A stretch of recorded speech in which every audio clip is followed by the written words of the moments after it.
Hello, Velvet. Hello, thank you for coming in. Give it about 10 minutes. Sorry it took me a little while to get started. I had to help my father with groceries, had to let the doggies out. Gotta get everything together. But 10 minutes after ads, we'll be getting going. I feel like Nick Crowley, I don't know if you will ever watch his stuff. He talks about dark stuff around the internet. Very interesting stuff. He made a new video, like a couple days ago. I haven't watched it yet. I'm going to assume it's okay, because a lot of people have already reacted to it. So, yeah, he's very good. You just have to be careful about what some of the stuff he talks about is very dark. And I'm still not entirely sure what's allowed on Twitch. But I know several people have already reacted to this video, so I'm going to assume it's on the more okay end. So 10 minutes, less than 10 minutes after ads, we'll be getting going. So get your drinks, go potty. We'll be here in a moment. Thank you for your patience. Love y'all.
Hello, Timber. How are you? We'll be getting started here in a few moments. Thank you for your patience.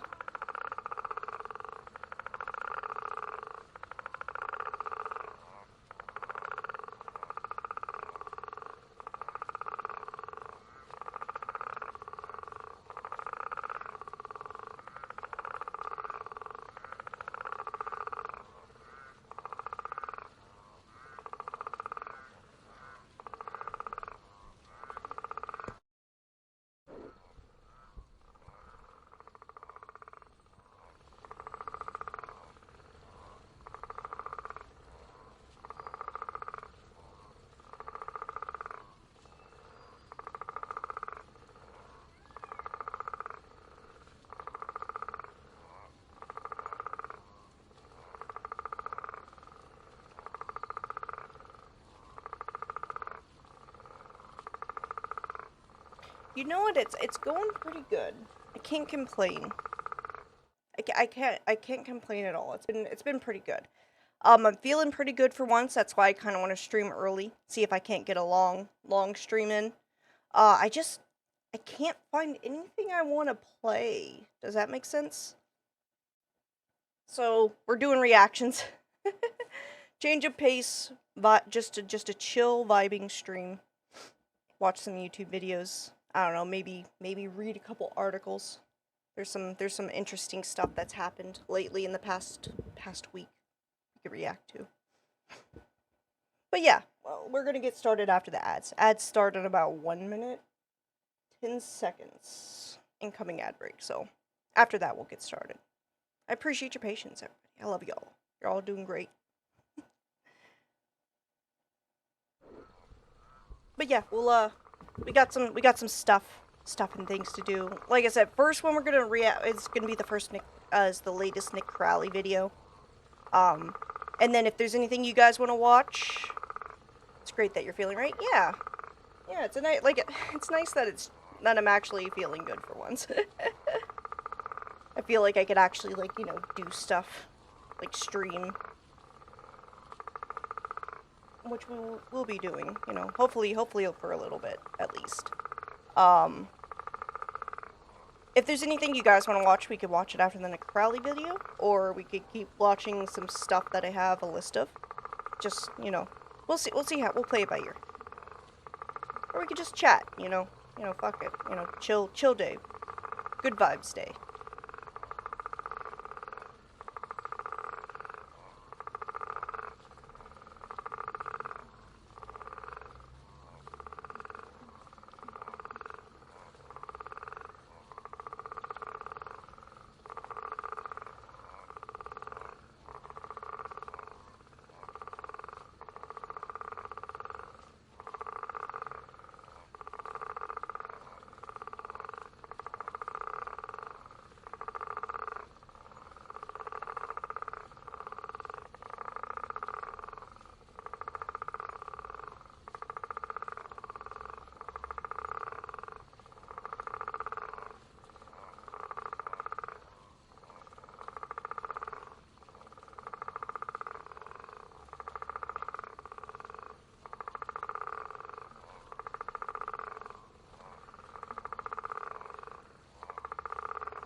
Yeah, we could do that too.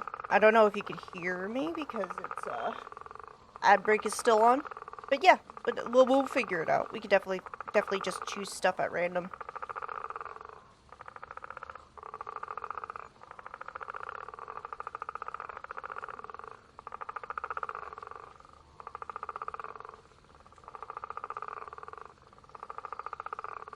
All right, it says the ad break is over. So let's see if we can't. See, is it games that it's on? No, it's not games.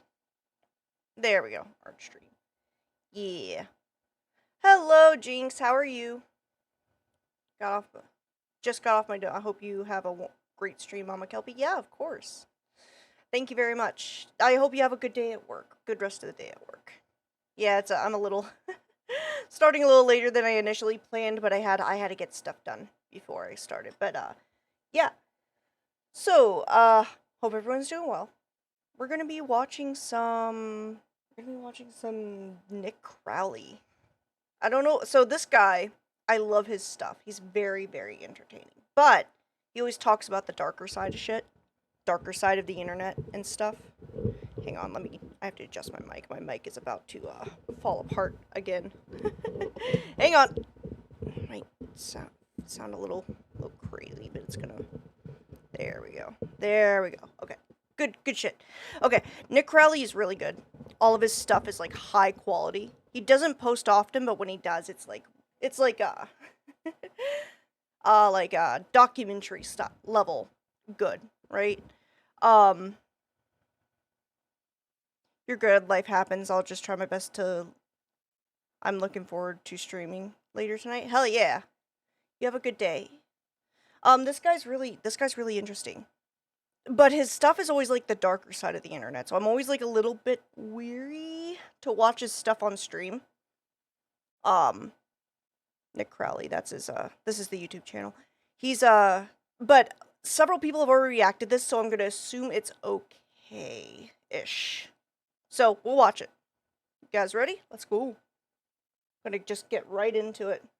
Let me know if you guys can hear it good.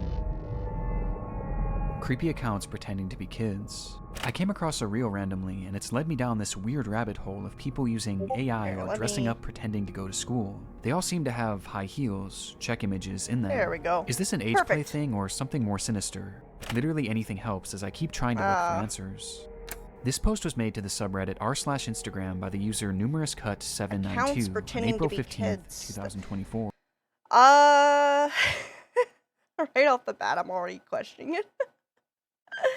Well, you know what? Fuck it. We'll do it live. As long as It no one featured snitches, I screenshots think of I'll be three okay. bizarre-looking Instagram pages they I had think I'll be encountered okay. earlier We'll that be fine. day, with OP expressing concern that something truly disturbing was happening with these users. And those in the thread agreed. What the actual fuck? Found all of them and blocked them all. Truthsticks11 is seriously creepy to me. I've been trying to find more about them, but can hardly find anything. Oh yeah. Very weird account to say the least. The three accounts apparently belong to three different children. However, when combing through their posts, the content seems to imply something much more bizarre was afoot. Something truly disturbing. Dudes, the This fucking post would be the start of a story that would eventually be the fucking editing on his videos are like is so fucking good. I need to take a class to learn how to do like half the shit he does. It's always solid. Becoming one of the more notorious internet mysteries in recent memory, as these accounts revealed an unending rabbit hole that is still being traversed to this very day, in an ongoing investigation into one of the most depraved oddities ever found on Instagram. Okay. Am I gonna get in trouble for this? I feel like I might get in trouble. I feel like I might get in trouble for this. I'm a little bit reluctant. You know what? Let's I'll watch it later to make sure it's good. But I'm a little bit afraid to watch that because it sounded like it was gonna be child stuff, and that stuff's always like a little iffy in my opinion. You know what I mean? Yeah, school. Yeah, that doesn't look fun. Okay. They won't know if we don't tell. That's true. I mean, do you guys want to try to watch it? Like, we can, or we can watch something else. Let's see what we can find. What do you guys want to watch? Let's see. Let's refresh the page, see what it comes up.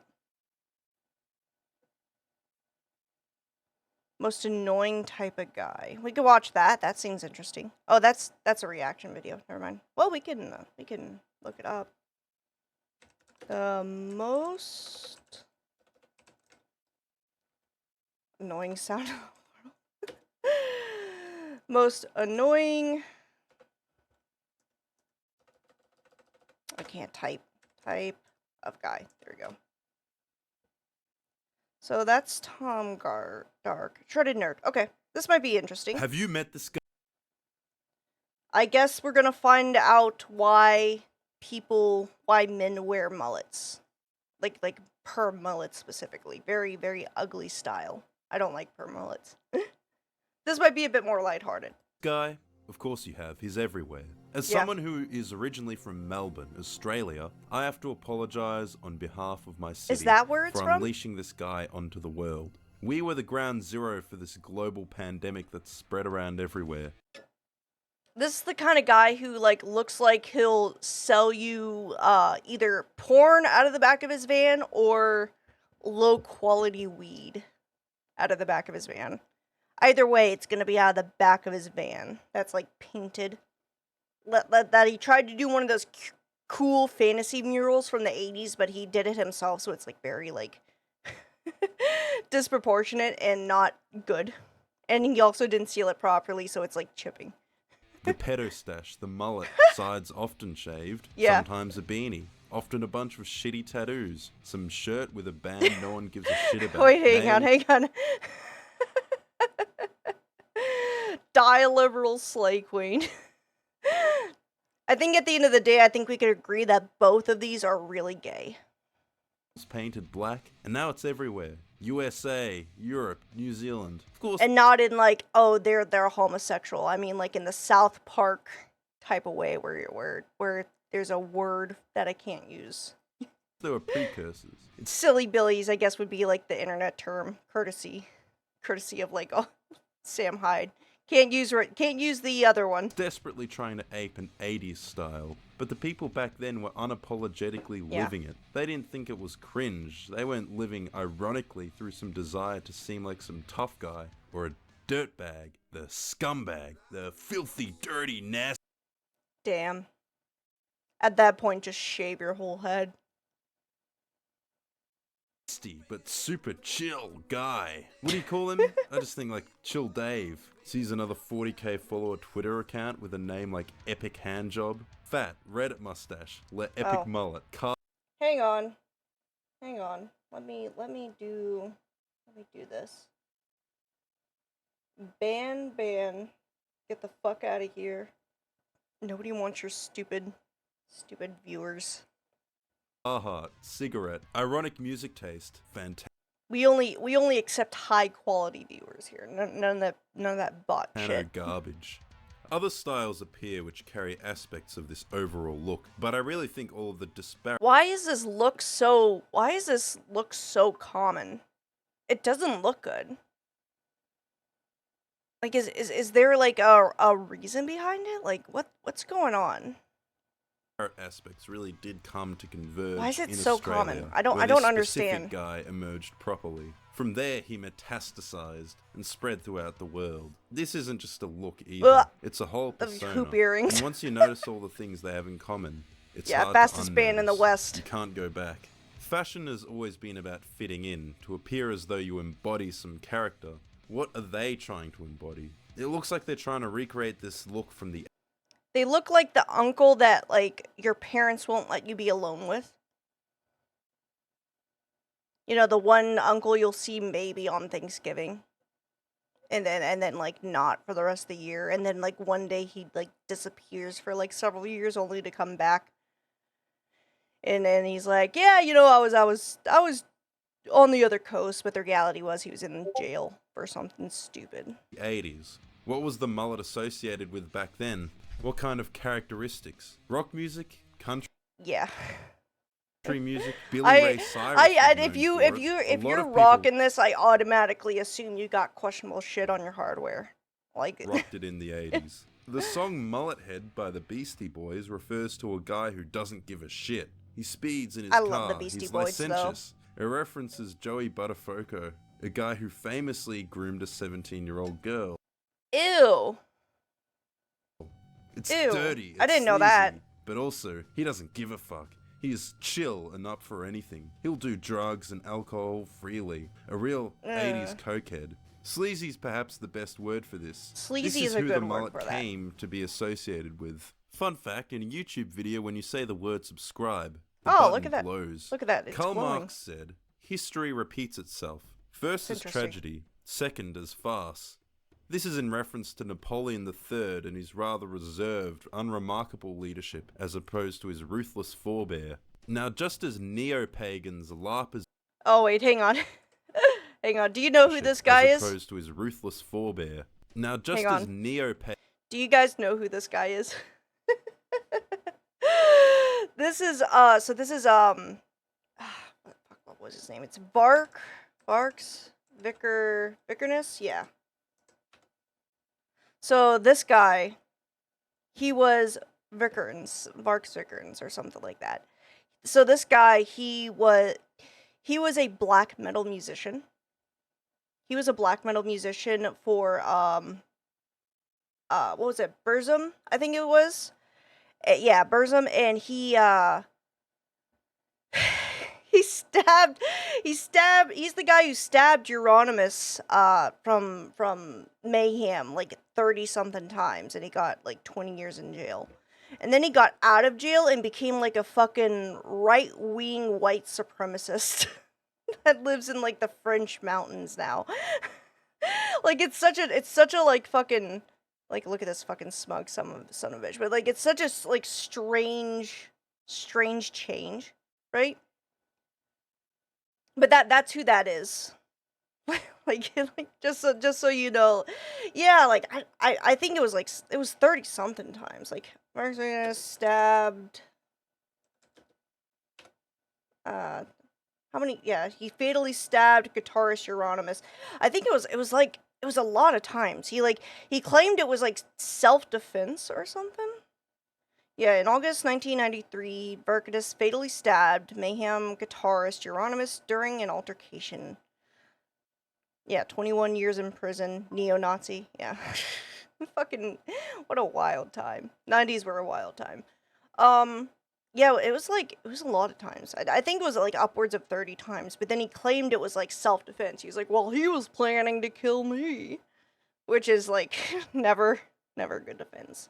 Like, I killed him before he killed me. But that's who that is. Like, he's like such a oh man. Pagan's LARPers. Fucking black metal's a wild ride. Yeah, the black metal scene has a lot of like white supremacy in it already. So it's not a hard leap, but what is kind of a crazy leap is he went from like ultra satanic to like super Christian. Like he like reconverted and just went to the exact opposite end of the spectrum in his extremity. Being Odin's Viking warriors. And every Odin's great Viking warriors. empire in European history LARPed as Great Rome Reborn. Chill Dave, the cool scumbag rad dirtbag guy, dude. LARPed. Ew, fucking... Dude, I want to take a magnet to his nose. Like a high-powered magnet. See if it's real metal. See if we can't remove that. Dude, fucking septum piercings are so ugly. Like, I'm gonna be frank with you. I'm okay with most piercings and tattoos, but like the fucking nose piercings, like the extreme nose piercings, is like a big turnoff. In both men and women, and I'm pretty lenient. Like, I'll even like let lip piercings and like shit like that, and like gauges, like those big ear things. But like the nose piercings, it's like I want to just rip it out of your nose. It's like an impulse. Like, when I see it, it's like, I want to take a fishing line, hook it through the ring, and, like, see if I can't hook it to a door and then slam the door shut. You know what I mean? Sleazy 80s cokehead. I might be a bit too violent, but that's my impulse every time I see it. Archetype. The appeal is that you don't give a fuck. The mullet, the whole style, looking slightly... Look at that fucking Punisher symbol. It's meant to convey that you care. Sorry, I keep pausing it. Because to the people of the 70s and 80s... the mullet conveyed that you would willingly look ugly with no regard. You would choose to put... Okay, that's actually kind of cool. Like, it's ugly, but like, it's so interesting. It's like, okay, you passed into the realm of like quirky with that hairstyle. Put something so garish, so ugly on the top of your head. That guy has no teeth. It's a rejection of social norms in the most outwardly aggressive way a haircut could be. It was occasionally combined with other broadly disliked styles like the rat tail or dreadlocks in an effort to look as filthy as possible. Yeah, that's what is that? More than anything. Why do I still don't understand? And can still succeed in spite of it. You can still... that's wild. Dude, some of these are fucking wild. Like, what is the mind? Get rich. We're gonna unravel this. Like, I don't understand it. And you can still pull women who are underage. Now, with a super chill millennial, the irony dirtbag, he tried to recreate this look in, I believe, some attempt another to nose recapture piercing. that very same attitude. The issue, however, is that he cares. This guy fucking sucks. Do you know about this guy? This guy, we could react to him next. Or maybe it's gonna go into it, but like, he cares we way can look too into much. that. That happened like It's a month obviously or two facade, ago. A carefully preened appearance. Putting in so much Might be effort to interesting. look like you put in no effort. Classic millennial staple. The painted nails give it away. What do we call it? Try hard? Why would you even try so hard to look like shit? This is where the irony comes in. Yeah. Come on now, guys. I wasn't being sincere. And this is ironic fashion. So you live this every day and present yourself to the world in this way. In every social encounter you go into, you present this veneer of insincere aloofness. You can't blame so a lot of people think iDubbbz's fall off is because of his wife, and for sure it's a part of it, but a lot of it is his own doing. Like, you can't feel too bad for him because like he made his decisions. He's, a fundamental contradiction. But it is kind of like crazy to see like from how popular he was to like where he's at now, and it's just like it's just such As a if you crazy let fall go off. while still caring. You want to appear like a decent human being while still appearing like a scumbag. That is another character trait that generally appears broadly in the type of person who adopts this style. And I say broadly, some people just adopt a fashion because they see others do it. That's very common. This does not apply to everyone who wears this Probably look. most That people being with this said, look, certain yeah. personalities do gravitate towards certain styles. Like this safe, sleazy kind of thing. First we had safe, edgy. Safe sleazy. Then safe, horny. And now safe, sleazy to finish the Safe sleazy. What? Why? trifecta. I don't... Reviving this whole mullet look reminds me of the previous wave of performative masculinity. Oh, the fucking... I hate this look too. Why do people... This is another shitty look. The fucking, what's it called? The lumberjack? With, like, the fucking beard, crazy mustache. The manly soy beard. The soy hot beard. sauce. That's a good word for it. Soy beard. Fucking Christ. Epic We need to just bring back... Just not... Like, well, not giving a shit has led to this. I don't know. We need to, like, find a better style bacon, for men IPAs, to adapt. whiskey at a barber? This is a newer, more updated flavor of that old... It's like the fake masculinity kind of thing where you like pretend to do manly things, but you're like actually a soy boy kind of deal. Like with that's that old lumberjack look. It's like that faux manly mentality. I guess this would be like the next evolution of like sleazy It's way 80s coke dealer. worse. Maybe. Though. They might talk about things like empathy, tying well into the decent human being thing I mentioned. I've noticed an oddly judgmental... Also, if you have to talk about empathy to prove that you're empathetic, the chances are you're not empathetic. holier-than-thou type who tends to present themselves in this way, who talks oddly a lot about decency through the lens where they are, of course, very virtuous. It very regularly takes the form of moral condemnation more than anything, and in fairly manipulative ways, like being associated with or being seen with the wrong people, or people acting problematic in the presence of another. And then the behavior of one being used to condemn the other who wasn't even involved. Kind of enforcing a group purity. You obviously see this on the internet, but it's not uncommon for some people. That's not exclusively sleazy men kind of thing. I guess it is common amongst the sleaze bag look, but it's like... I feel like that's very common just across the board. To take this behavior into real life. They mask what might otherwise seem like obvious social games that are intended to suit them, boost their status in the hierarchy, to be seen as a good person by virtue of what you say, what you believe, I don't and watch who you Noah associate Samson. with, I don't think I've ever seen by a Noah what Samson you video. do. I've seen other people complain about him, though. Separating morality from action specifically emboldens this malicious archetype. And I would say this archetype is strongly associated with manipulation. For example, this guy on Instagram, known as Max for Cracks. A good chunk of his humor is literally just about how he manipulates women. Now, I don't want to make this about policing humor. It doesn't matter whether I find it funny, and I'm not saying certain types of jokes shouldn't be allowed, certainly not. But there is enough of a pattern. There are so many of the same jokes, and they certainly all fit the exact same personality type. In fact, it fits this archetype to a T. He could of course be playing a character, but he... Ew, what is that sweater? Ew. It looks like roadkill. What is that? He is playing it very, very well. Oftentimes when people are this good... That jacket's kind of cool, like the denim jacket, but that other one was not. It's more so that they're exaggerating their own personality. Yeah. He simply knows too much. He has knowledge of the complete lexicon of manipulation and deception. As Norm MacDonald said, if you do an impression of someone, Rip. You have to Rest in like power, that person, homie. you know, because you're playing the person and people like themselves. Like, it's one thing, you know, learning the game, so to speak. But seriously, what business does a dude have talking about a girl's ovulation? I think guys who know too much about things like astrology... Girls don't even want to talk about that. Why are you talking about that? Why? Ew. And period cycles are highly suspect. This guy needs to be punched. I don't advocate for violence, but, like, don't worry, Ken. That's a fucking wild.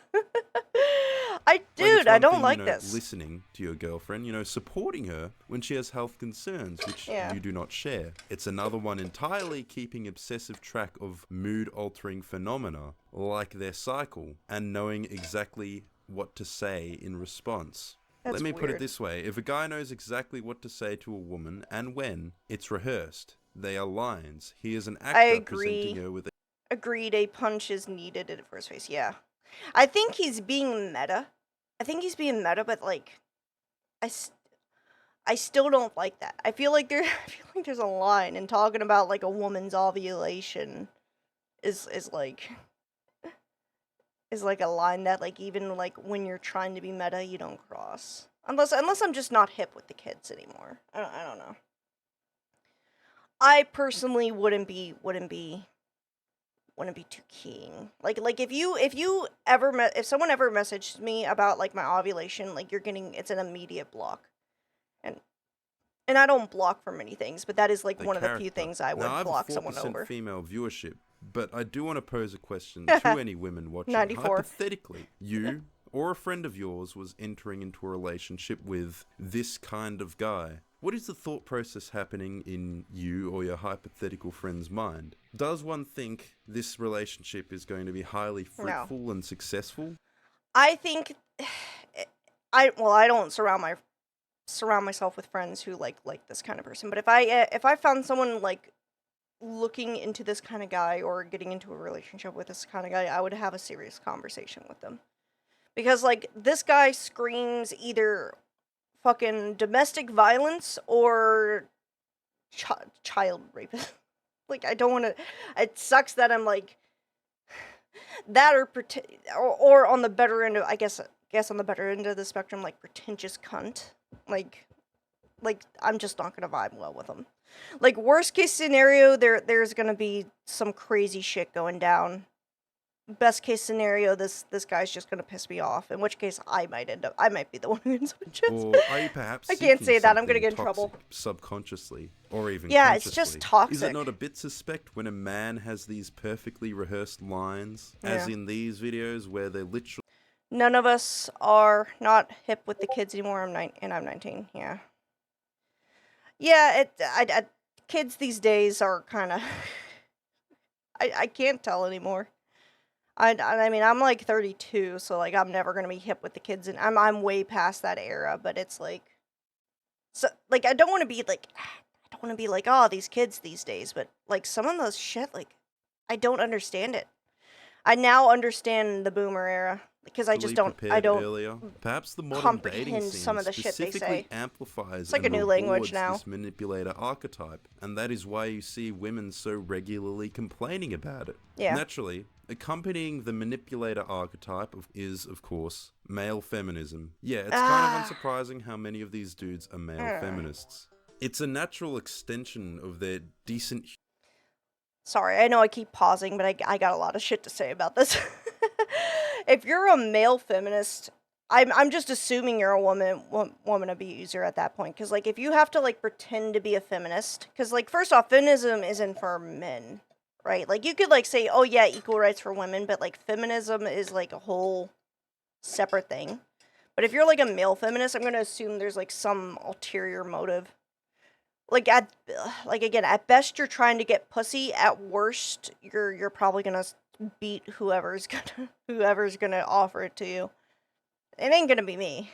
Human beingism, not me. A way to denigrate Could other never men be while me. presenting themselves as one of the good ones. Yeah, one of the good, babe, quote I'm unquote. not toxically masculine. I've got painted nails. I'm way worse. He promotes polyamory because he wants to break traditional relationship expectations and monogamy normativity. Hello, Banner. We're judging people. We're judging men with mullets, and making blanketed statements about them. Good.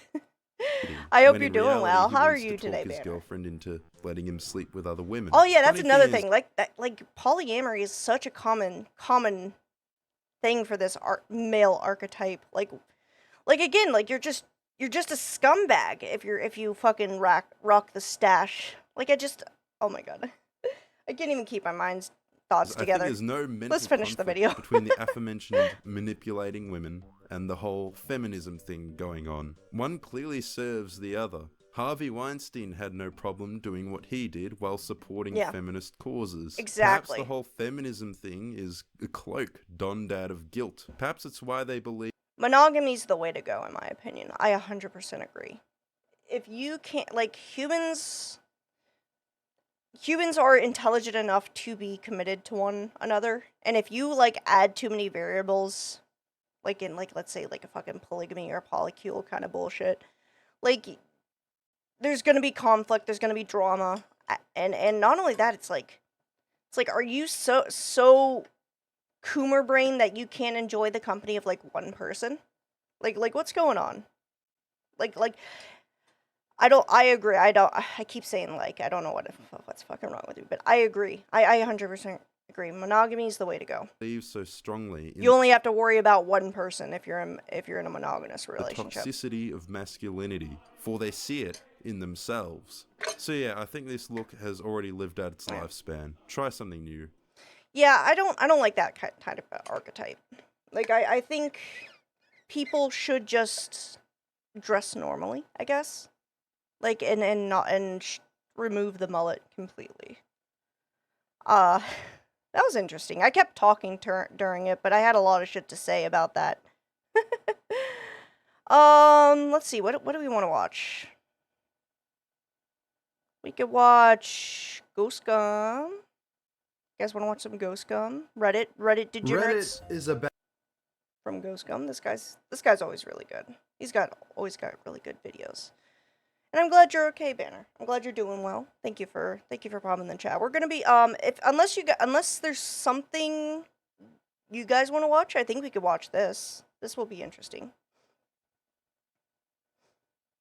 Let's watch Reddit Degenerates by Ghost Gum. The other guy was who was the other guy? Hang on. Have you met this guy? Shredded Nerd. That was the other channel. I want to make sure I give credit to these people. Reddit. Shredded Nerd's also a really good channel. I really enjoy his stuff. But we're gonna watch Reddit Degenerates. Is a bad place. You know what else is bad? It's fine. It's a reaction when we want your opinion. Good. I'm just making sure. Like, I want to find a good balance between, like, talking and reacting and watching. But it's I don't know that balance yet. I don't do this enough. Degeneracy. The corruption of the mind to cave into primal desires. When somebody's brain is foggy, Damn, they'll that do Wojak anything fucking without is thinking about crazy. the consequences. Now, if you don't know this, there are some stereotypes with Reddit. They've changed a bit over the years, but you can probably spot them if you spend enough time on the site. One of the most Same. I want her to dress conservatively in public, but in the house, you better take it all off. Well, that would be a conversation between you and your partner, for sure. Like, I do think you could, like God, I need to stop saying like. It's such a bad habit.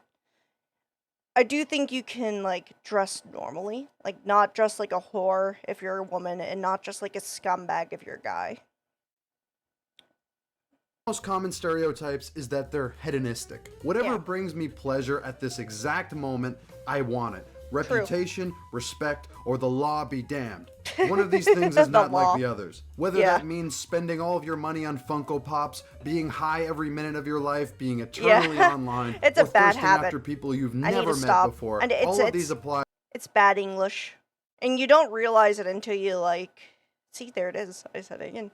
You don't realize it until you run into it a lot. to your average Redditor. I'm trying to correct myself.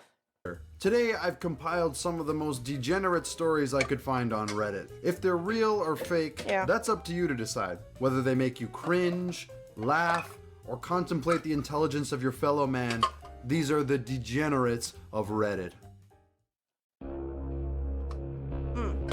No, I love Reddit. I'm like Biting I've been on into a Reddit for like piece of my ice. whole adult life. I love Oh, Reddit. really? Oh, poor Ethan Klein.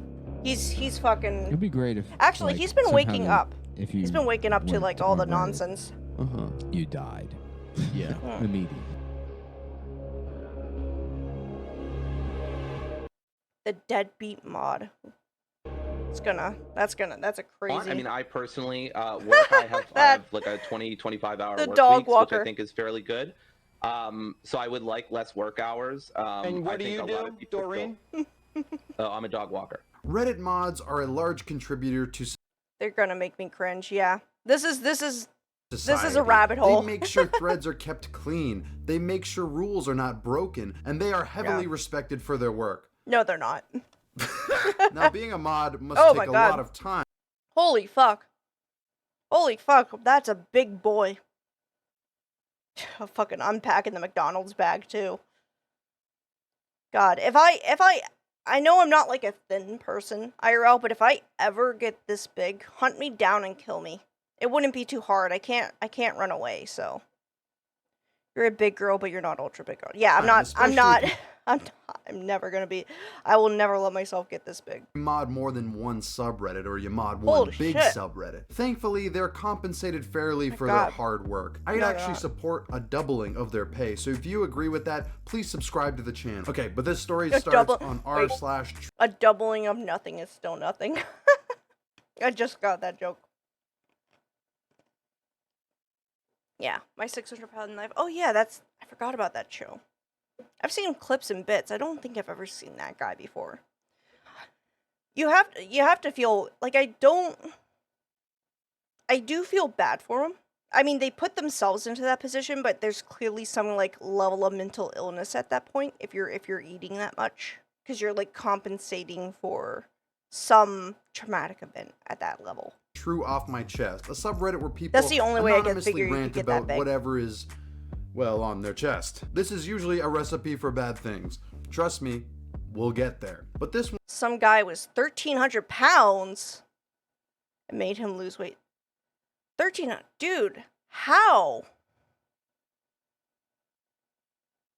Coping, stressing, yeah. Well, I mean, I'm glad he's only 150 now. Good for him. But, like, holy fuck. Holy fuck. That's insane. Like, oh my god. I feel so bad for him. Good. It's titled, I don't think the government should ever step in on things, but I'm glad they did on that case. My husband is the moderator for a few different subreddits, and he genuinely thinks it's his job. It gets funnier. She goes on to oh, fuck, my straw. There we go. Sorry. Explain that her husband is unemployed and refuses to look for a job. She tried to encourage him to get a real job, to no avail, as he, quote, has too much on his plate already. Her husband claims that sorry, babe, I gotta moderate r/games. I gotta make sure no Nazis post in r/politics. It's a real job. It's a real job, honey. The fact that he pulled a bitch is already impressive. There's no excuse. If a Reddit mod can pull a hoe, then you guys got no his work no is excuse. the equivalent of doing housework, although he doesn't do any. Being a mod just shows you like the community and or the main guy, girl. You don't do it for the money. Well, yeah, it's a volunteer position. Like there's nothing wrong with being a mod, but if you think it's a real job, like unless you're doing it for like a big creator and they're paying you to do it, like then yeah, okay, you could call it a job, but like there's no paid moderation on Reddit. And at that point, you deserve to be mocked for your own housework, according to her. Now, folly, the story sounds I guess would be fake, the but term. it's from a real profile whose Gotta make post sure the memes history don't backs get up the posted in claim. general. Yeah. But as funny as this is general check. Please change the memes to memes. This is, it's not the most. If you don't comply with KOS, you will be banned. Hilarious part of the post. The funniest part is this now former pinned comment from user Power Moderator. Funnily Power enough, Moderator. They say, quote, I'm seeing many bigoted comments down there. Oh my god. So I just want to make this clear. Any hate towards moderators will result in a permanent ban from this subreddit with no warning. This includes, but is not limited to, calling moderation a, quote, fake job, or saying that we, quote, do it for free. Moderation is one of the most useful jobs to society. Behave or get banned. Certified mod moment. That's amazing. Fake job. Ban me, ban the banner. No, I'm. That's insane. Is that real? I feel like this is a joke. Like, I know there's, like, dumb people who think this is a real job, but, like, this is so over the top. Negative 6,000 useful down jobs dutes to society. Behave or get banned. That's insane. That's insane. Reddit's a wild place. Help this guy and everything, but I think this guy's a lost cause. Somebody replied to this with, "Power trip much?" And the mod responded, "It's not a power trip.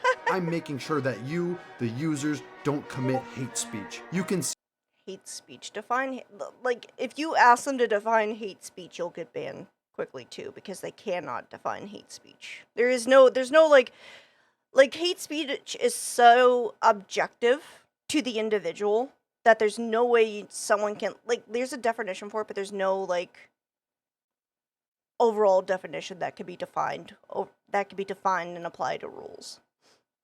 Outside of, like, the more, like, obvious stuff, you know? see me like a father preventing his toddler from making a mess. Oh my God. I'll admit that there is a flaw in this analogy. A child is not inferior to its father. You should be thanking me for my service. Oh, wait, you Child is not inferior. Oh my God. Let me laugh even harder. I wanna meet this guy. I wanna meet Power Moderator. I wanna meet him IRL and, like, buy him McDonald's and just have a genuine conversation with him. I feel like it'd be fascinating. You should be thanking me for my service. Oh, wait, you serious? Let Crazy me laugh shit. even harder. Yeah. I think they deserve to be Again, laughed at. You may assume this is fake, and again, if you look at the person's post history, Behavior, I'm inclined to believe it's real. Said moderator has a Everybody needs to behave in the chat or I'm gonna start banning people. I'm gonna become the power mod. Never had a lady friend. Yeah. He's probably never met a girl outside of his mother. Well, I can't say that. That's mean. That's not a fair assumption. I can't make that, but, like, it's like, I don't even think it's like, oh, ow. I deserve that. That was a mean comment. Let me rephrase that. I don't think they've met anybody outside of their mother because they're probably stuck at home not doing shit. Like, they need to get out, go touch grass, preferably away from a park. severe case of being eternally online and thinking the world revolves around internet interactions. That fedora This goes comment hard, was bro. originally pinned but has since been changed to reflect the new opinions of the I will say this, I do like the fedora. I think depending on who's wearing it, I think it could be a very classy look. But it has such a bad connotation around it. I was touching grass yesterday and saw a lizard so cute. Yeah, see, look at that. You never get to see that unless you go outside. You get to see cute lizards. subreddit's moderators, which is that they allow opinions that And good for you. I'm proud of you. Getting outside, get some fresh air, a little bit of that vitamin D. mods are bad, and Always this make you feel specific better. mod was Always good for your butthurt mental about health. being made fun of. Yeah. All I took from this was confirmation that the original comment was not satire. That's I'm crazy. saying this was real. Neglecting your family to moderate. Pure That's degeneracy, in my opinion. But this is just the tip of the iceberg. If you thought that was bad, you're in for a hell of a ride. OnlyFans mom. Oh. No.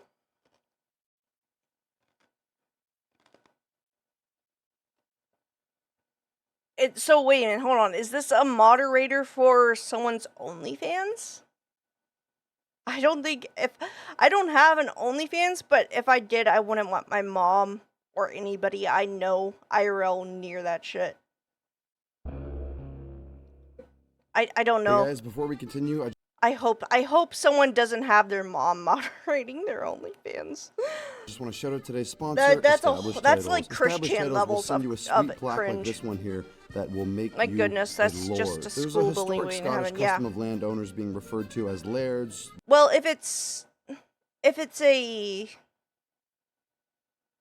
I guess if it's a mom who has an OnlyFans, okay, like that's a whole nother conversation. I was thinking that it was like a mod a mom that was moderating lords and her ladies. daughter's So basically OnlyFans. what established titles does is give you a piece of land in Scotland to make you Yeah, a we're gonna lord. skip will allow this shit. in the title. It starts with There we somebody go. We don't care about land ownership.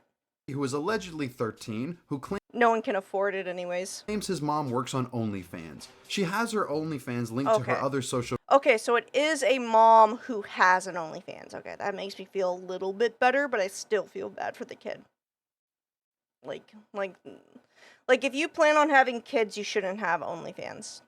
medias. And The amount of insults you'll get because your mom is OnlyFans is, yeah, you'll be bullied into oblivion. You'll have to go to either a private school or be homeschooled. due to this, people from his school were able to find her OnlyFans. As a result, people at his school began showing him pictures of his mom's OnlyFans and bullying him because of it. He brought this up to his mom, and she allegedly told him her job is no different to a job at a grocery store That's or a not bank. true at all. The child feels trapped. You don't have grown men jerking off to you at a well, I mean, okay, hang on. You might have grown men jerking off to you, but you don't actively know about it. I don't again, this is another thing I don't understand about like today's society. There are like girls who will like go and like the minute they turn 18. The minute they turn 18, they start at OnlyFans. And I'm like, it's like, why? Your thought process is funny. Well, yeah, well, my thought process is all over the place and not coherent at all. But like, I just don't understand why women do that to themselves.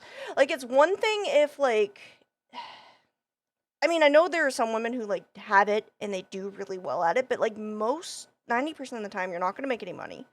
And that shit's going to be on the internet for the rest of your life. What I'm trying to say is if you, like, make an attempt to do something more than OnlyFans. And if you want to do OnlyFans as a side gig, great, but that should be like a afterthought. That should be after you're well in a good place financially, right? I saw that on Reddit. It just turned 18. Yeah, like you just turned 18. You're still a child. You're barely not a child anymore. As he can't escape the torment and bullying of his classmates with no support from his family. I don't know. Maybe I just have a good relationship with my dad. I mean, now, I don't know. This is a fucked up story. Yeah, if it it's is. True. It's a very and fucked up story. I feel terrible for the kid. I mean, a rational response might be get child services involved. No. Get family counseling. Yeah. Contact the school administrator. I think family counseling would be a better solution. You don't have to get there's no abuse from the parent. Just abuse from the bullies, but you can get like family counseling to like come to terms with it.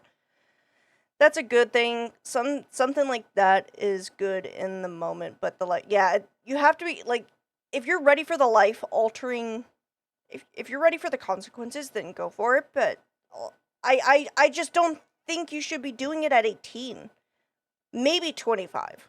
18, I wouldn't do it. I don't agree with it. It's a very, very messed up situation. But I'll tell you one thing you shouldn't do. Listen to the average degenerates who reply to shit like this. This is the fault of people who stigmatize sex work. Listen, it's not about finding a solution. But they're like, the kid is saying they're showing his, like, his mom's pictures. He doesn't want to see his mom naked. He doesn't want to see that. Like, unless you're Christian or into weird gooner shit, in which case you have other problems. He doesn't want to see his mom nude. This is bullying. If I was that poor guy, I would try to move out. But yeah, like I would be gone as soon as I was 18 for sure. And I wouldn't blame him. I wouldn't blame him for not having contact with his mom because his mom is very clearly unapologetic about it. It's about finding out whose fault this is. Yeah. Sex work is work. Period. I would agree with that, but it's a very, very stigmatized work. you can't say it's not, you can't like say, oh, it shouldn't be stigmatized. You're revealing the most intimate parts of yourself. And this goes for both men and women. This also extends to, like, this isn't just a women thing. When you're in sex work, you are revealing yourself to an unknown, untold amount of masses that is completely out of your control. And while, you know, in the moment it might make you feel good, you know, you get attention, you get money maybe if you're good at it. But in the long run, you're just not going to feel well about yourself. It's going to feel hollow, and it's going to exist for the rest of your life. I do think sex work, I guess, so if you see it as like dirty money. I do think it is work, because if you do it good enough, you can make a living off of it. And there are a lot of women who do it well, and a lot of men who do it well. And there's nothing wrong with it. But those people at the top are not delusional about what they're doing.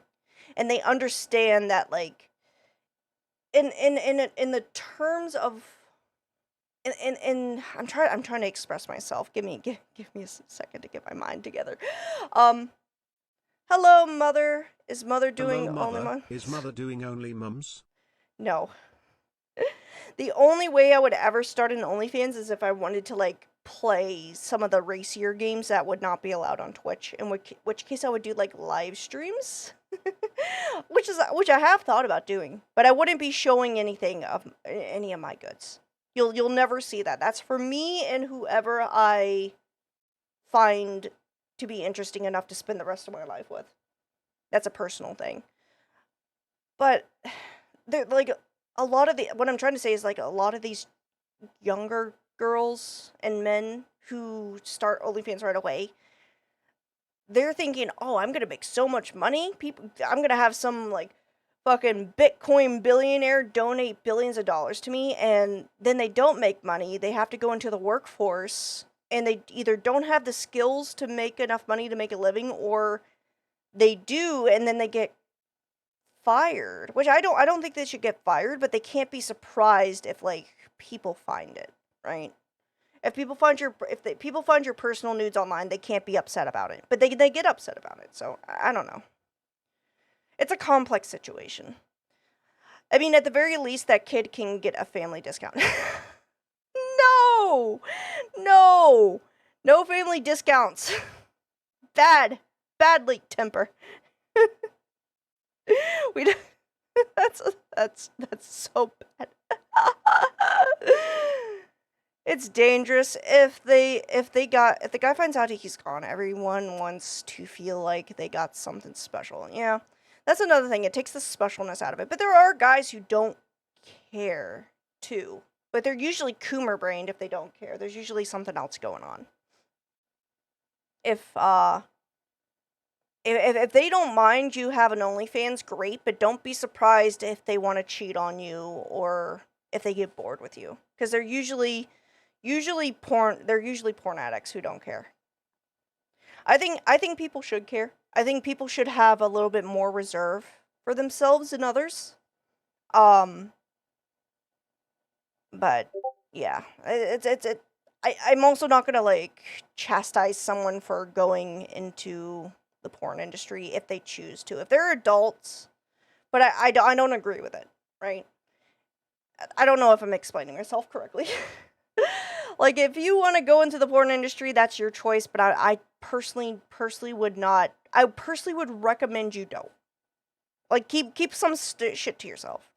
Even when it's a mother ruining her son's life. Yeah. It's almost like there are nuance in these sort of things, and they shouldn't be taken as black and white. Yeah, exactly. What a concept. Exactly. Now, if you go to this post right now, most of the top comments are... It's never black and white. There's always different perspectives and different consequences to your actions. And as long as you're willing to accept those consequences, go for it, but you can't be upset if all right, but I have a screen grab of when the post first went up, and it's hilarious. Yeah. Redditors coming with their expertise, real-world advice of providing comebacks that are... I think it depends on the life situation, too. I'm not going to judge someone who had felt like they had no other choice, but if they thought it's a quick money, be ready for the consequences. Yeah, exactly. I'm one of those guys who could sleep around, but don't. I just don't want to catch something, yeah. Yeah, don't go and catch something. It's not worth it. I just don't want to mess around, and it's not going to lead to anything. Yeah, that's fair. Some people want more. Some people don't care. And V's right. Sometimes there's economic circumstances. Sometimes you have to do something. If you're as a broke bitch, I'm almost ready to do anything. Some things I just won't do. Like, I'm not gonna start at OnlyFans, but there are some, like, I'm willing to, like, take a job in childcare. And I don't know if I would do a good job. But, like, the point is like, if you need money, you'll do just about anything, right? And that's an understandable. Like, it's just like, if you need money, go for it. But I'm talking about, like, girls who start OnlyFans at, like, 18, and then, or moms who are, like, unapologetic about their OnlyFans lives, and then their kids have to suffer, right? Like, if you have kids and you have an OnlyFans, make an effort to hide yourself, hide your face, hide your identity, do what you can, and try to shield your children from it, right? The most I would do is feet pics. Feet pics are fine. I think feet pics would be perfectly okay. Because you're not... I'm talking about showing off the extra bits, right? Put a mask on, yeah. Put a mask on, that's a good one. That's monogamy, pardon me. If I'm with a lady, I want to ideally lead into marriage, yeah. And that's understandable. I don't know. Maybe I'm just old-fashioned. But I feel like people shouldn't be... It bothers me that people are just so ready to put themselves out on the internet like that. The internet is forever. You're never going to get rid of it. And I think people should have a little bit more respect for themselves. Right? It's also being in porn isn't empowering for women. That's another thing I don't like. It's like, oh, it's empowering. You're taking back your sexuality. But you're tearing yourself down to the most primal use you have as an as a person in the process, to where people only view you as a means to come, right? Like, it's not... I don't think it's empowering. I don't know. Again, maybe I'm old-fashioned. Or the equivalent of, I know you are, but what am I? And you're just ungrateful for your mother. Now, if you're asking for my personal... I don't think that's the case. If someone shows me a naked picture of my mom, I'm gonna be upset about it. I'm gonna be upset by saying, how do you have that? And the second, it's like, why are you showing it to me, right? Nothing more liberating than being taken over by your primal instincts with someone in your life. Well, you're with somebody at that point. Thank you. I'm glad you understand what I'm saying, Velvet. You're with somebody at that point, and that's an intimate, private moment with your partner.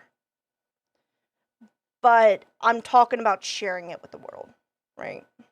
Opinion, the story sounds fake. It could be real, but there's a good... It does sound a little fake, but I also know there are moms who do this kind of thing. I remember a couple years ago, there's this lady who was she got in trouble, and she, like, threw a fucking fit. Because she was dropping her kids off at school, and on the back of her car, there's, like, her OnlyFans. She was advertising her OnlyFans on the back of her car while she dropped her kids off to school. It's like, what are you thinking? Those kids are gonna be bullied into oblivion. She's like, it's empowering. I make so much money. It's like, and then she called the fucking news outlets because the school said, hey, you can't drop your kids off advertising your porn to other kids. Like, what are you fucking doing? Use your other car to fucking send them on the bus. I remember hearing about a teacher doing OnlyFans after school inside this class. Okay. Yeah, that's gross. Don't do it inside the classroom. No. Because if you're getting bent over your desk, kids are in there. They'll touch the grossness. I don't know. I don't like that. I agree. I think that person should have been fired. Like if you were doing it at home, it's one thing, but don't do it in public areas. That should be illegal, and definitely don't do it in a fucking school, you weirdo. Damn, if I was that dude, I'd be in jail before before he pulled out. Yeah, he should be in jail. It boggles my mind how people think these things are okay to do. She was fired, as far as I remember. Good. Good. Like, don't do that. Don't, like, if you want to do porn and you're an adult, that's one thing. Don't do it inside a school. That's so weird. That's so gross. That's like borderline pedophilic. Like that's one step below fucking a student, in my opinion. That's super gross. That's super gross. Yeah, it boggles my mind too. I don't know. I don't know. This whole thing's weird. Good chance I'm going it was on a fake, tirade. trying to drum up a reaction. In which case, some of these comments kind of call him out for that. Yeah. That's not really important. Sounds. What is important is that there are Reddit users who would rather chastise. I wouldn't be surprised if the story was fake, but the point remains. Yeah, pedo bait. Yeah, exactly. Ew. Seeing on the news about teachers, mainly women, going to jail. Yeah, there has been a lot of teachers lately over the past couple years having sex with students, and I don't know why that's a thing. I don't know why that's become a problem lately. And it definitely seems like it was within the past 5 years that it's become a problem in the United States. I think if I had to theorize, it's probably because after COVID, there's a lot of older teachers who retired and they needed to bring in more teachers to compensate for the lack of teachers. And they probably brought in a lot of college, just freshly out of college people. And they're not very good with their judgments and very weird and gross. Don't have sex with your students or your teachers. In fact, don't have sex. This is I've decided to make this a Christian server. We're going for Bible study later. 18-year-old boy, then admit that this situation is fucked up and put. I'm kidding, by the way. We're not. Well, maybe for like okay. I'm gonna share it. I had an idea for like a prank where I like just read the Bible for like 3 hours. That'd be really funny. Potentially talk bad about sex workers. And speaking of 13-year-olds, Bible study stream. Actually, that might be kind of lit. That might be. Not gonna lie, Bible study stream might be fun. Might be fun to do. I remember reading a bunch of Wattpad fanfics where teachers exit student when I was around 12. Glad my teachers were ugly. Yeah. I'll tell you a story about my high school. So there was this girl, that I went to school with. We were in the same grade growing up. So we were in the same schools from like middle school to like high school. But she got passed around schools a lot for this reason. So when she was in middle school, she developed a fetish for teachers, and she would actively try to sleep with teachers. And throughout the years, she tried to sleep with like a couple teachers, and most of the time the teachers were not stupid. There's only one teacher that was stupid. We'll get into that in a second. But most of the time, though, like when she tried to like come on to them, they like pushed her off and they like reported it, saying, "Hey, this kid tried to sleep with me. I don't feel comfortable having her in my class anymore. You gotta get rid of her." And she was passed from school to school. But the final year I was with her in school, she slept with the band teacher. Like the band teacher was the stupid one. He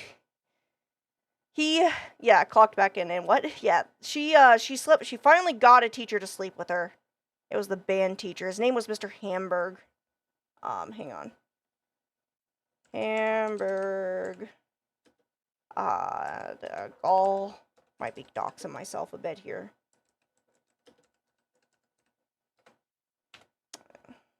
Might be doxing it. Yeah, former band teacher. Director Hamburg receives 30 years in prison for sex with student. Yep, this is the case.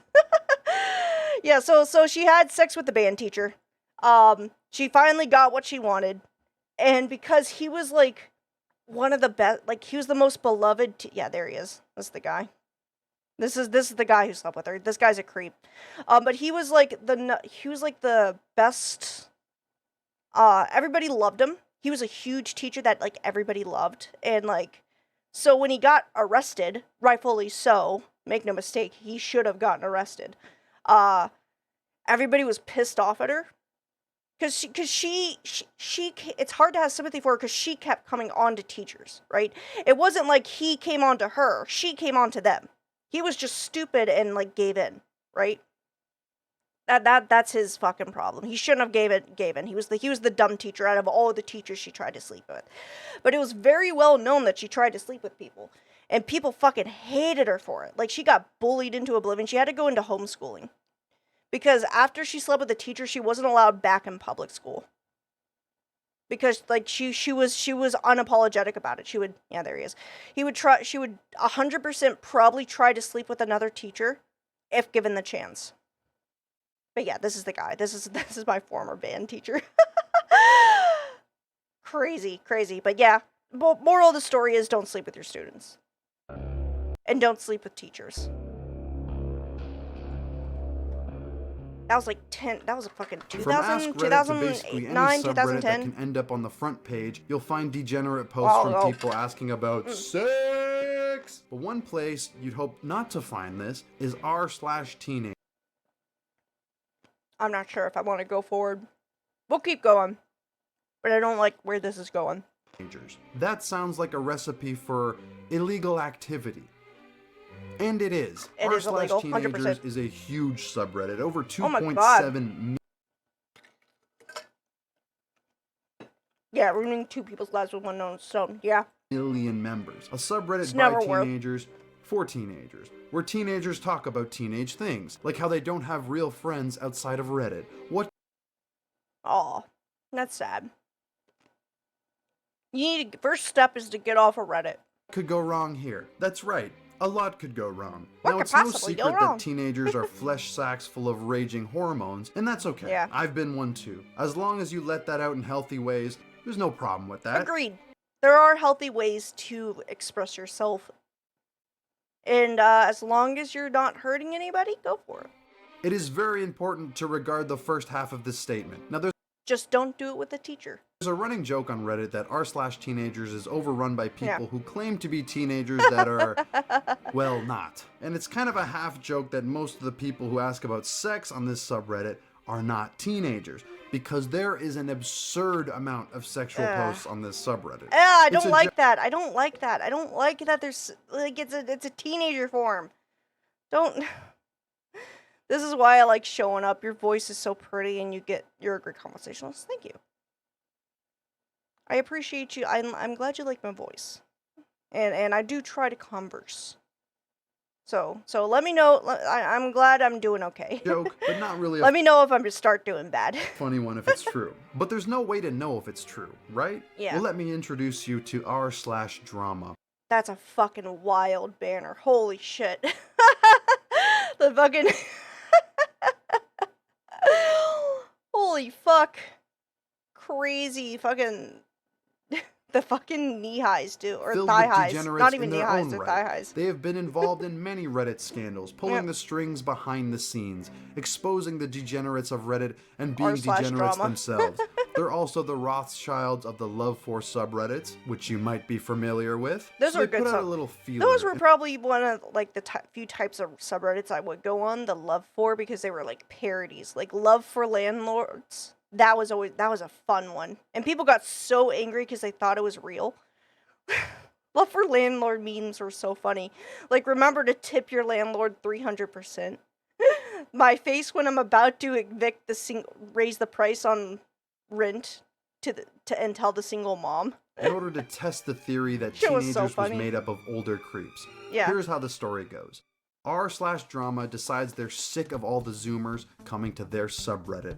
I have had Understandable. it with these motherfucking Zoomers on this motherfucking forum. They're disgusted Understandable. by the idea that Zoomers could come to their subreddit and The post. Tide Pod. They came to the conclusion that the way to prevent all of the Zoomers from coming to their subreddit was to ban every single r/teenagers user. But because teenagers is such a big subreddit, they might end up banning random people who accidentally subscribe there or people who have never used it, as it does end up on r/all sometimes. Yeah, So in fair. order to ensure they ban the right people, if a user was a frequent poster on r/teenagers, they'd be banned from r/. I think I know where this is going. I think... /drama. They This is gonna be created good. a handy-dandy bot. if it's going where I think it's gonna be fucking funny. That would find these frequent posters on teenagers and ban them from r/drama. Welcome to Band World, buddy. Good. It would provide them with the message informing them that they have been permanently banned from r/drama, with the reasoning being underage. Good. I hope you see where this is going. They left these ban requests open, meaning that whoever got banned could appeal their ban with a valid reason. Oh my but in God. this case, there would only be one valid reason. It would be that you're not a teenager. So people responded to their bans claiming that they weren't underage. Underage? I'm almost 34. Dude, I'm fucking caught in 4K. That's funny. Dude, I'm glad I stuck to it. This is literally funny. in my 20s. Here's some of the leaked mod mail. They looked at this mod mail and traced it back to the accounts. Fucking good. Out these weirdos. Fucking out them. Fucking let the world know that these guys are creeps. Oh, I was actually coming out here to pick up a cupcake. Here's a post cupcake? from a man Yeah. who's actually 54 years old. Here's a Oh, ew, 54? Ew. 34-year-old hitting on a 14-year-old. A teenage forum that's filled with groomers. Yeah, Who could have seen this self-report. coming?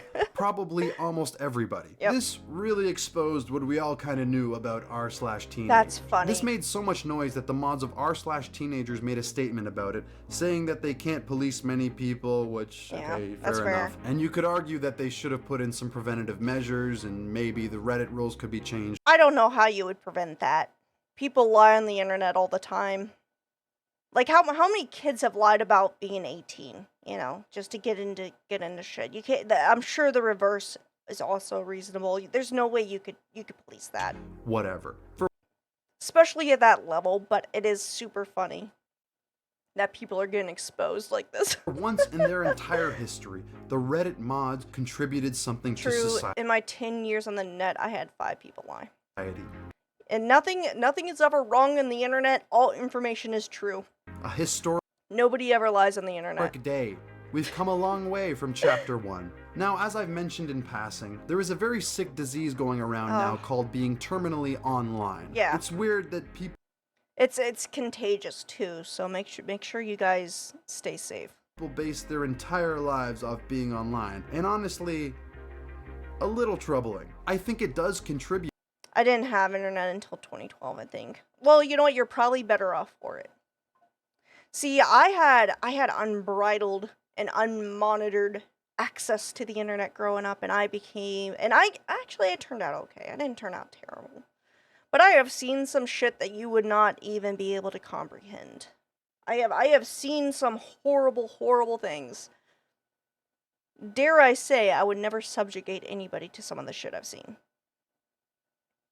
But the later you wait, I think...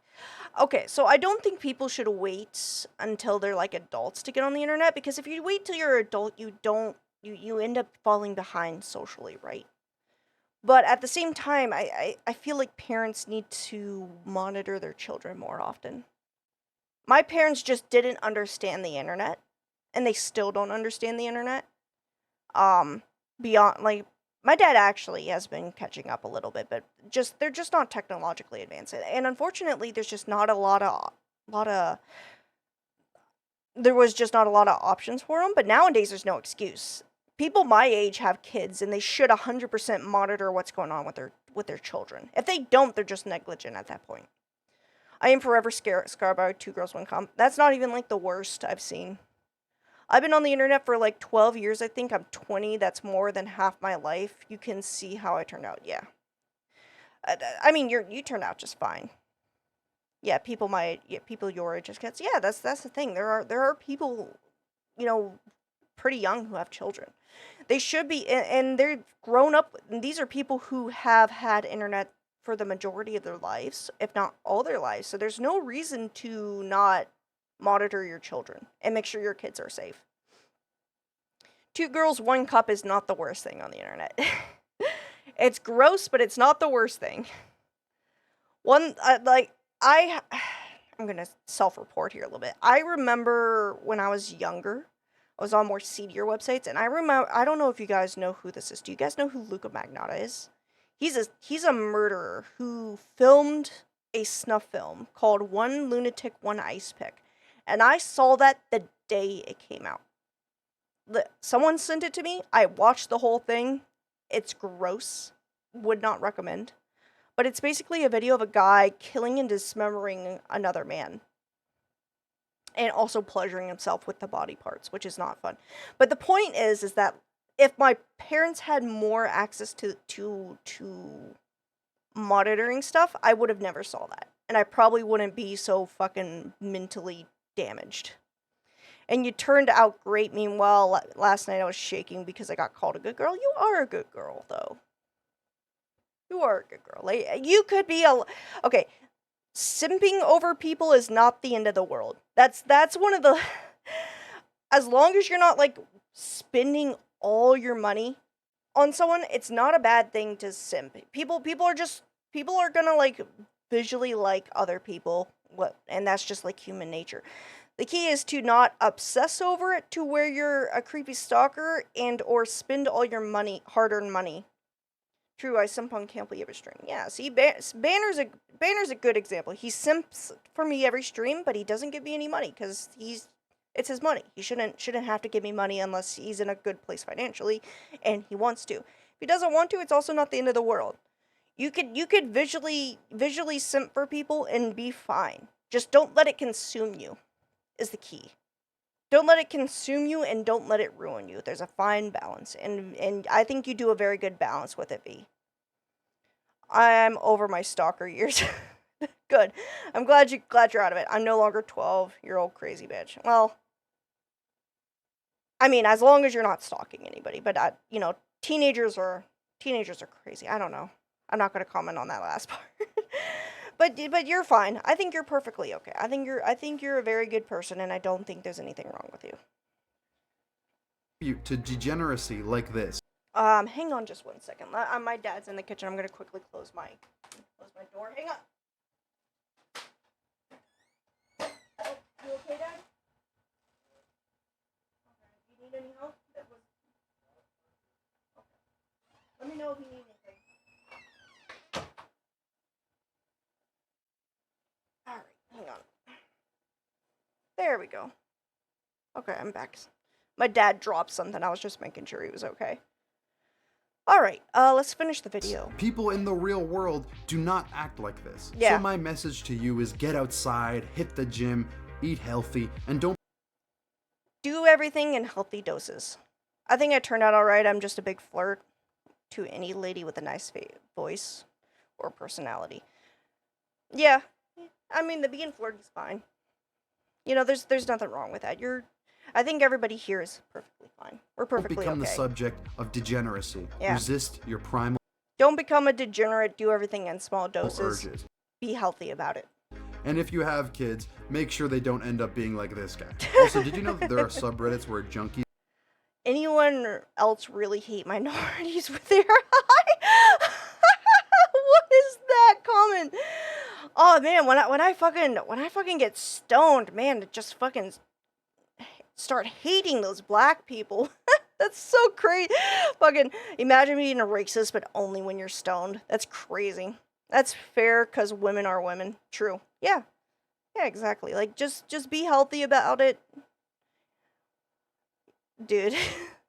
beware of the fucking racist stoners then, Banner. You gotta be wary about them. There apparently there's drugs out here making people crazy racist. Congregate to share memes about doing That's hard. fucking crazy. Dude, I feel like drugs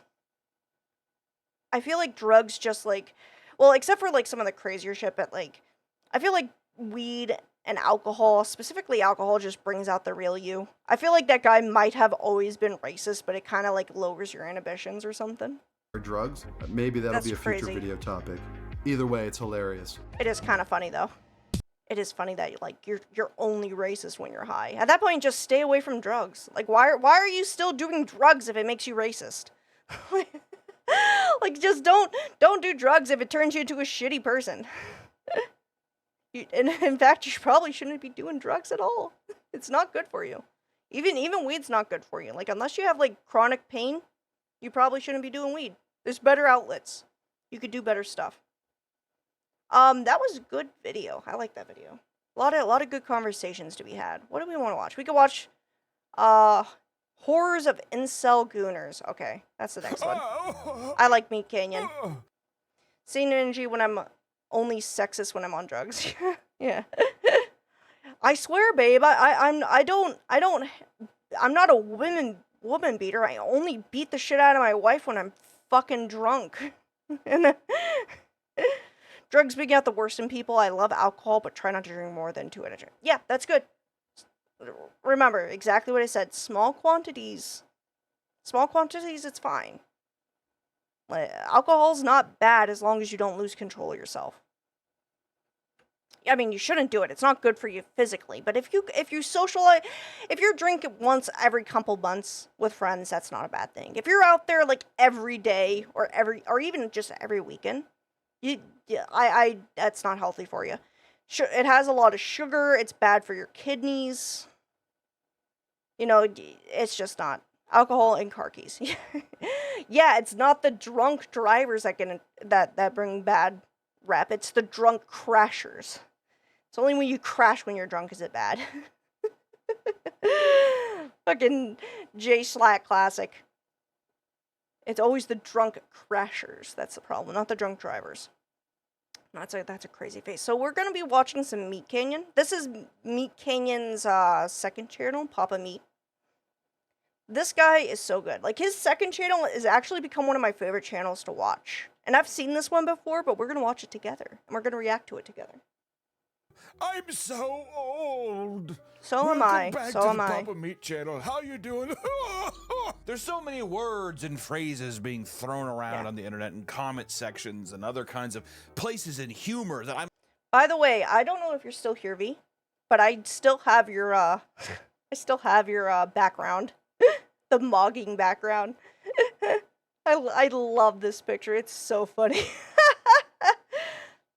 Fucking the best background. I don't think I'm gonna change it for a long time.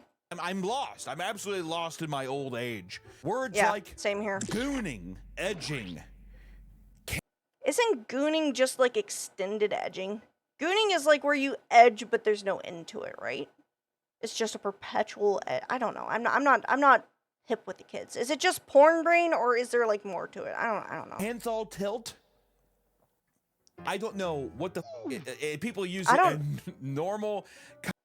I don't know if I have a positive or negative Canthal tilt. I think I have like a neutral. Conversations I'm not as sure. if this is I've never checked. I'll be honest with you. Just for anybody. It seems it's odd. And when looking, my VTuber avatar has a negative one, but I did that on purpose to make myself. Hang on. Let me do this. Look at that. Yeah, I got a negative one, but that's intentional. I'm sticking to Sigma. Yeah. Everybody wants to be a Sigma male. Nothing wrong with it. I don't know if I think I prefer Sigma males over alpha males, in my opinion. I like men who do their own thing, and because it's respectable. Looking more into it to try to keep up with these goddamn youths, I found out that it's all kind of derivative of something called looks maxing. Looks maxing. Okay, chat. We're gonna figure out how to be beautiful. This is our ticket into being up there with the pretty people. Look at that. Mogging.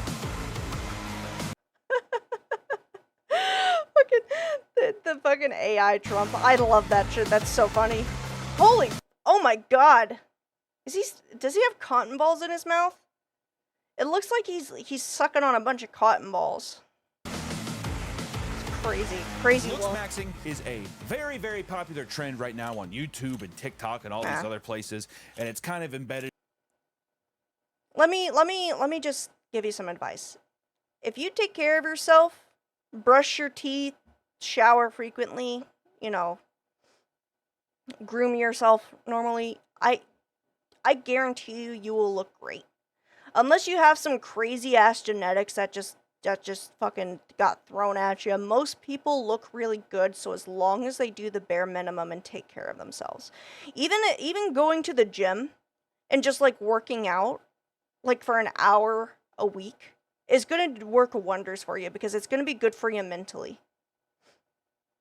I made an AI GF and I was amazed how smart she was. Yeah. She's your perfect digital girlfriend. In male culture, Tamagotchi GF. Females, they do looks maxing too. Who gives Bro, that'd be a crazy game. Like Tamagotchi, but with like big titty anime girls. I think we might be onto something, chat. a shit, dude? We need to We need to sell that idea to a developer. talk about the real fucking Tamagotchi, but with anime girls. I'm sure it's been done before. juggernauts of this. The real people who hurt. The final form is her just being naked, taking all the clothes off, and suffer more than anyone else. Me and the boys, aka the incel community. Hey, if you're an incel, stand up. Be proud. Incel salute. There's level of obviously irony and other kinds of humor. Yo, that's a pretty cat. Let's just say I made her a dommy mommy and she ordered me to do something and I said no and she pulled me by the legs to the bed. Cuffed me. Lol. But it is a very yeah, that seems like something a dommy mommy would do for you. real thing. And it's something that I am going to take into consideration moving forward with my own looks because I'm a morbidly obese piece of shit. He doesn't look too bad. See, he's a bit bigger, but because he takes care of himself, he doesn't look bad. I even got my his hair is washed and neatly trimmed. His beard is trimmed. Like, you don't have to look perfect to look good. My face evaluated by AI scares me now. Yeah, AI scares everybody. You could either be repelled by it or accept our new AI overlords and the fact that we're inching closer and closer to the point of singularity.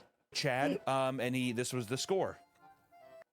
I believe we will hit the point of singularity within the next 10 years. I will be shocked if we don't hit it. With how quickly AI is evolving. Like, the end is nigh. Not good. Looks maxing is the practice to maximize one's look, and most importantly, when you're a looks maxer, your goal is mogging, which means to be more Mogging. The ultimate mog. physically attractive than someone else. It's very True. petty, and that's why I love it so much. Looks maxing is actually a pretty old trend from around 2015 that popped up on a forum called lookism.net. It was mostly associated. I've been here the whole time when you were talking about the background and gooning, but my mom came into the visit, so I couldn't type. It's okay. Yeah, you know what? I don't know if your mom wants to. I don't know if your mom wants to hear that. With incels trying to blame all of their problems on not being attracted enough to get some pussy. So the Yeah, idea that's of looks not- maxing was Like I said, unless you have some crazy genetics, just take care of yourself, man. born. Again, like even just taking care of yourself mentally will like work wonders for you. Confidence is key, and that confidence only comes when you focus on yourself for a bit. You can't attract others unless you take care of yourself. When you're in a place that you're well taken care of for yourself, then people will gravitate towards you. It's okay. My mom isn't good with English. Okay. I don't want to get you in trouble. Which is kind of interesting because I will say in a lot of incel communities, usually there's no kind of self-growth happening, which is the opposite of looks maxing. They're upset. I am upset. I am married and I'm upset. I get no. That's the problem. Like you need a hot bitch ain't gonna come to your door and like say, "Hey, I'm ready to get married. Put a baby in me." Like that's not how it works. You gotta take care of yourself and you have to get out there. Hang on. I've been me having a good personality rather than looks maxing. Yeah, exactly. That's always like, that's gonna be a huge difference for everybody. Just take care of yourself. Pussy. Be a good person. And just do well. Go to the gym and bench a little bit. You know. Right. Even if you're not trying to get like swole or anything. It will release dopamine that will make you feel better. And that's going to carry over in how you present yourself. And nearly a decade later, looks maxing has now spread to TikTok and YouTube. Crazy jawline. And the toxicity of the culture has been growing. That's a crazy jawline, not going to lie. Which, some people say toxicity. I say the good word. Because to mog is to live, is what I would say. If you're not mogging, what the fuck? TBH, those look maxers look so ugly to me. I like my softer features. Yeah, I mean, I personally don't care so much.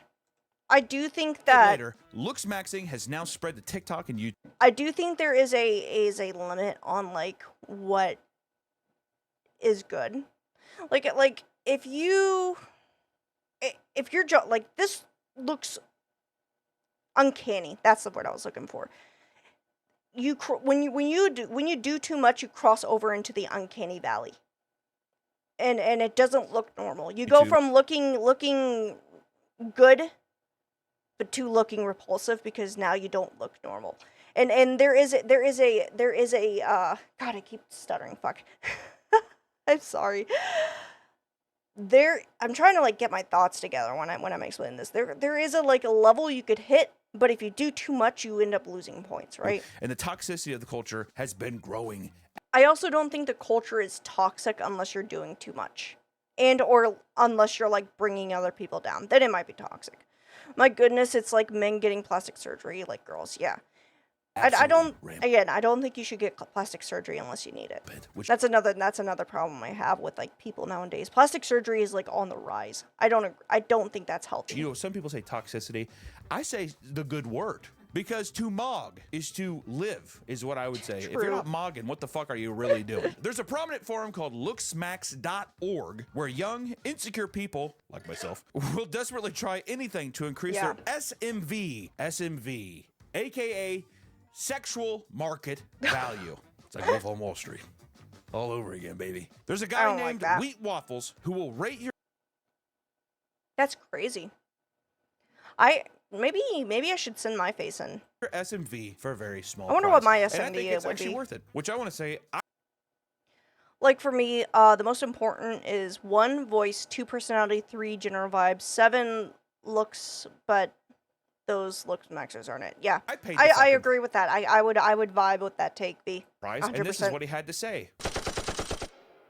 Thanks, Wheat Waffles. Jim. Men just got it, dude. Honestly, can I just be real for a second, Nick? And just like cut the bullshit. We don't have to include this in, honestly. I'm just saying. They're including it in. I just want to talk about men because they just have it harder. I don't like pictures. Some people aren't photogenic, but might look better in motion. Yeah, I think I'm like that IRL. Like I don't think I take good pictures, but I've been told like in person I look pretty good. So I don't know if I just don't take good pictures or something. Some people with plastic surgery just turn themselves into bicycle seats. Yeah, that's a good way to describe it. Like I go on these forums with women and they're like, I don't look at it. Dude, I hate women. So let's take a look at some of the techniques to increase your SMV. And also, if you're a woman, get out of here. Get the hell No. You're gonna learn today, chat. out today. I think I'm like that too. I look good when I look at myself in the mirror, but when I take pics, yeah. Video is sponsored by I love women. If you have any they have booties that I love. Yeah. Maybe consider trying. Praise the booty. Fume. Okay, we're gonna nice try, Papa Me. We're skipping this shit. There we go. Which first on our long list is soft maxing. These are lifestyle changes that include basic care to your hygiene and aesthetic presence, such as going to the gym, getting a haircut, and moisturizing. That's right. Yeah, that's all you really need to do. I said moisturizing. It's no longer considered gay. Back in my day, if I would have brought some lotion, all you need to do is soft max. I guess is what the term is for it. Or if I would have told just take care of yourself and you'll be infinitely better. Anything else is just overkill. Some aloe vera, I'm gonna put it on my arms. People would say you're gay, and I think that actually drops my SMV. No. Correct, Nick? Thank you. It's basic hygiene and wearing clothes that fit you. No longer do you have tight. If just take care of yourself. If you're a big guy like me, dude, you go buy clothes. Soft max all the way. True. I've been there, dude. Hey, I'm living it. When I had to take the step from 2x to 3x, sad day. Sad day. Now we're going to be talking about some techniques that will alter your physical appearance. Maybe my perception is wrong. He doesn't look too big. Like, he is bigger, but he's not, like, terribly huge. 10 years younger, in fact. Well, that's good. That's good. It's always good to look a little bit younger. Not like crazy young, but, you know, people are always trying to chase that, like, you know, fountain of youth, I guess would be the term for it. Unusual ways. So, please, come with me. Come with me. Come on. It's like a back alley deal. No, come on. Seriously. No one's looking. Come on. Starting off with the jaw and face, a.k.a. your moneymaker. The first category is improving the fucking jawline. You've probably seen people on the internet. You can't improve your jawline unless you A, lose weight or get plastic surgery. In which case, I just don't think it matters. You know, do the thing where they show off their Giga Chad chin and stuff like that. It's like basically saying, hey, are you in the club? Look at me, dude. Yeah. See this? I'm working on it, dude. I'm not saying that my SMV is high. It's on the rise, but He it's not high. doesn't look bad though. So I think it would be higher than it shouldn't be that bad. About 120 pounds. Mewing. Mewing. I'm probably thinking Pokemon. Wrong. I've heard this Maxing before. 101, dude. And it's like pushing your tongue up against the roof of your mouth, right? I don't think that does anything. named after its creator, That doesn't Dr. do shit. Mike Mew. This is a facial reconstruction technique that involves placing your tongue on the roof of your mouth to change the shape of your jawline. Some of the benefits include this. Oh, look at that. Realigning your teeth. So Well, that's like dental work though. I don't think that like changes much facial wise. you don't have no buck-ass teeth. Improve facial aesthetics so you get that chiseled Giga Chad jaw. And it stops you from becoming a mouth breather. If you're a mouth breather and you're a fucking... Okay, if there's like scientific stuff behind it, I just still don't think it does I'll much. go back of the line, get the SMV up. You're not a Mog man yet. Mew immediately. I have sleep apnea, and that does not help my SMV. I want to see some before and afters, dude. 20 months mewing plus hard mewing. Oh my god, it's unbelievable. Maybe it does look a little bit more square. I think he looked better before though. Is that just me? Like he looked like his face looked a little bit more filled in. Now he just looks like a crack addict, maybe. I don't know. Unbelievable. Beautiful man. SMV way up. You know, I would say that he was a pretty handsome guy to begin with. There's not much difference here. I don't know. I don't With know. that jawline I don't know. now, Maybe I just can't see it. Next up is gum chewing. The practice of gum chewing is to strengthen and sharpen one's jawline. Which you're probably like, is that mewing? Dude, no. Were you listening? Some people recommend chewing gum for 16 hours. Is that healthy? A day to get chiseled jaw. And they make very hard gum. You can buy extremely hard pieces of gum healthy. just for this exercise, just to get those. That could wear down your teeth if you do too much, right? The grinding motion. I don't think that's healthy. I don't think people should Fucking do that. muscles right here, nice and buff, dude. Mastic gums are considered to be the best, which is 8 to 11 times harder than the normal gum. Look at that's that. not healthy. Looks like fucking. I don't know if I think That I'll sounds. just stick to mewing. That also sounds really gross. Maybe, but there are some drawbacks, which you can develop TMJ and grind down your. Yeah, that's what I imagine. Yeah, don't be grinding down your teeth. You only get one set after you lose your baby teeth. Teeth into baby teeth. Yeah. When you're trying to become a god, there's always I don't agree with that. Some bumpy steps along the way. But the people who persevere and who don't end up getting baby teeth or TMJ, Fucking they edited out like the baby teeth. they're the champions. Next one up is gua sha, which I've seen this. I feel like I've seen people really Oh, look at the pug. Look at him. He's so confused. He's on dogs' heads and stuff. Which gua sha is a traditional Chinese healing method in which a trained professional I don't think this does anything either. A lot of this seems like pseudoscience. uses a smooth-edged tool to stroke your skin while they press on it. You ever been rolled around by a Chinese guy? Well, you can do it yourself, or I still like getting mine from the Chinese guy. And my SMV, like I said, it's on the rise. Where's your SMV? Your SMV pretty good? This may reduce inflammation, reducing chronic pain. This seems like pseudoscience. I don't think this is gonna do anything. But it's for your mostly chat. used to get sharp jawlines once again, dude. It might feel good. It might relax you, but I don't think it's gonna do anything for you in the long run, You think there's just or even in the short run, other than like just giving you like a relaxing massage kind of feel, right? Couple tricks in the books? Of course not, dude.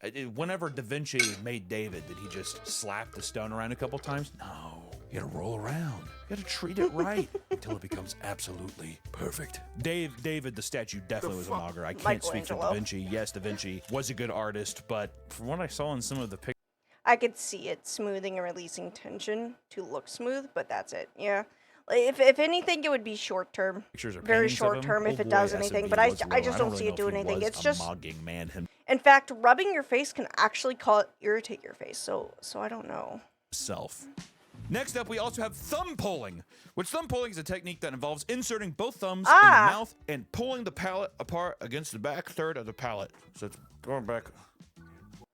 I don't think that's good for you. Don't do that. You pull your mouth open. The goal is to create more space in the mouth and stimulate maxilla bone I don't growth, think that's dude. good. Don't do that. Don't do Your that. teeth are essentially like a bird, right? You want to pull those bad boys out. That's not gonna do anything for you. That could actually cause damage to your jaw. Don't do that, chat. And Belt of course, pulling. there is belt pulling, which you bite down on a belt. I will never do that. You can mess up something. Yeah. And then lift it up. You lift it up over your head. And, you know, there's some drawings of how to do this too. Let's just look at some of these. They're pretty good. This is haunting. Oh. First off, he put a lot of... That looks like serial killer artwork. That also doesn't look... You also shouldn't be doing this either. This is not... Don't do that. First off, oh, that looks like a Titan from Attack on Titan. But don't do this, chat. This is not good for you. Time in those eyes. That is fucking crazy. Yeah, he should have spent more time on his arms. Dude, when we did the medieval torture device video, this is exactly what this is. Look at the fucking like the Look at them grippers. scribbles on there too. This is a madman. This is Da Vinci. This is what Da Vinci wanted to be. I thought that was his asshole for a second, where he's bent over, but Oh no. my So God. that's him. And then you put it around your knees, and you also pull that way too. Oh my This is God. the artist before and after images. All right, here's before one. What's this guy's? He's a good-looking guy. Yeah, he's not He's got kind of a bit of a dud chin. Let's see afterwards though. No, with I the don't belt think pulling. so. Is this the same man? Something's not right. I think he fucked something up. This isn't good. Don't do This is the same guy. You know what? I think the old boy just should have grown his hair out. Because I think the long hair also accentuates. No, it was the belt pulling. I think it was a good deal, dude. I'll tell you a quick story about how I fucked my face up 5 years ago. I took a fucking belt, bit down on that shit, and started yanking it up from my face with my arms. It didn't feel very good, so I lifted up my legs and put the ends around my feet, started pulling hard as possible, and felt a pop. I looked in the mirror and my face appeared forward as fuck. I was ecstatic. I finally found how to ascend hard. Don't do this, chat. What's with that Baki look? Yeah. Yeah, I don't like that. Praise be to you, brother. A true mogger. No matter what he says, through and through, the SMV is way up, and his belt chewing is only proof of that. Don't ever do this. This is not good for you. Like I shouldn't have to tell you this, but I can't express it enough. I don't want people to hurt themselves. Week and then took a break. Within 2 fucking days, it all collapsed and reverted. Whoa, it was worse than before, and I literally looked like my face had shrunk. Don't pull your mouth. See, it didn't work out. Now he's got like he went from having a kind of a chin to no chin. Axilla, just get expander or MSE. Wow. They make expanders?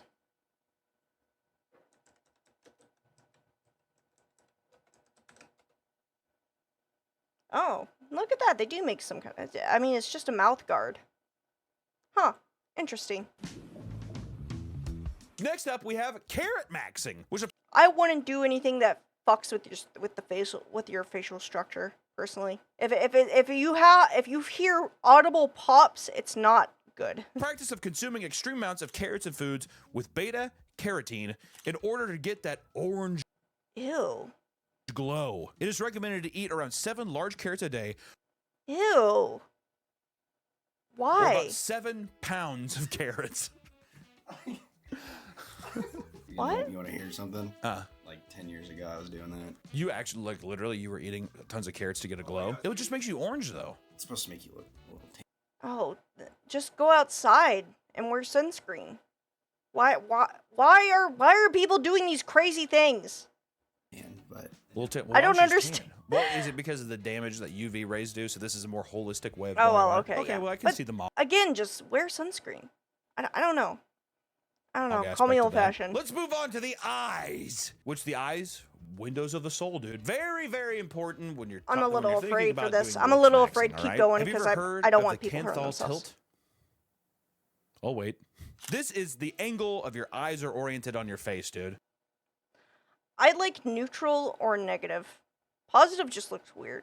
You look alien to me. Which we have a thing here, which is positive, looking more assertive, more dominant. Neutral, you look like, you know, not intimidating, but you could be passable. And of course, negative, you look sad. And that's... I mean, negative looks pretty good in my opinion. Same, I just wear sunscreen or a long sleeve. Yeah. It's gonna take your... I mean, if it's hot, you know, you don't want to overheat yourself. But yeah, I just don't. I don't think a lot. I think a lot of this stuff is not good for you. SMV I know I down, keep saying that, but it's just it keeps getting crazier. Points, definitely. Okay, is my Canthal tilt? Is it positive? Editor, put like a line to see. No, he's got a negative. Is it positive, Nick? It doesn't look bad, though. It's either neutral or negative. It's negative? Those with negative canthal tilt, apparently me, are called prey eyes. These... I mean, both of these men are conventionally attractive. I don't think either one of these people look bad. I'm pretty sure my can't spell tilt canthal is neutral. Yeah, that's fine. These make you look weak. I think this is one of those things people focus on, but they really shouldn't, because I don't think it matters. And vulnerable, which I don't look weak and vulnerable, dude. I bet you there's been yeah, so many people who watch my videos people. Like, I could fuck him up.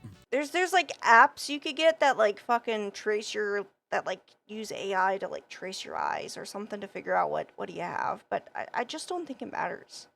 I think it's one of those things that people just focus on, hyperfixate on, but there's nothing you could do to change it. I mean, I guess you could get plastic surgery, but it's not something, it just doesn't matter too much. I don't think where your eye, like, unless it's like, again, crazy genetics, your eye positioning doesn't change a lot of stuff, in my opinion. It doesn't make much difference. And you know what I have to say that too? I'd be like, stop. Outside of surgery, there's no way to change your canthal tilt, and that doesn't mean people aren't trying. Here are some exercises that It was about the features as a whole. Some look better with one, some with other. I don't know. I don't know. Maybe if you put it together as a whole picture, but it just seems like such a minor problem. It doesn't even seem like a problem. There's no problem. It's just a minor thing that people make into a problem. To help with your eyes, you can do squint maxing, which do 100 partial. I feel like this is gonna be border on some questionable. It's interesting, but yes, it doesn't matter. Even if you fix one or a few, you'll always have be someone. Yeah. Squints before bed. You can't. There's no. I mean, that's not true. There are people who are conventionally attractive, but like at some point, it just doesn't matter.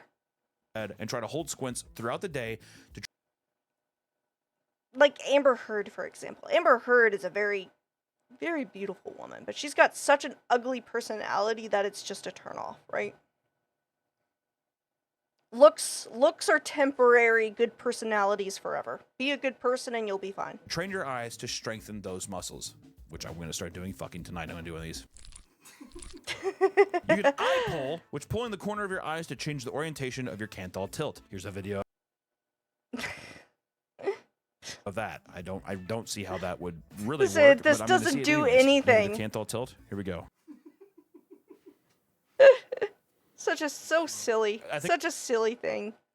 Yep, the good-looking guy is gonna go bald, and that good-looking girl's titties are gonna sag. Yeah, I mean, it's just chasing youth is just not gonna get you anywhere. It's just a waste of energy and money.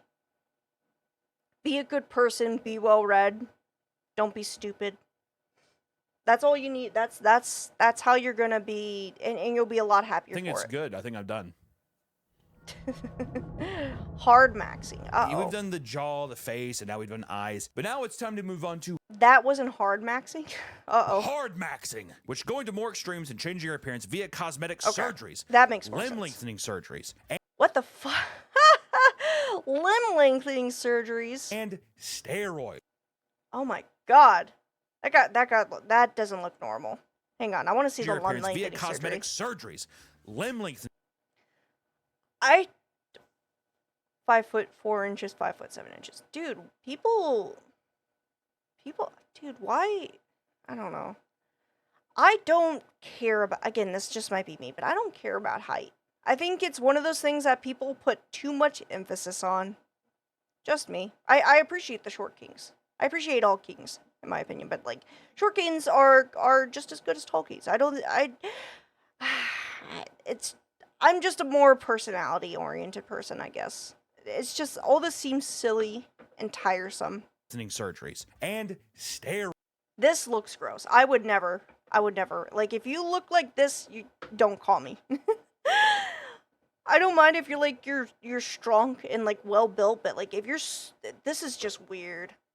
This is just weird. I don't like how this guy looks like he's gonna if I change the channel by mistake, this guy looks like he'll smack me around. I don't like this. I don't like that look. Make the tough decisions. You know what? Can you actually do it without help? Sometimes you need a fucking doctor's hand to help.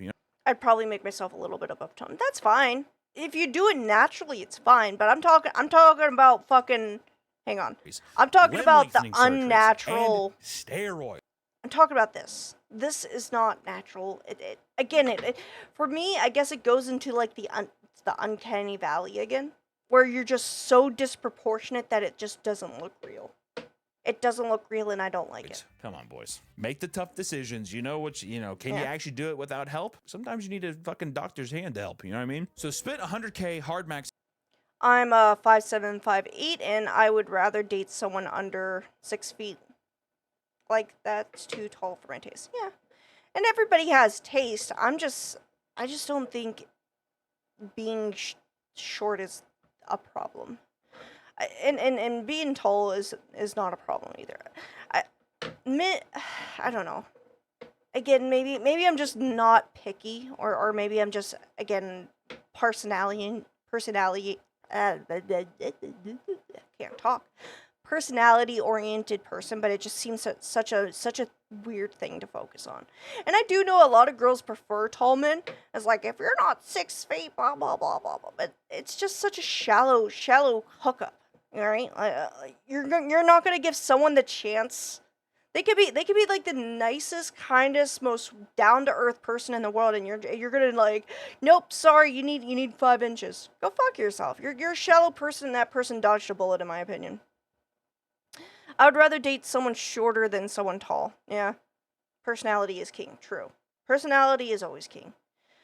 Again, it's a preference thing, but I don't know. I feel like of all the preferences, it's shallow preferences just don't vibe with me. To go from ugly to average. I spent most of it on multiple jaw and chin surgeries. Had a very recessed chin, ugly but a very wide to jaw. Average. Hypertrophied mass. Define ugly though. What was his before or after looks? He probably looked normal. Like, I don't know. Jesus Christ, dude. And hair transplants to bring my 6 head down to a 4.5 head. Hair transplants? Got 2 rhinoplasties and a full body lipos. I also, and this might be a personal thing, I also think most men look good bald. I don't think I've ever seen like a bald man that doesn't look good. Again, minor issue, but just a personal thing. Suction. God damn, dude, this is. Ew. See, this is uncanny. This looks like a AI generated image. Ken, we're talking about Ken right here. I always told myself I just want to be average. If I can get to average, it would all be worth it, and I won't have. But that's the thing, right? Like, you'll never define average, define handsome. It's all perspective. Have any more surgery then? Well, now I do believe I am average. I'm very happy about it. Thank God for modern medicine. But now I wish I guess were if you're attractive. happy, I that's spent so the long main thinking thing. I'd be happy being average. But it's never enough, right? You achieve average, and then you're like, well, I'm just average now, or I'm still ugly. Like, people could look really good and think that they don't look good and think that they're ugly, because like personal perspective is different from external perspective, right? That I never expected to be somewhat dissatisfied when I reached my goal. But now I see how attractive girls are treated, and it just looks so much more fun. I don't However, agree with that. My body can't take any more surgery, nor can I tolerate it mentally. So average it is. Has anyone experienced the same thing after hard maxing? That's an addiction at that point. You have an addiction, and you probably have some kind of body dysphoria that needs to be addressed through psychology or psychiatry. The man's MOG is so high, and it's a shame that he values his SMV so low. Yeah. That's a fucking crazy. That's like a Greek tragedy. Teddy Roosevelt had a great quote. He said, "I have never in my life envied a human being who led an easy life. I'd envied a great many people who led difficult lives and led them well." Yeah. That wasn't the quote. That's a very interesting quote. I was thinking. It should be something like Comparison is the thief of joy. envy Yeah. is the That's a good quote. Comparison is the thief of joy. Yeah, when you're comparing yourself to others, you're just going to be unhappy because you're going to see stuff you want that you'll never have.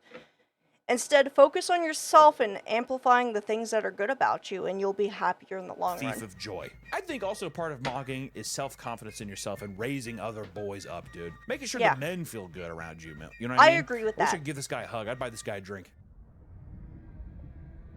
Good. The ultimate kings will bring up other kings with them.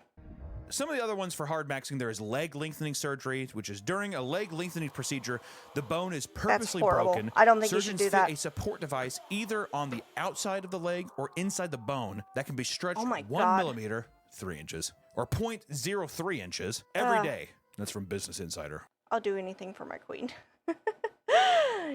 Whoever your queen will be very happy with you then. What the fuck are they writing about over there at Business Insider, dude? Jesus. Another issue, if the leg becomes over-lengthened, the patient will struggle to walk and certainly cannot run. Yeah, you could like cripple yourself with this shit. Like, this is crazy. It's not worth it. Costly, with the prices starting around $30,000 The opinion of others is never worth your health. per leg. How fucked is that? Dude, don't give me a fucking... I'll just do one this time. Yeah, just fucking price it like it's both your legs. You're not... Yeah, the one leg.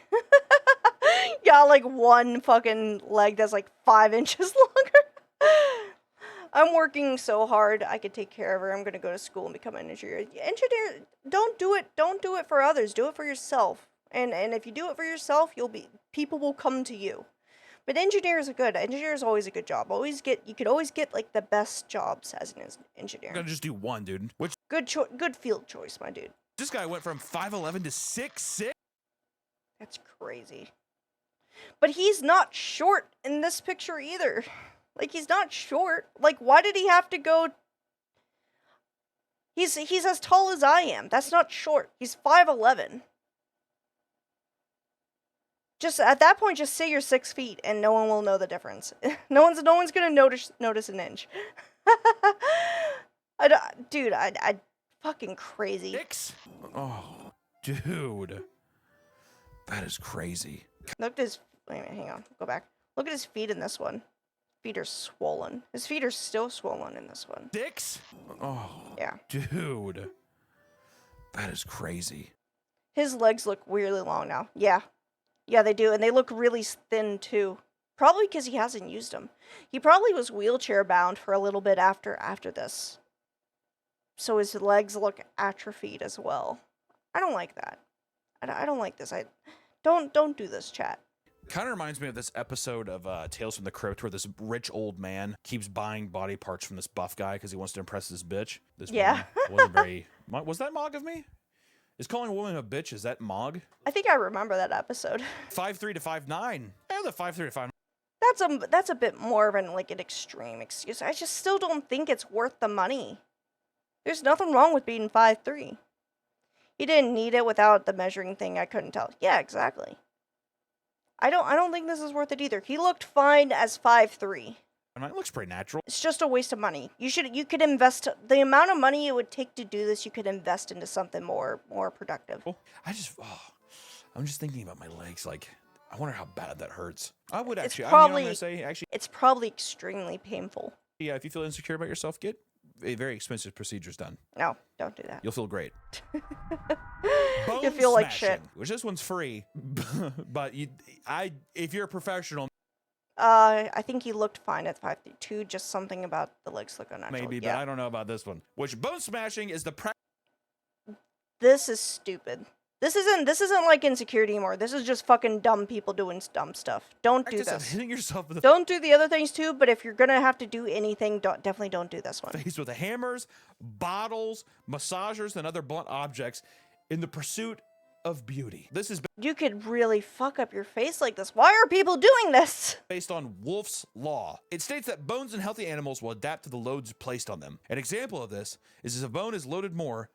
That doesn't extend to your face though. Your facial bones are so thin that there's no any reformation is just gonna alter your face and not in good ways. It will remodel itself over time to become stronger in that way. So yes, you can mew and stuff. You can also take a hammer and beat your face until it forms something that you're liking. Facial fractures can result in a whole array of that like it works for your arms and legs because those take impacts, but like I don't think it's gonna fix your face in a proper way. Issues from damage to the brain, detachment of Yeah. eyeballs from muscles Yeah. and eyelid structures, collapse of nasal airways or the cheekbones, injuries to the ear canals and hearing and more. That's my boy, Dr. Don't do this. Is this a woman? If this is a woman, if we're quoting a fucking woman in this MOG video, I'm going to be very upset. I'm just going to, you know what? It's from a doctor. It's from a doctor. I'll put it on the screen, but I'm not going to say the name.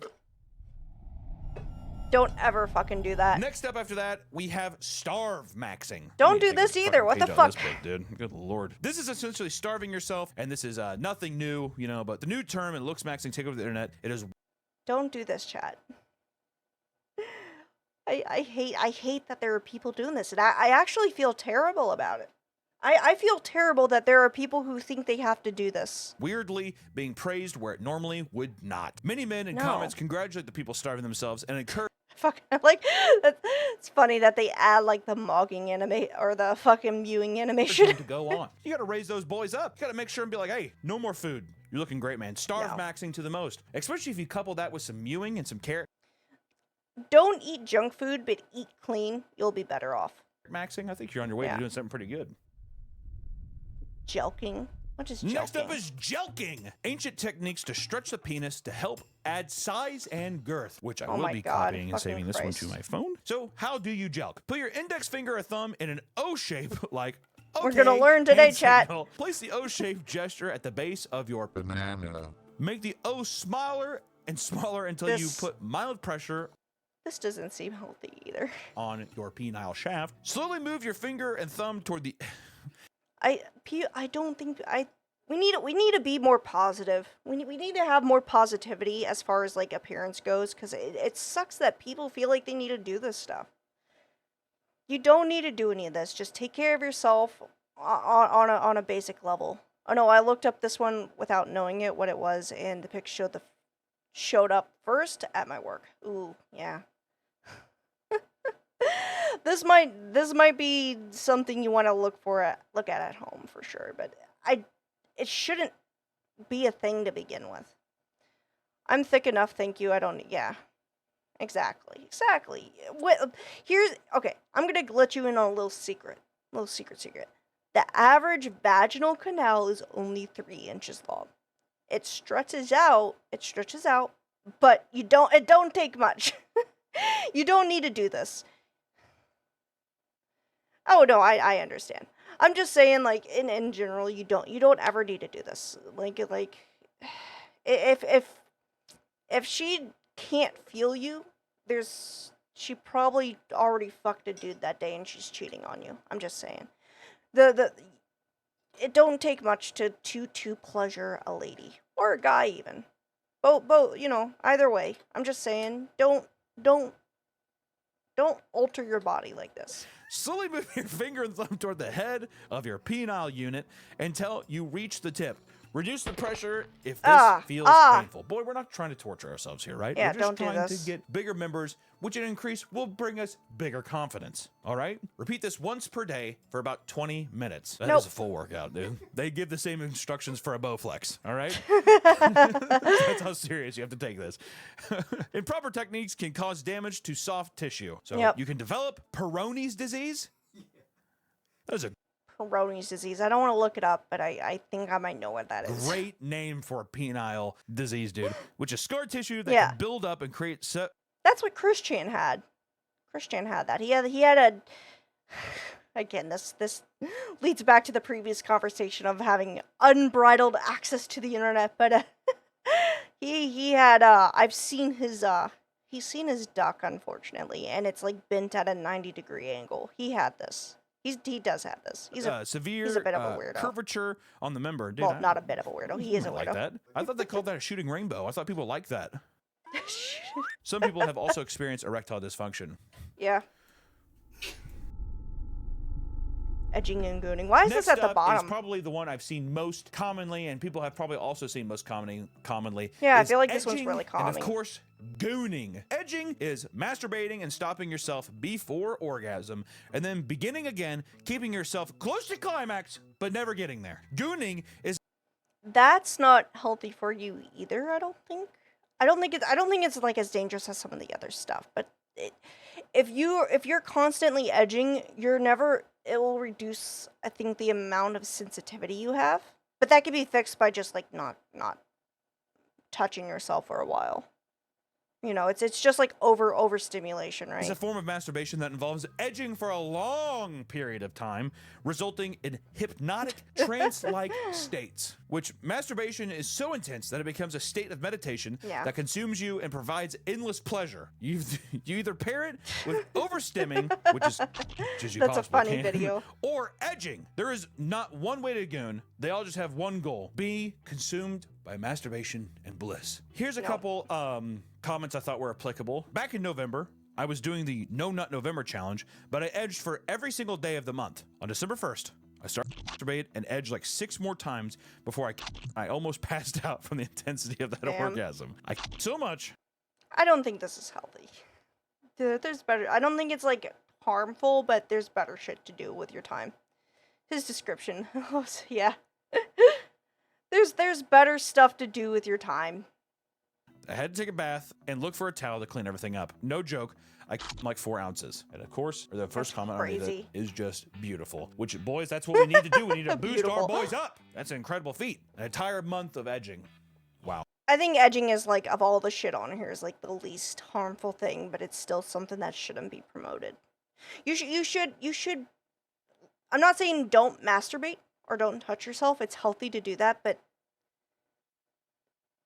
being that Coomer-brained is not good for you mentally. It's not good for your mental. If it was me, I would. Well, Nick, here's the thing. Would you say are you an edger or are you a gooner? Edger.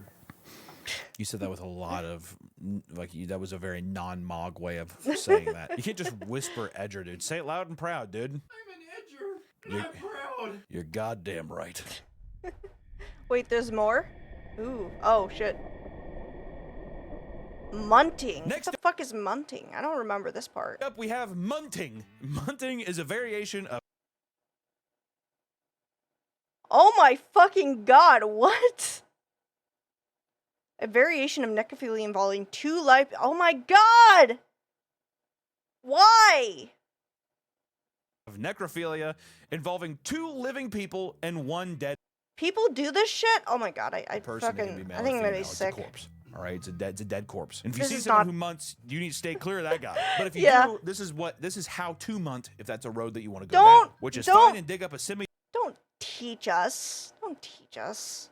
I kind of want to know though, but don't teach us. Decomposed corpse. One person then goes down on said corpse while the other one jumps on the dead person's stomach, causing the juices to be forced out of all orifice. These are drank by the person or.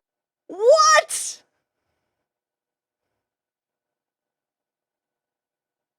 Oh my what? Oh my god. See, this is what being Coomer brain does to you. This is fucking cringe. Oh my god. I want to throw up a little bit. And I want to say that this has nothing to do with looks maxing. Like I said, it's just a part of the nomenclature of what we're talking about. And sounds there like is the a devil munting has their soul subreddit, right but now. you have to literally request. Of course it.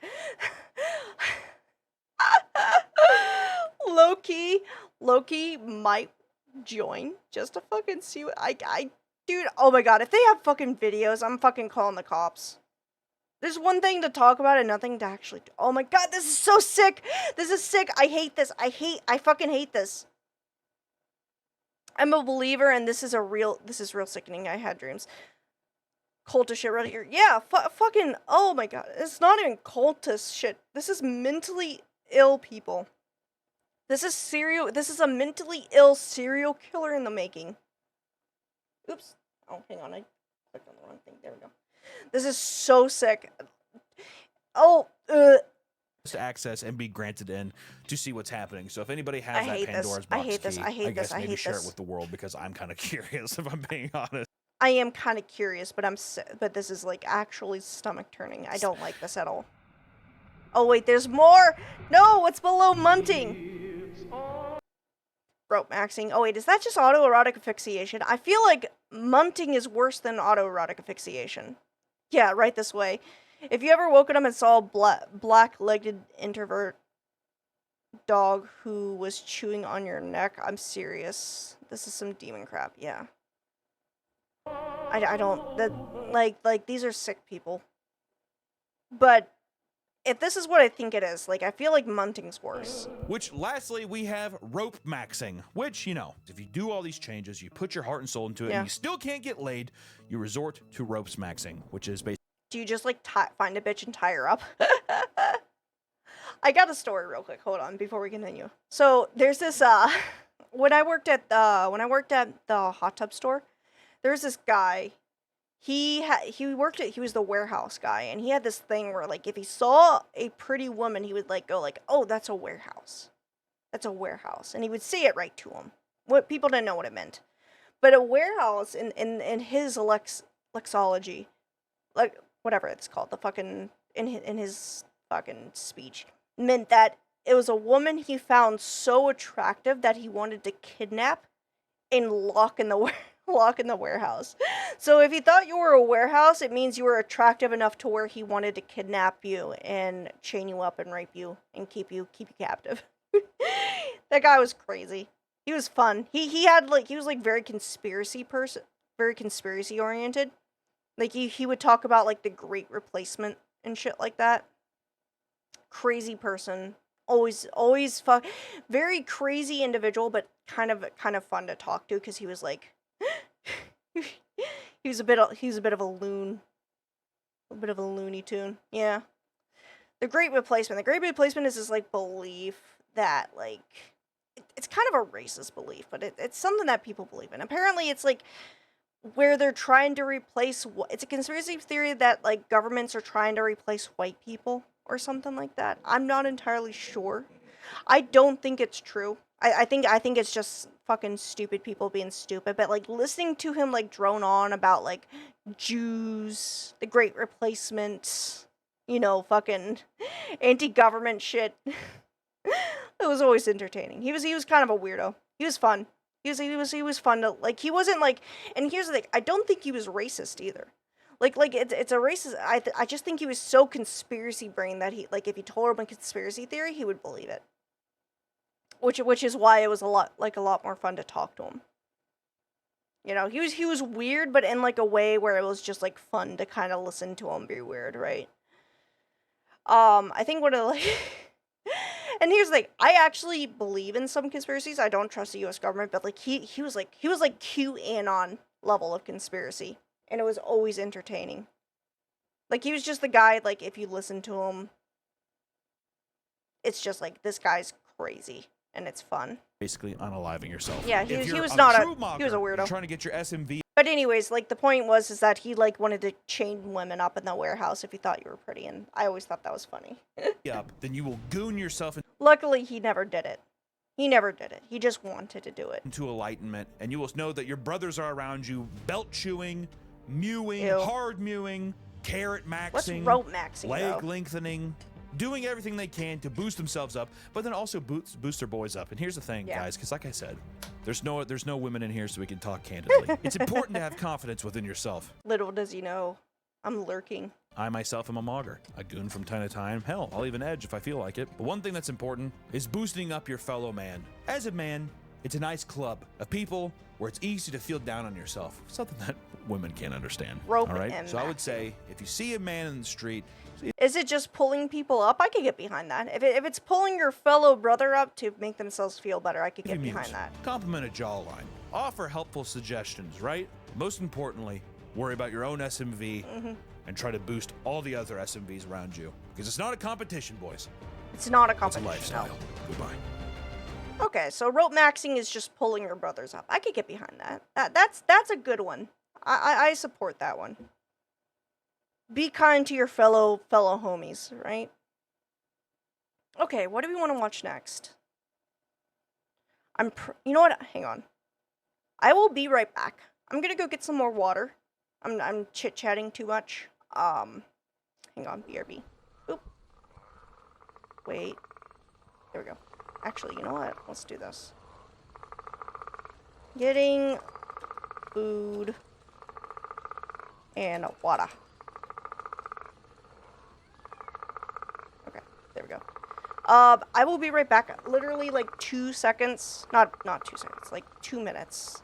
Getting water. I think my dad has some fried cheese curds that he got me, and I really want to eat those. So I will be right back. I'm not even gonna mute myself. I'll be right in the kitchen. Oh. This is good. I'm having fun, chat.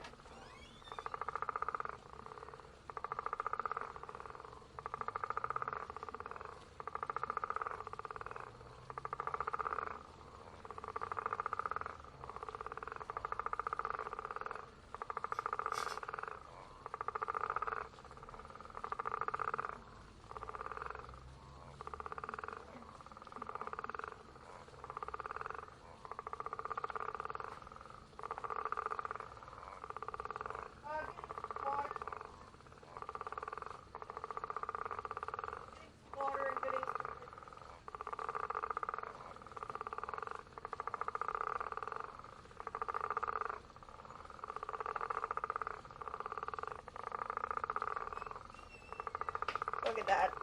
Not gone long at all. I'm already back, chat. It is thundering outside. I don't know if you could hear it though. I don't know if you could hear it. Okay. Okay, let me get situated. I got some. My dad went to Publix and got me some fried cheese curds. These things are fucking lit. Yeah, first and last, I'll say it. Seek Jesus. Yep, true.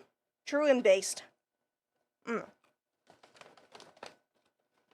These are so good. So bad for you, though. That's why Queen keep that belly.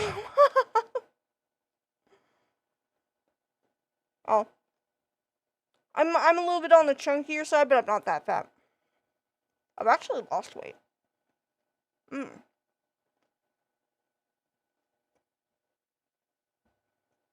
Let's see. Oh, yeah. Hang on.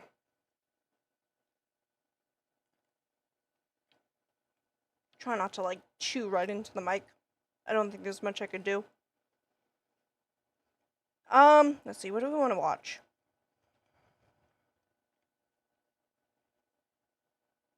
We can watch... I don't know. Anything you guys want to watch, chat? I'm pretty much down for anything.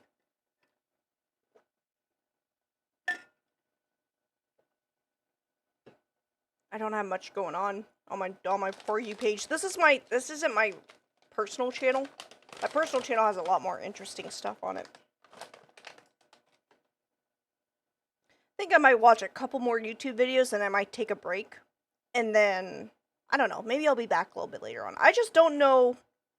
I just don't want to play any games today. Maybe a little bit later I'll do a little bit more reaction streams. But, oh.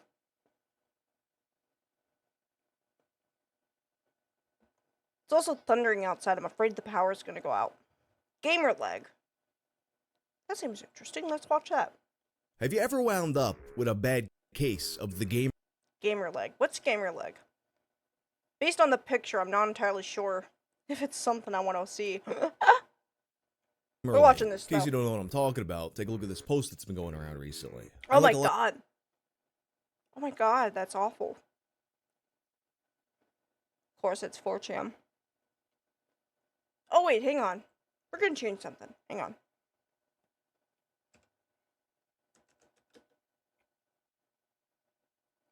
Have you guys ever heard of the ghost puncher?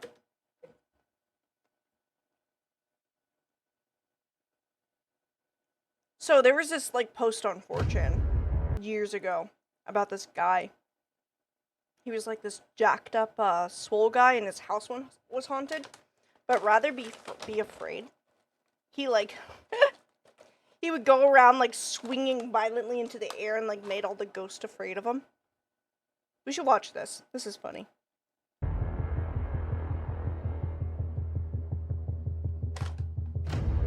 we go. Ghost puncher. This is gonna be lit. This is one of those stories you can only get on 4chan. It's also probably fake, but it's like so funny that it's worth it. No. Friend not in the story tells us about place to get palm readings. Lifting buddy and I go to get palms read. Show up to this shady ass place at 10 in the Palm reading is fake as fuck, boy. morning wearing our workout gear. Ghost bitch already mirroring. Stereotypical scraggly gypsy woman shakes our hands and seats us at the table with a crystal ball. Asks who wants to go first. Hispanic heritage I'm kicks calling in. this guy instead of the Ghostbuster, yeah.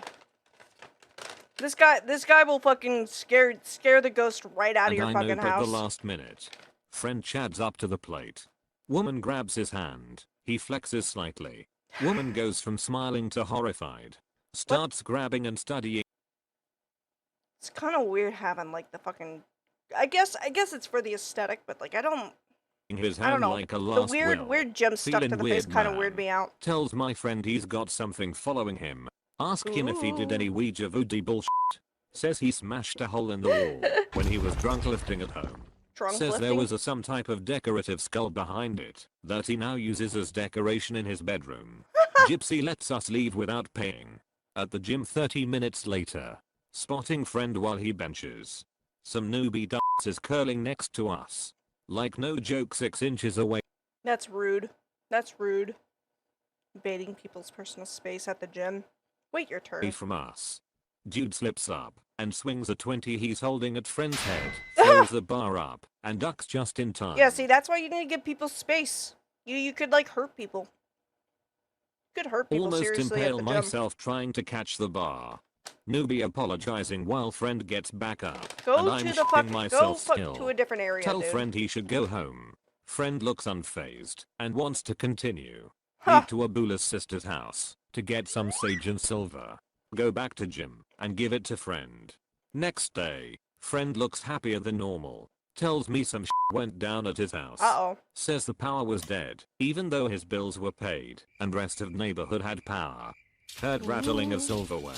Uses flashlight app to see. It's a spooky ghost, everybody. Saw a silhouette of someone crawl under the kitchen counter. Nothing under the counter, not even shelves. Friend doesn't believe in Ouija. Do you guys believe in ghosts? I think there's some things that can't be explained, but I think most of it can be explained, right? There are just some things that like whether it's a spirit or not, there's just some weird shit that's like you could never truly explain it, but like you should always look into shit with skepticism, because most of the time it is fake. Like I could say I got a ghost behind me right now. None of you guys would know it. It wouldn't be true. What I see, it's not ghosts, but demons from hell. Yeah, and that's a perspective. Take a religious perspective on it. Hang on, I'm chewing. Hang on. Let me finish chewing this cheese curd. The Bible is real. Maybe. I would consider myself agnostic.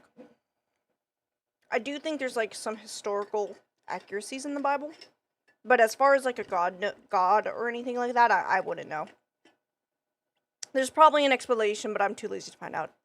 Based. Yeah, fucking house creaks. It's a ghost. Might be my house falling apart, but I'm pretty sure it's a ghost. Leave it to the spooks. Alright. I'll tell you a story. So my neighbor actually thinks I'm a medium. This is a funny story. So well, not really. Somebody died. So, friend of mine, so when I was coming home from work, and I was passing by my neighbor's house, and there's a lot of cars there, and I saw someone walking up to her house. I thought it was her mother, because her mother had, like, really unnaturally long hair, like, down to her knees long. And it caught my eye, because she usually kept it up in this, like, massive bun that looked like a turnip kind of deal, like one of those like super big buns. But her hair was down. I was like, huh, that's the first time I've ever seen her hair down. It looked like her mom. I'm not gonna say it was her mom, but you know, it looked like her mom. I was like, huh, I guess her mom's visiting town. Kind of weird that her hair was down. Whatever. I see her that afternoon. My dad's talking to her outside. I was like, hey, I saw your mom earlier this afternoon. Is she in town?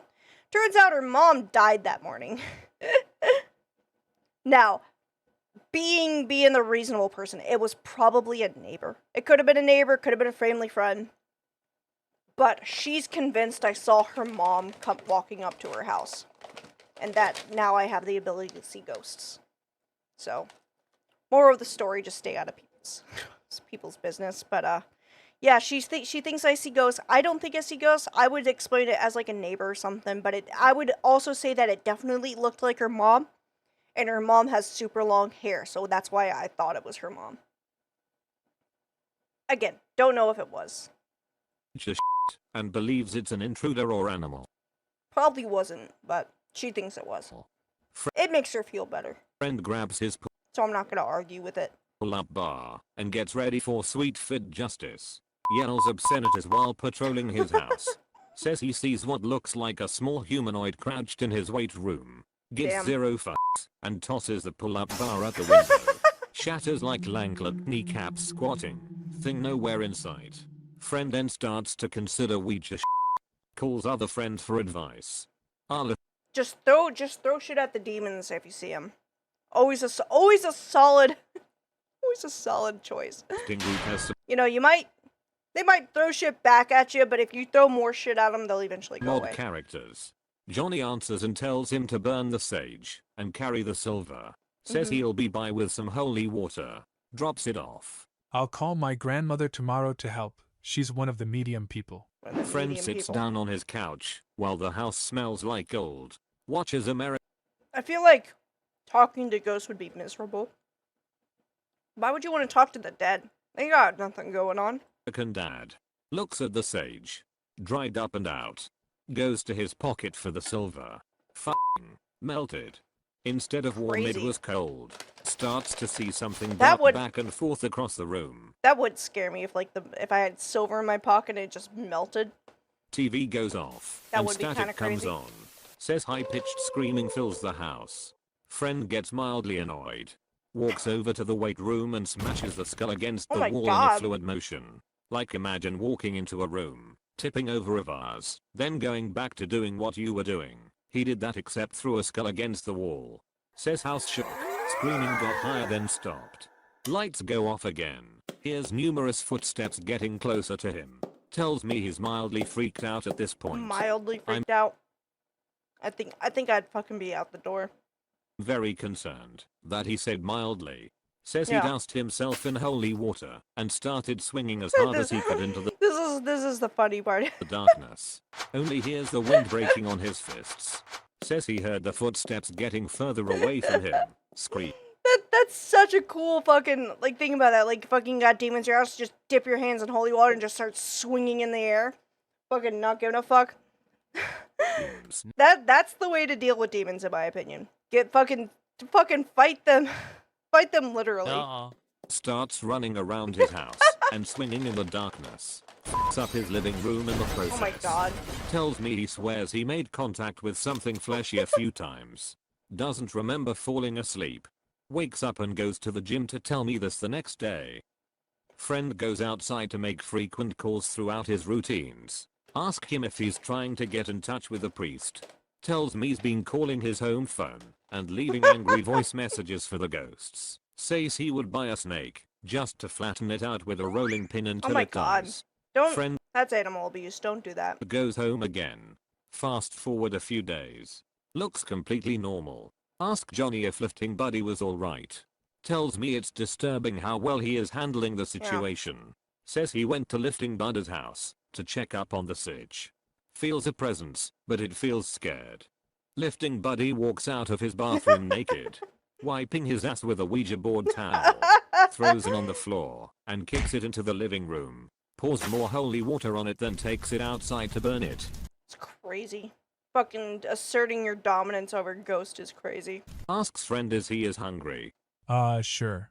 Says he pulls out an opened Ouija board he bought at Spencer's and uses it as a fucking cutting board. Says he repeatedly stabbed the fucking Giga Chad. The cutting knife into the board when he was not using it. Breaks the board in half after he's done chopping. No, that seems like a waste. You could just keep it and you keep using it as a cutting board. You don't have to fucking bust out a new one every fucking time you cut something up. Just feel like you're fucking throwing money away. Chopping up tomatoes and throws it in the trash. Washes his hands, then pisses in the trash can. Even I think this is disrespecting the spirits too much. Yeah, I agree. They both eat grilled chicken salad, then Johnny leaves.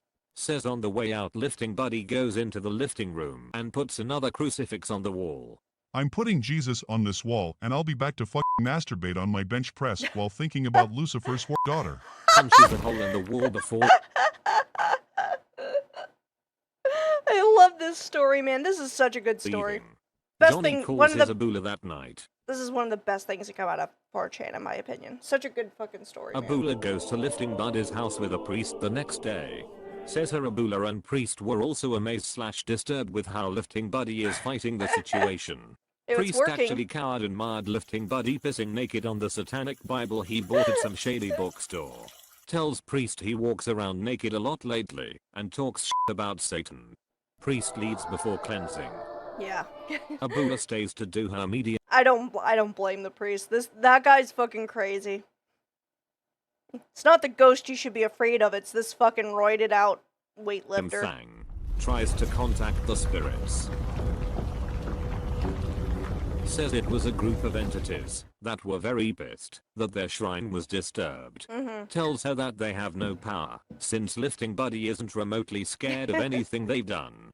Lifting buddy walks back into weight room with. Yeah, that's kind of the thing with ghosts, right? They only they're only as scary as you let them be. If you're not scared of them, they can't do anything to you. A dead snake. Abula says the entities scatter like roaches. Check out what I found on the street this morning. Takes a bit out apple. A fucking dead snake. Oh. Throws the snake on the floor. Puts holy water and salt on it. Kicks it into the carpet a few times. Ew. Ew, it's gonna smell bad. Don't do that. Don't do that. It's gonna Before peeling stink. it off and throwing it into the trash can in the kitchen. Abula is WTFing at this. Your house is gonna smell like dead animals. That's gross. Man's mental strength or ignorance. Tries to contact the spirits again. Oh, they keep running from her. Finally talks to one. Says they are scared of lifting buddy. Ghosts are scared of my bulky friend. Abula asks. We're on an ad break. We can wait like a second for it to end. That way we can continue. I don't want to keep watching when nobody else can watch. You know what I mean? Kind of sucks. We could also I also kind of want to I don't know if anybody can hear me. I could repeat myself once we get to once ad break's over. There's also, before I go, I want to react to one thing. Something that happened in Florida.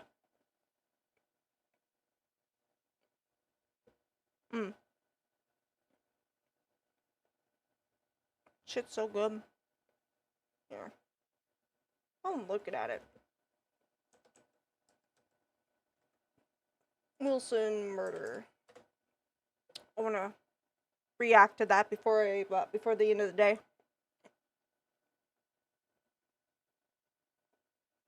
Come on. 15 seconds. We're almost there, chat.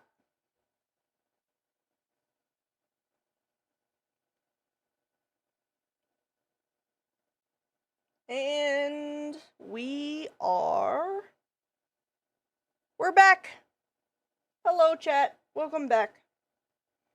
So, if you didn't see, couldn't hear me, I paused it so we could wait for the ads to be over.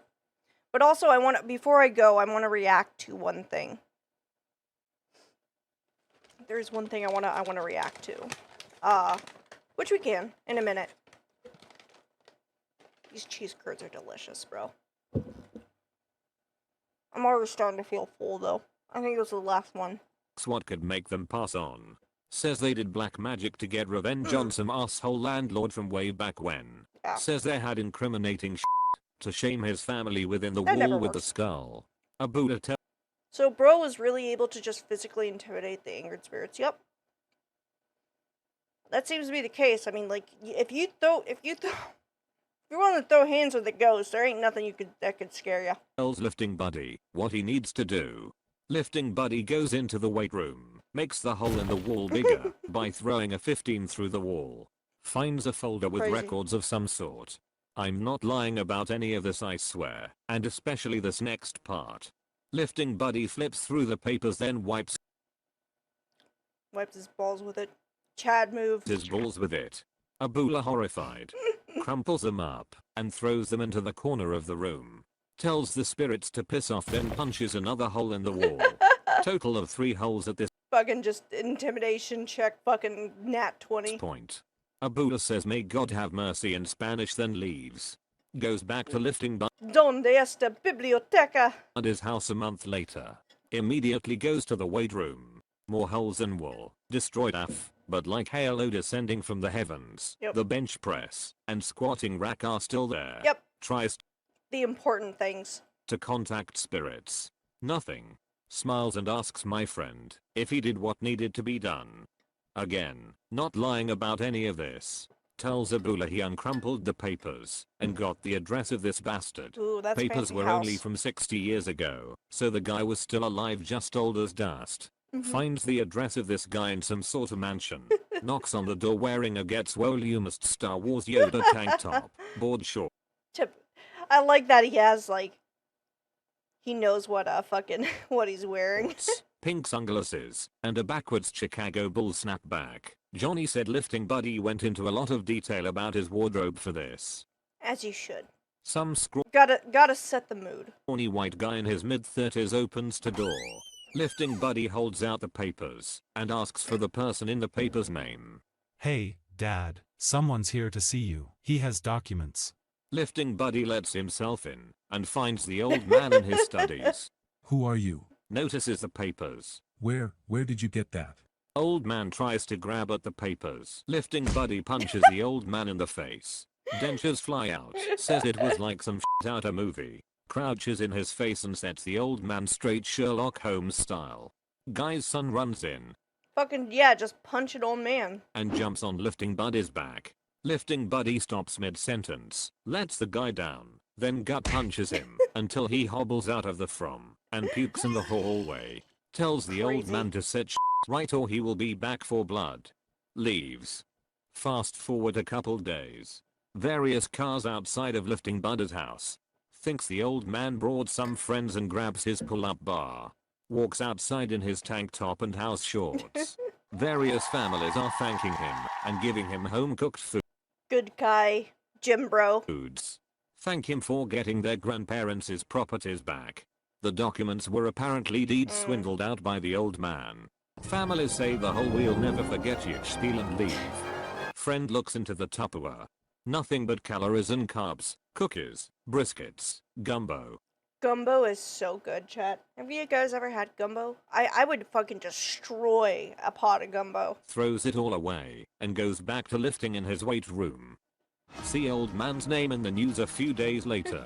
Apparently he was hated by the community for being a dick. Yeah. Somehow only As heard about it him now. usually is. News doesn't disclose how he died. Don't know if it was from lifting buddy doing more damage than he thought, the ghosts getting their revenge, or natural causes. Hasn't had any paranormal problems since then except for one. Says he went to the kitchen for a late night non-cheating snack and saw full Non-cheating. body apparitions. If it's late night, it's probably cheating. Just accept it. They smiled at him. Says he grabbed an apple, head nodded while taking a bite, and walked away back to his bedroom. He stops halfway and turns around. Holy fuck, you guys were real? Spirits fade while smiling. Lifting buddy goes to sleep. Lifting buddy still lifts, and does insane shit like he always does. No one fucked with him since the ghost puncher incident. Abula mires every time she's around him. And I think the priest told his priest buddy/church, because everyone mires and cowers and grace twice as hard when they are around him. Again, none of this was made up. No walk the dinosaur 10 Bro, the guy didn't even realize the ghosts were real. He did all this without realizing shit was real. That's so funny. My friend legitimately beat up a bunch of ghosts. Giga Chad. Yeah, dude, that was a fun story. I put it on so I could eat a little bit without having to worry. But that dude fucking crazy. There's some crazy stories out of 4chan, bro. Like 4chan, like a lot of people, it has a bad rep, but there's been some like crazy shit coming out of it. Like, there's a conspiracy theory that, like, fucking... There's a conspiracy theory that, like, Taylor Swift is, like, a 4chaner or something. Like a regular 4chan user. Crazy, crazy shit. Okay, so before we do anything else, I do want to react to something. So, yesterday, a guy, this guy's a fucking scumbag. His name's Wade Wilson. No relation to Deadpool. Wade Wilson. This guy, he was sentenced to death yesterday. And rightfully so. This guy's a scumbag. He, I just want to celebrate the fact that he is, that he's gonna be sentenced to death. Or that he's on death row now. Because he deserves it. This guy, he killed 2 women, one of which he ran over with a car multiple times. And I couldn't be happier. Me and my dad were watching the whole trial as it went down. And, this guy was just so he's such a scumbag. He was so unapologetic. Like, just genuinely smirking the entire trial. And I just want to say, thank God, he's fucking gonna be put down like the dog he is. Also, interestingly enough, tomorrow, another murderer is gonna be executed in the state of Florida. And again, couldn't be happier. I think his name is, like, what is his name? I think it's it right here. Yeah, Lauren Cole. Yeah, fuck this guy. This guy's a rapist and a murderer. I don't know if Wade Wilson raped anybody, but it doesn't matter, because he killed these 2 women in, like, some of the most brutal fashions. And I'm very happy. I'm very happy he's gonna be put down. It was pretty much expected. You know, like, in the state of Florida, you can't get away with this shit. And, yeah, I just want to celebrate that this guy's gonna fucking be put down like the dog he is. So, just happy. Happy about it. Fuck that hoe. TikTok goon addict, gross. I don't, don't be a goon addict. What do we want to watch? In Praise of Copium. That's the In Praise of Shadows guy. I know what we could watch. So last month, we'll go to Brandon. We'll watch Brandon Buckingham's version, because he goes over the entire situation.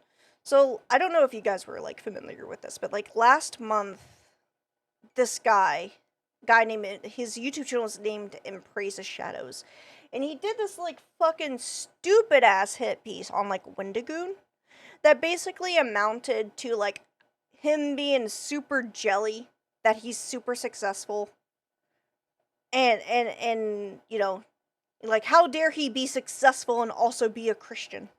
Right? Like, that level of cringe. And he made this, like, whole fucking 3-hour hit piece on him. And, like, all the information was just fucking bad. Like, bad faith, horrible, horrible arguments. Lots of slander. Lots of slander. Although I don't think they could sue him, because everybody made, like, a lot of money reacting to him.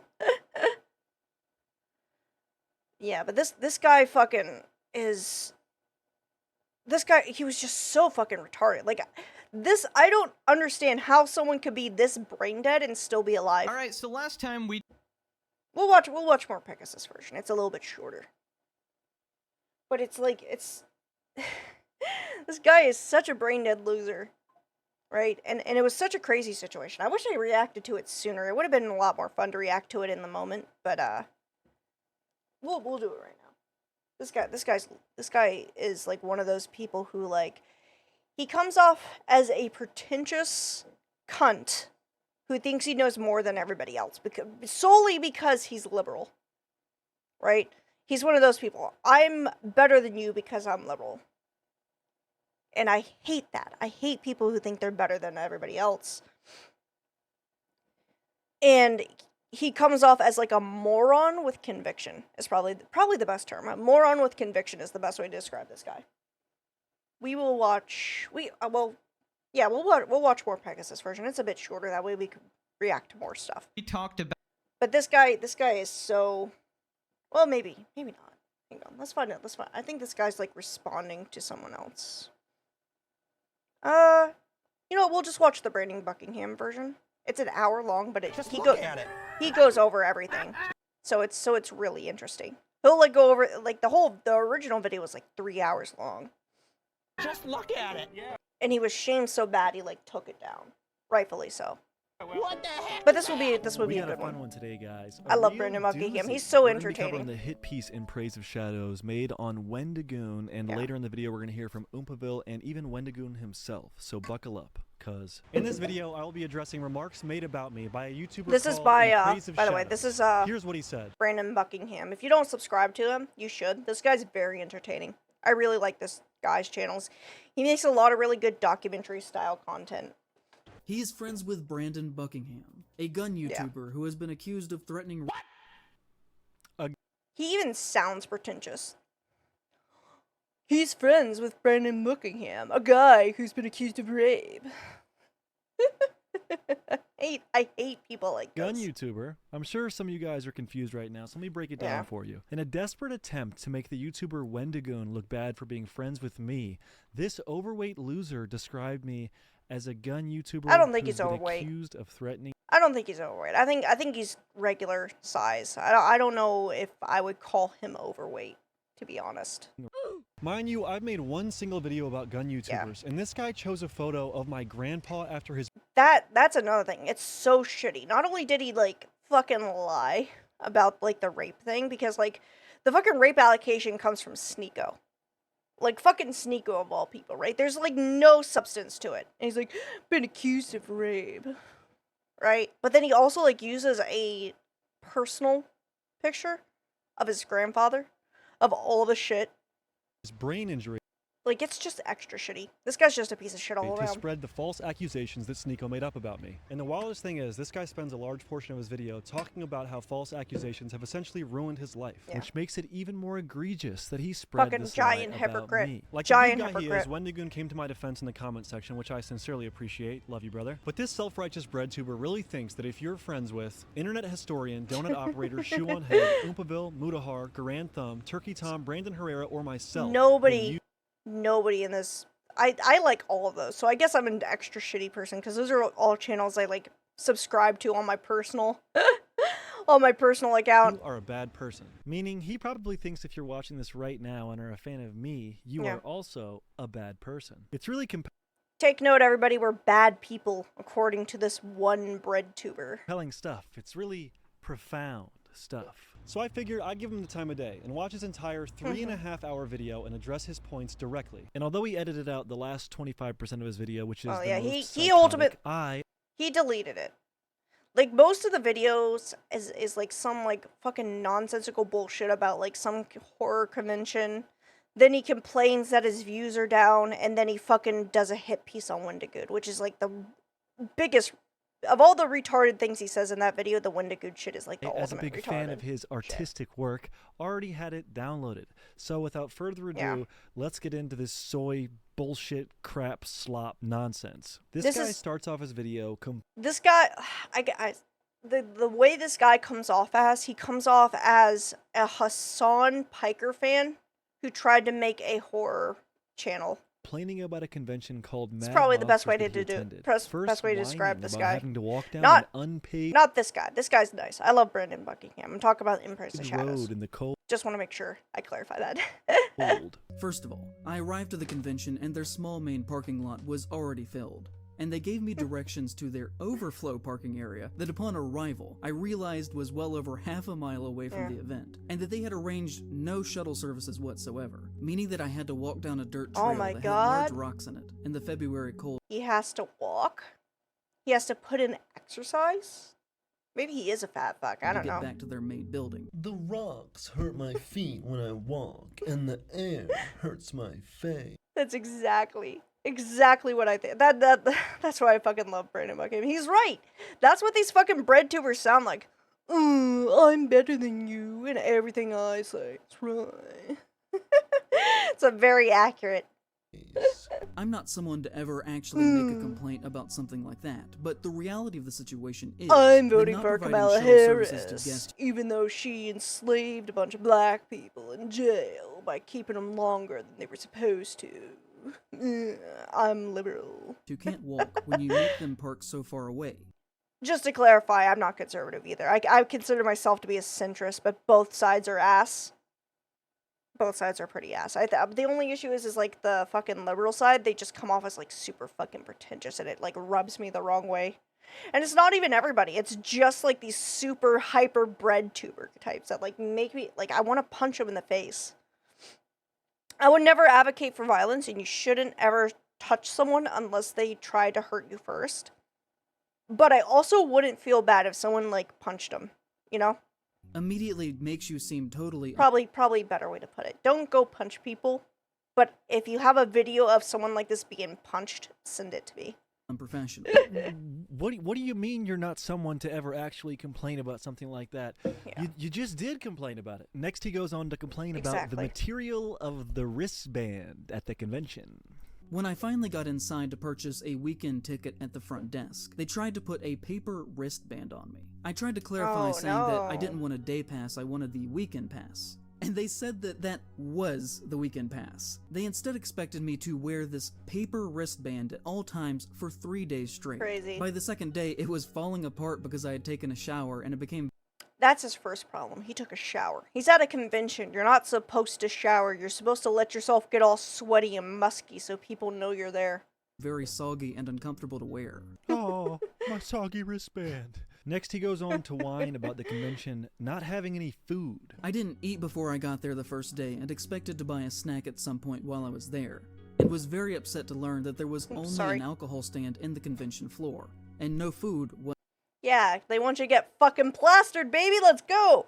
Party. whatsoever. So I didn't end up eating until about 10 p.m. later that night. Ever heard of packing a ham sandwich? Yeah. But apparently that's his fault for not being prepared.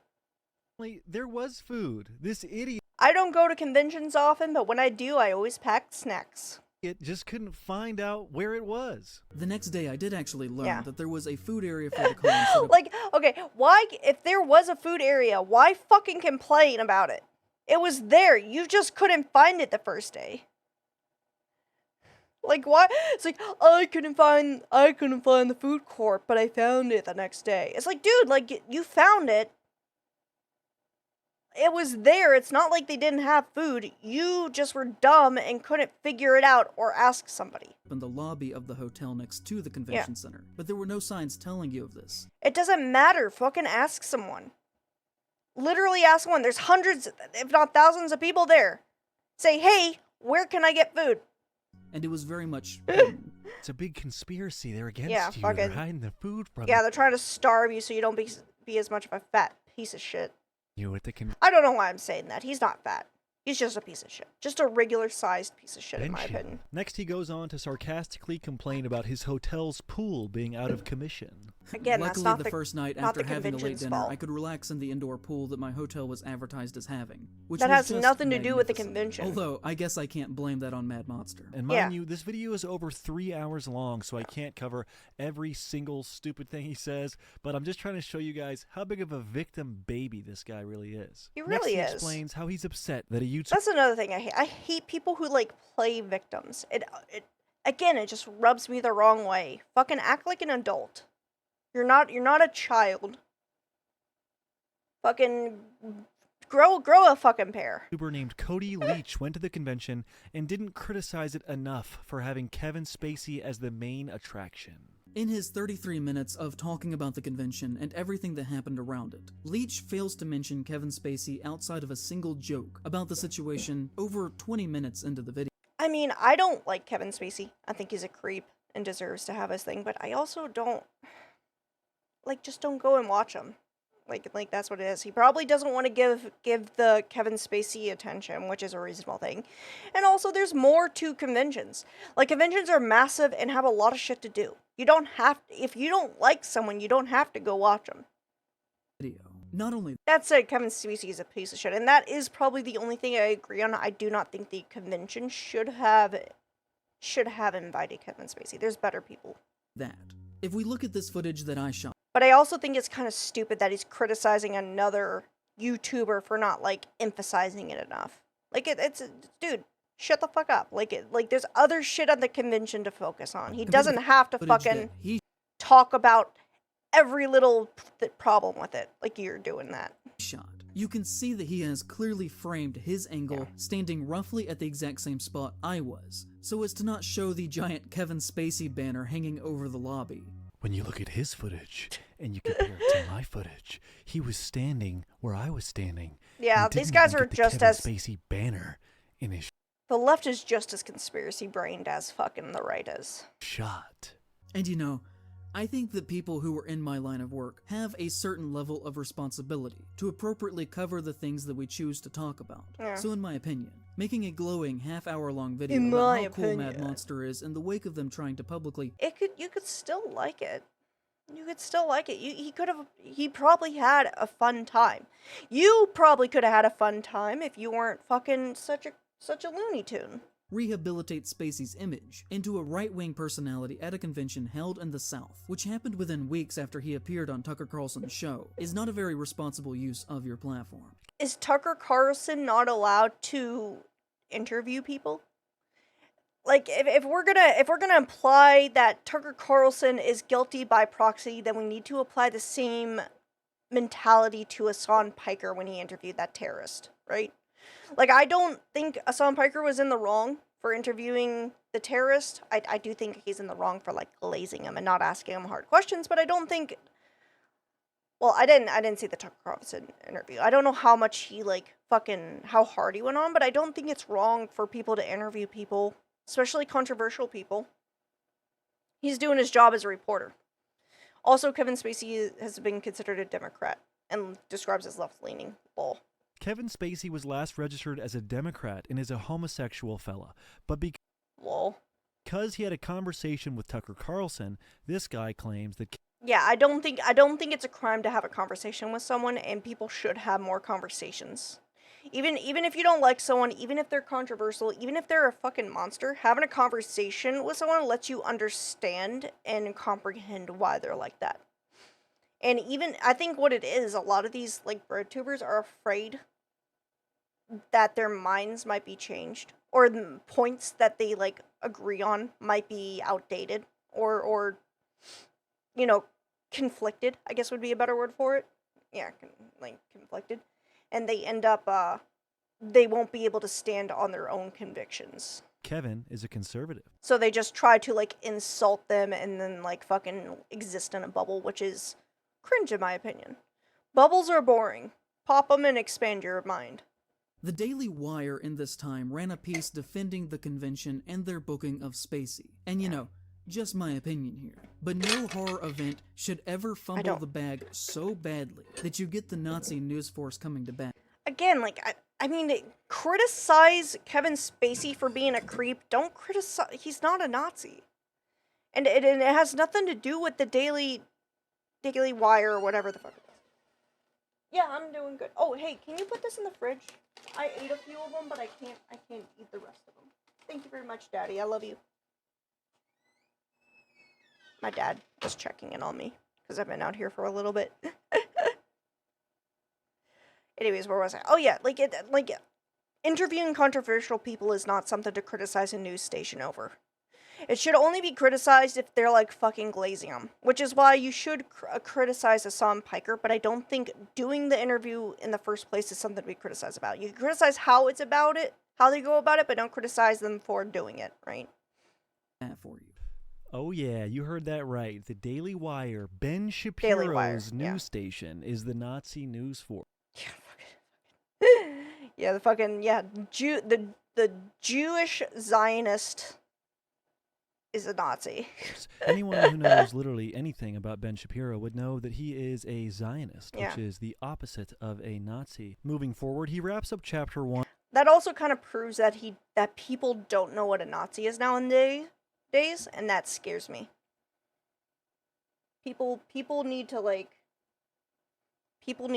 really, we need to, like, put people back into, like, history class. One of his crybaby magnum opus by whining about how conservatives enjoy horror movies and it should only be a genre for liberals. or some bullshit like that. I don't agree and with I that think either. there's actually not one, but gatekeeping sucks. Two distinct horror communities that do not overlap. One that is more concerned with writing and thinking about how our own experiences and world are reflected through art. A group that overall is less concerned with how much a movie makes at the box office and more with what it is trying to say as a work of art and how it relates to ourselves and culture as people. And then you have another that is more conservative and traditionally capital A American and is based more in basic consumerism and viewing movies strictly Fucking as Brandon, entertainment he's and nothing so funny. else. A group that often gets angry at the very notion of subtext existing within a work of.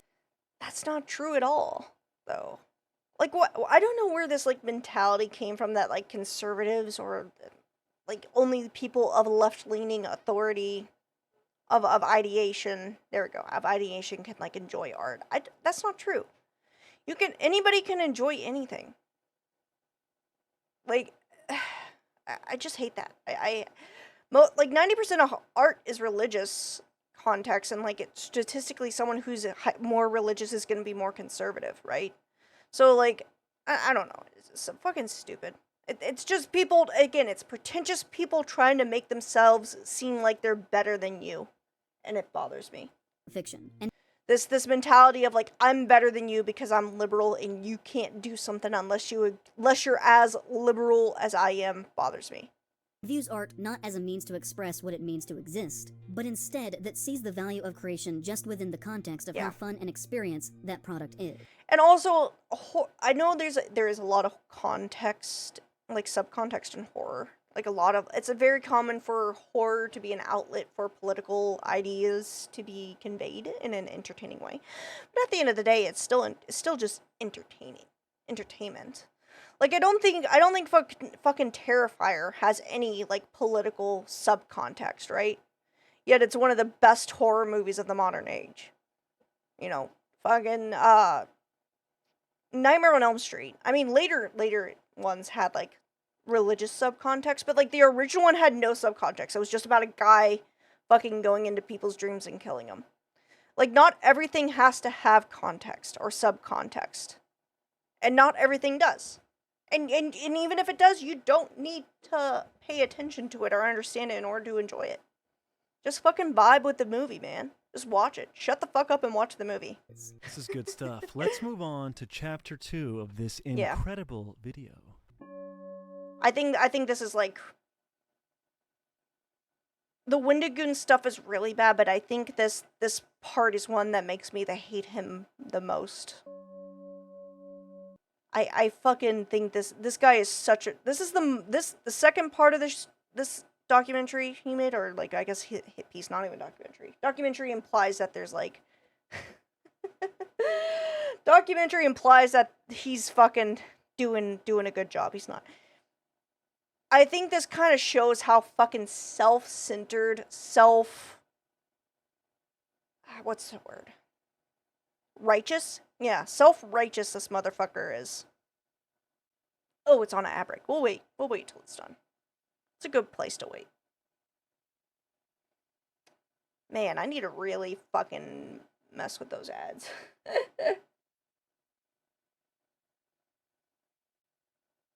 19, 18, 17. Oh my god. 10 more seconds, folks. I appreciate your patience with me. We're almost there. 5 more seconds.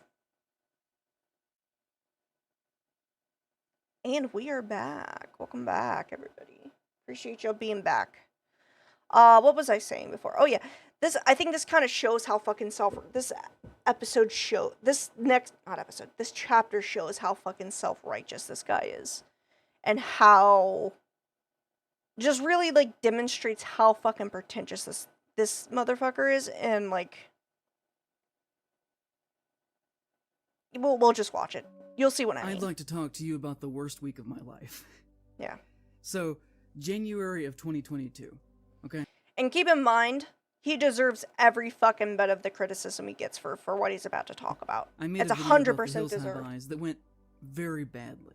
And I've never really spoken about this or even really addressed that it was a thing, except for maybe just a couple of times on Twitter. I guess when it happened. I just hope that it would eventually disappear, but it never has. No, you fucking deserve to be held. This guy moves on to whining about people giving him a hard time on Twitter for shitty takes he had in a previous. I mean, I guess we could even, like, pull it up. Let's see if we can pull it up. So this guy, his, like, problem. Hang on. My water bottle.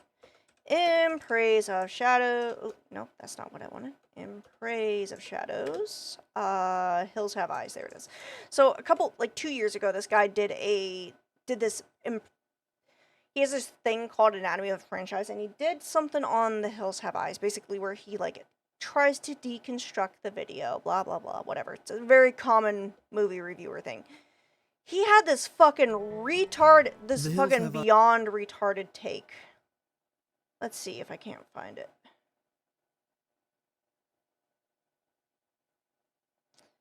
I don't know. I don't even remember where it was at. I saw it a long time ago. Is this it? In these films, those seen as rural hicks are rising. Hang on, I'll find it. So it's gonna be around here somewhere. I think it was like at the beginning, if I remember correctly. Or was it towards the end? Okay, well, I'll just tell you what it is. Basically, in this video, he compares the hill people to like Native Americans and black people.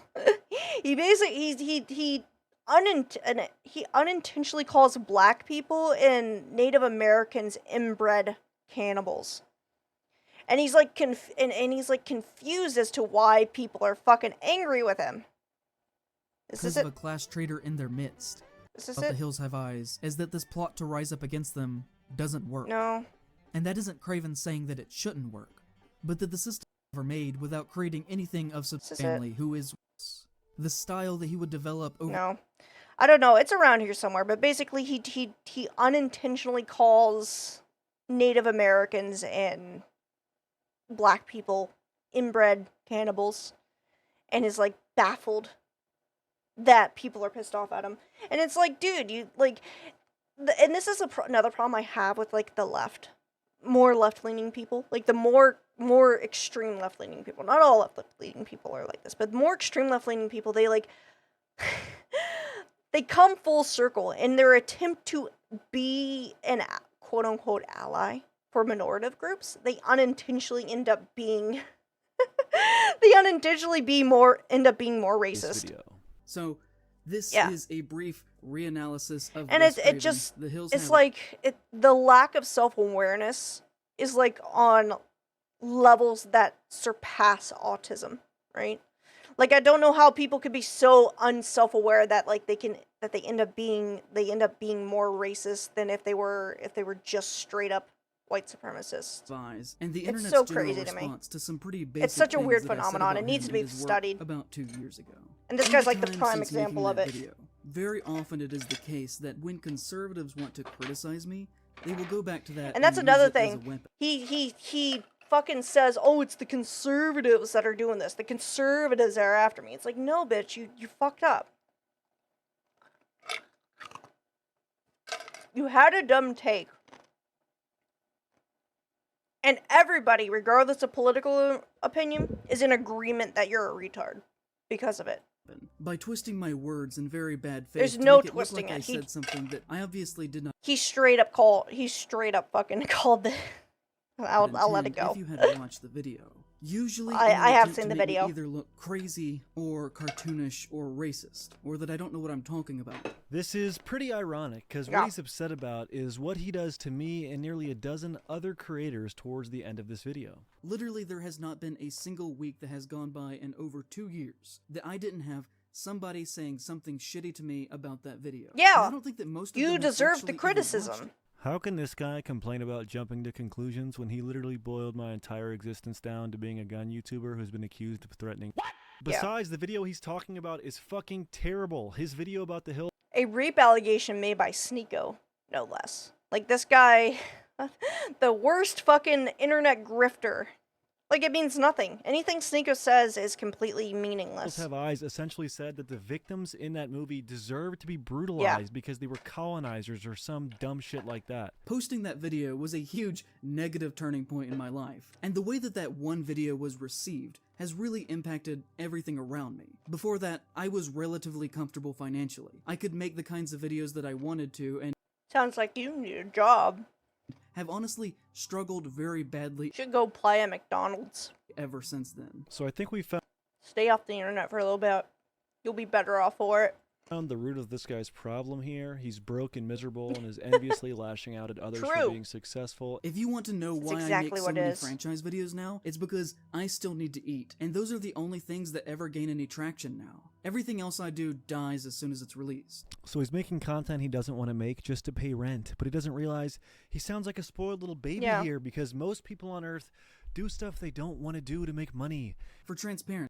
Fucking he's spoken like a someone who has never worked a day in his life.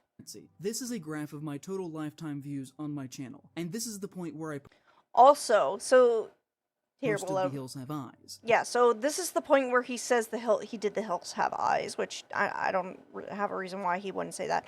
But he's like, look at this, there's like clearly a downturn. Bitch, his videos were going downhill prior to this. Like this, if this is like 2020, this is 2021. Like for a few months, his shit was on the downturn.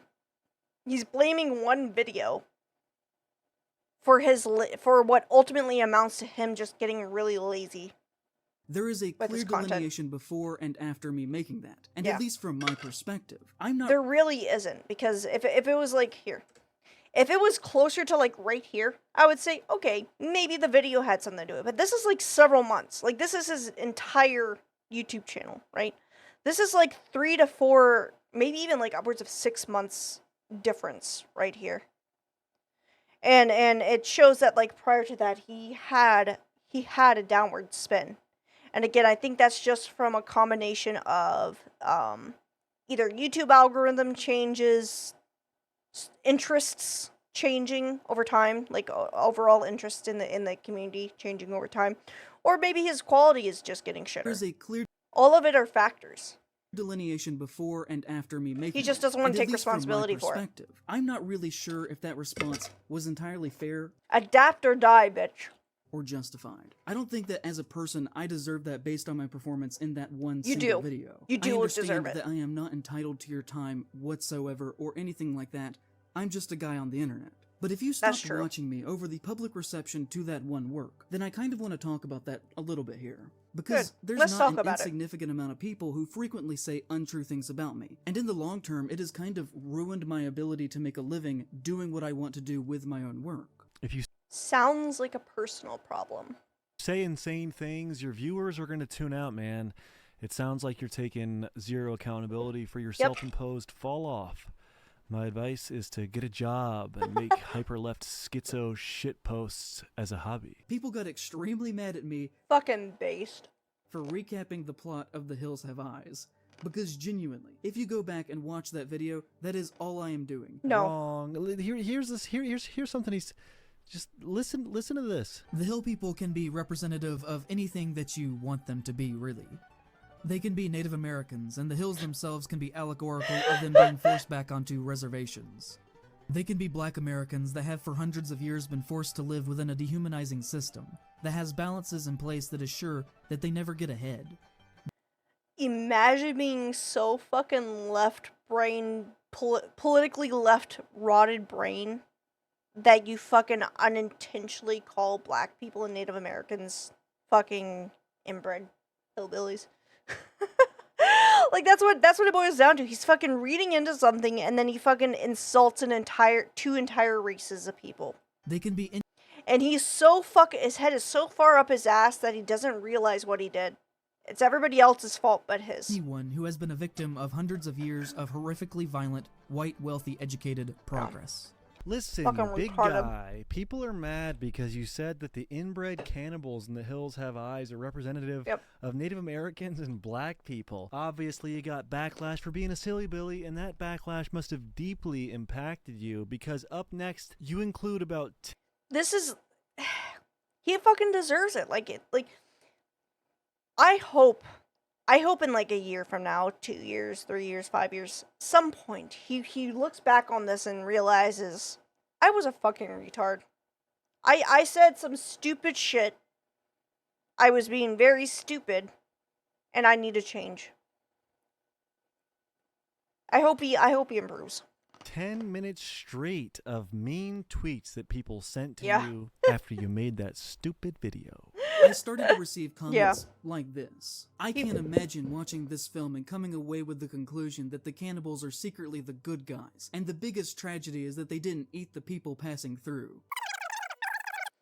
If anything, the Hills Have Eyes franchise is more of a commentary on nuclear fallout as well as environmental destruction. Because I think that's what they were. They were not only were they inbred, but they were also like deformed from like nuclear testing out in the desert, right?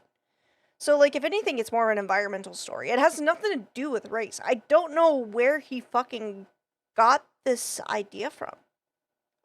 Like it's such the mental gymnastics it would take to get to where he landed would win him a gold medal. Would win him a gold medal in the Olympics. Yeah. He Fucking goes crazy. on and on and on and on and on, just fucking reading these tweets. He's not even debunking them. And the most annoying part is that he like pauses after some of them to like snarkily laugh as if they aren't bothering him when he already just said they're ruining his fucking life. Yeah. I've enjoyed several of your videos, but damn, you seem to be a bit lost in this one. Your stances just seem a bit warped. And why inject politics into a movie anatomy? Yeah. Social justice? I was rolling my eyes throughout. I mean, come on, man. That's the laugh of someone in deep pain. Yeah, I can't help but disagree with this video. This might be your worst yet. That's the guy who is coping with his bad decisions.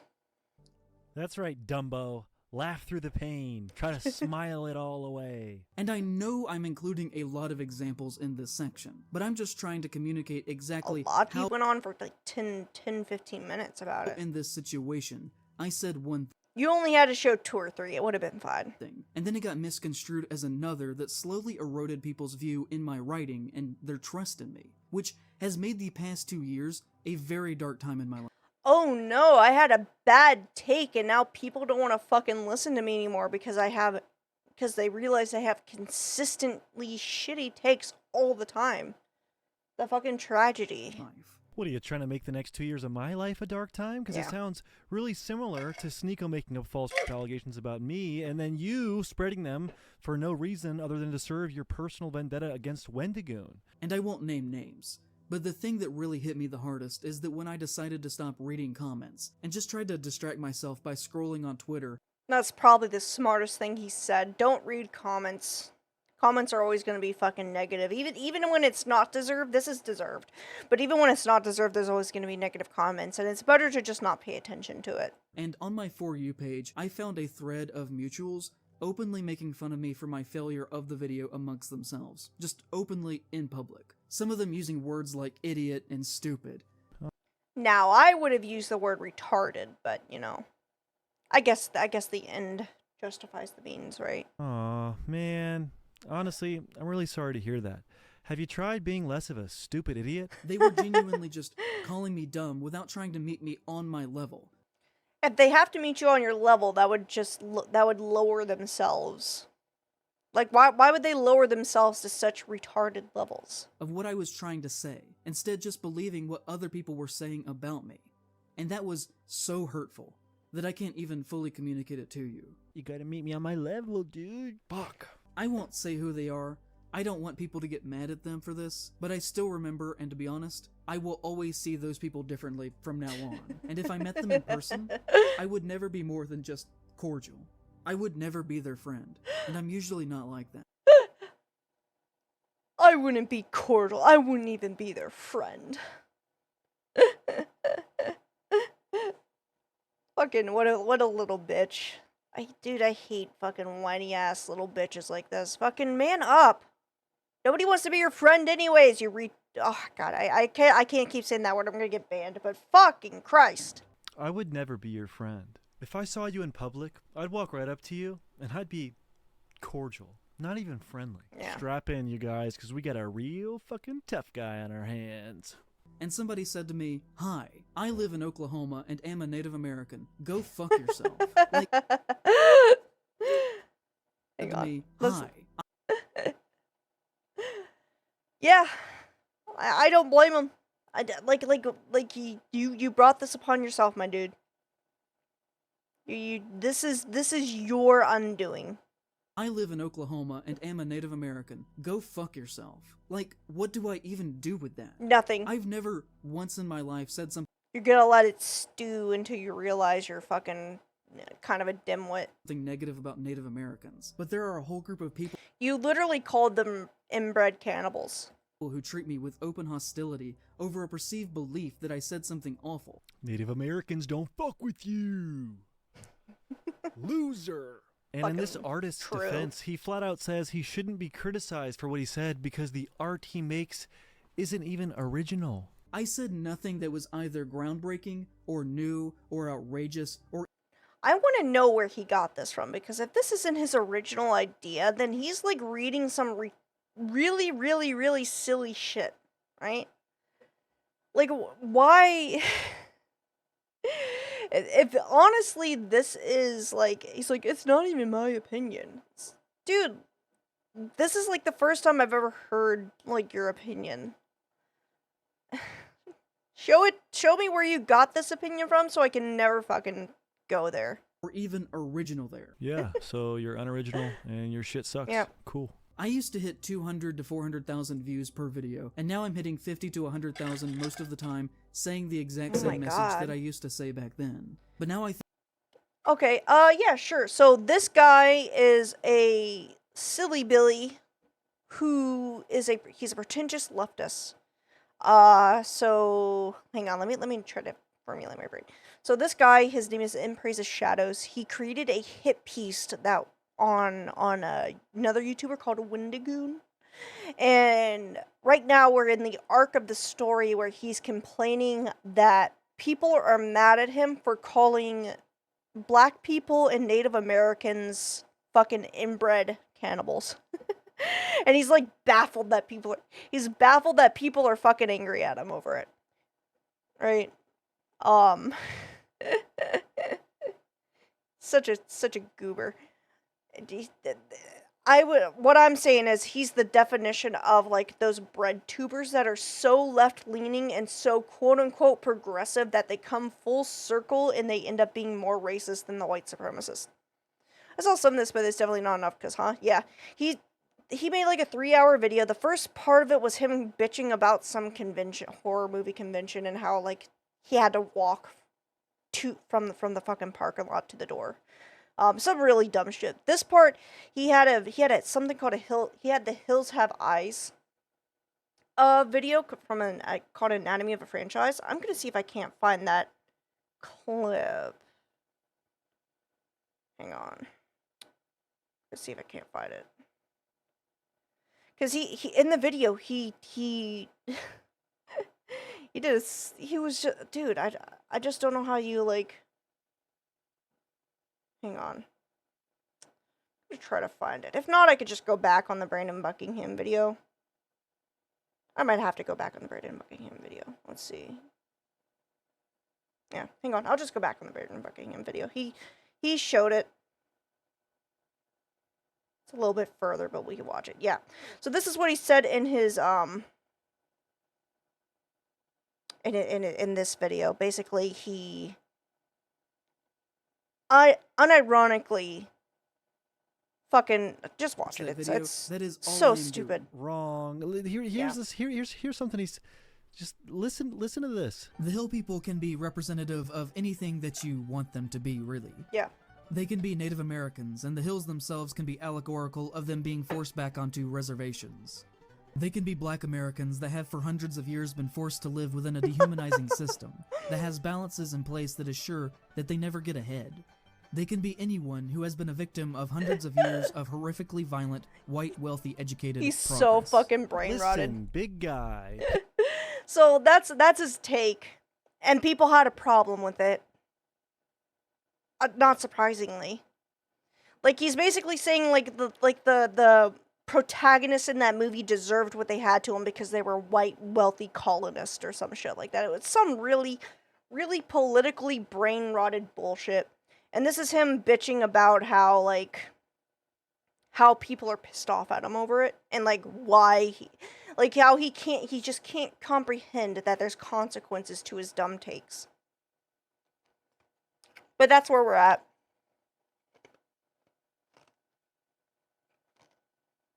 It's what Twitter does to your brain. Like, what do I even do with that? I've never once in my life said something negative about Native Americans, but there are a whole group of people who treat me with open hostility over a perceived belief that I said something awful. Native Americans don't fuck with you. Yeah.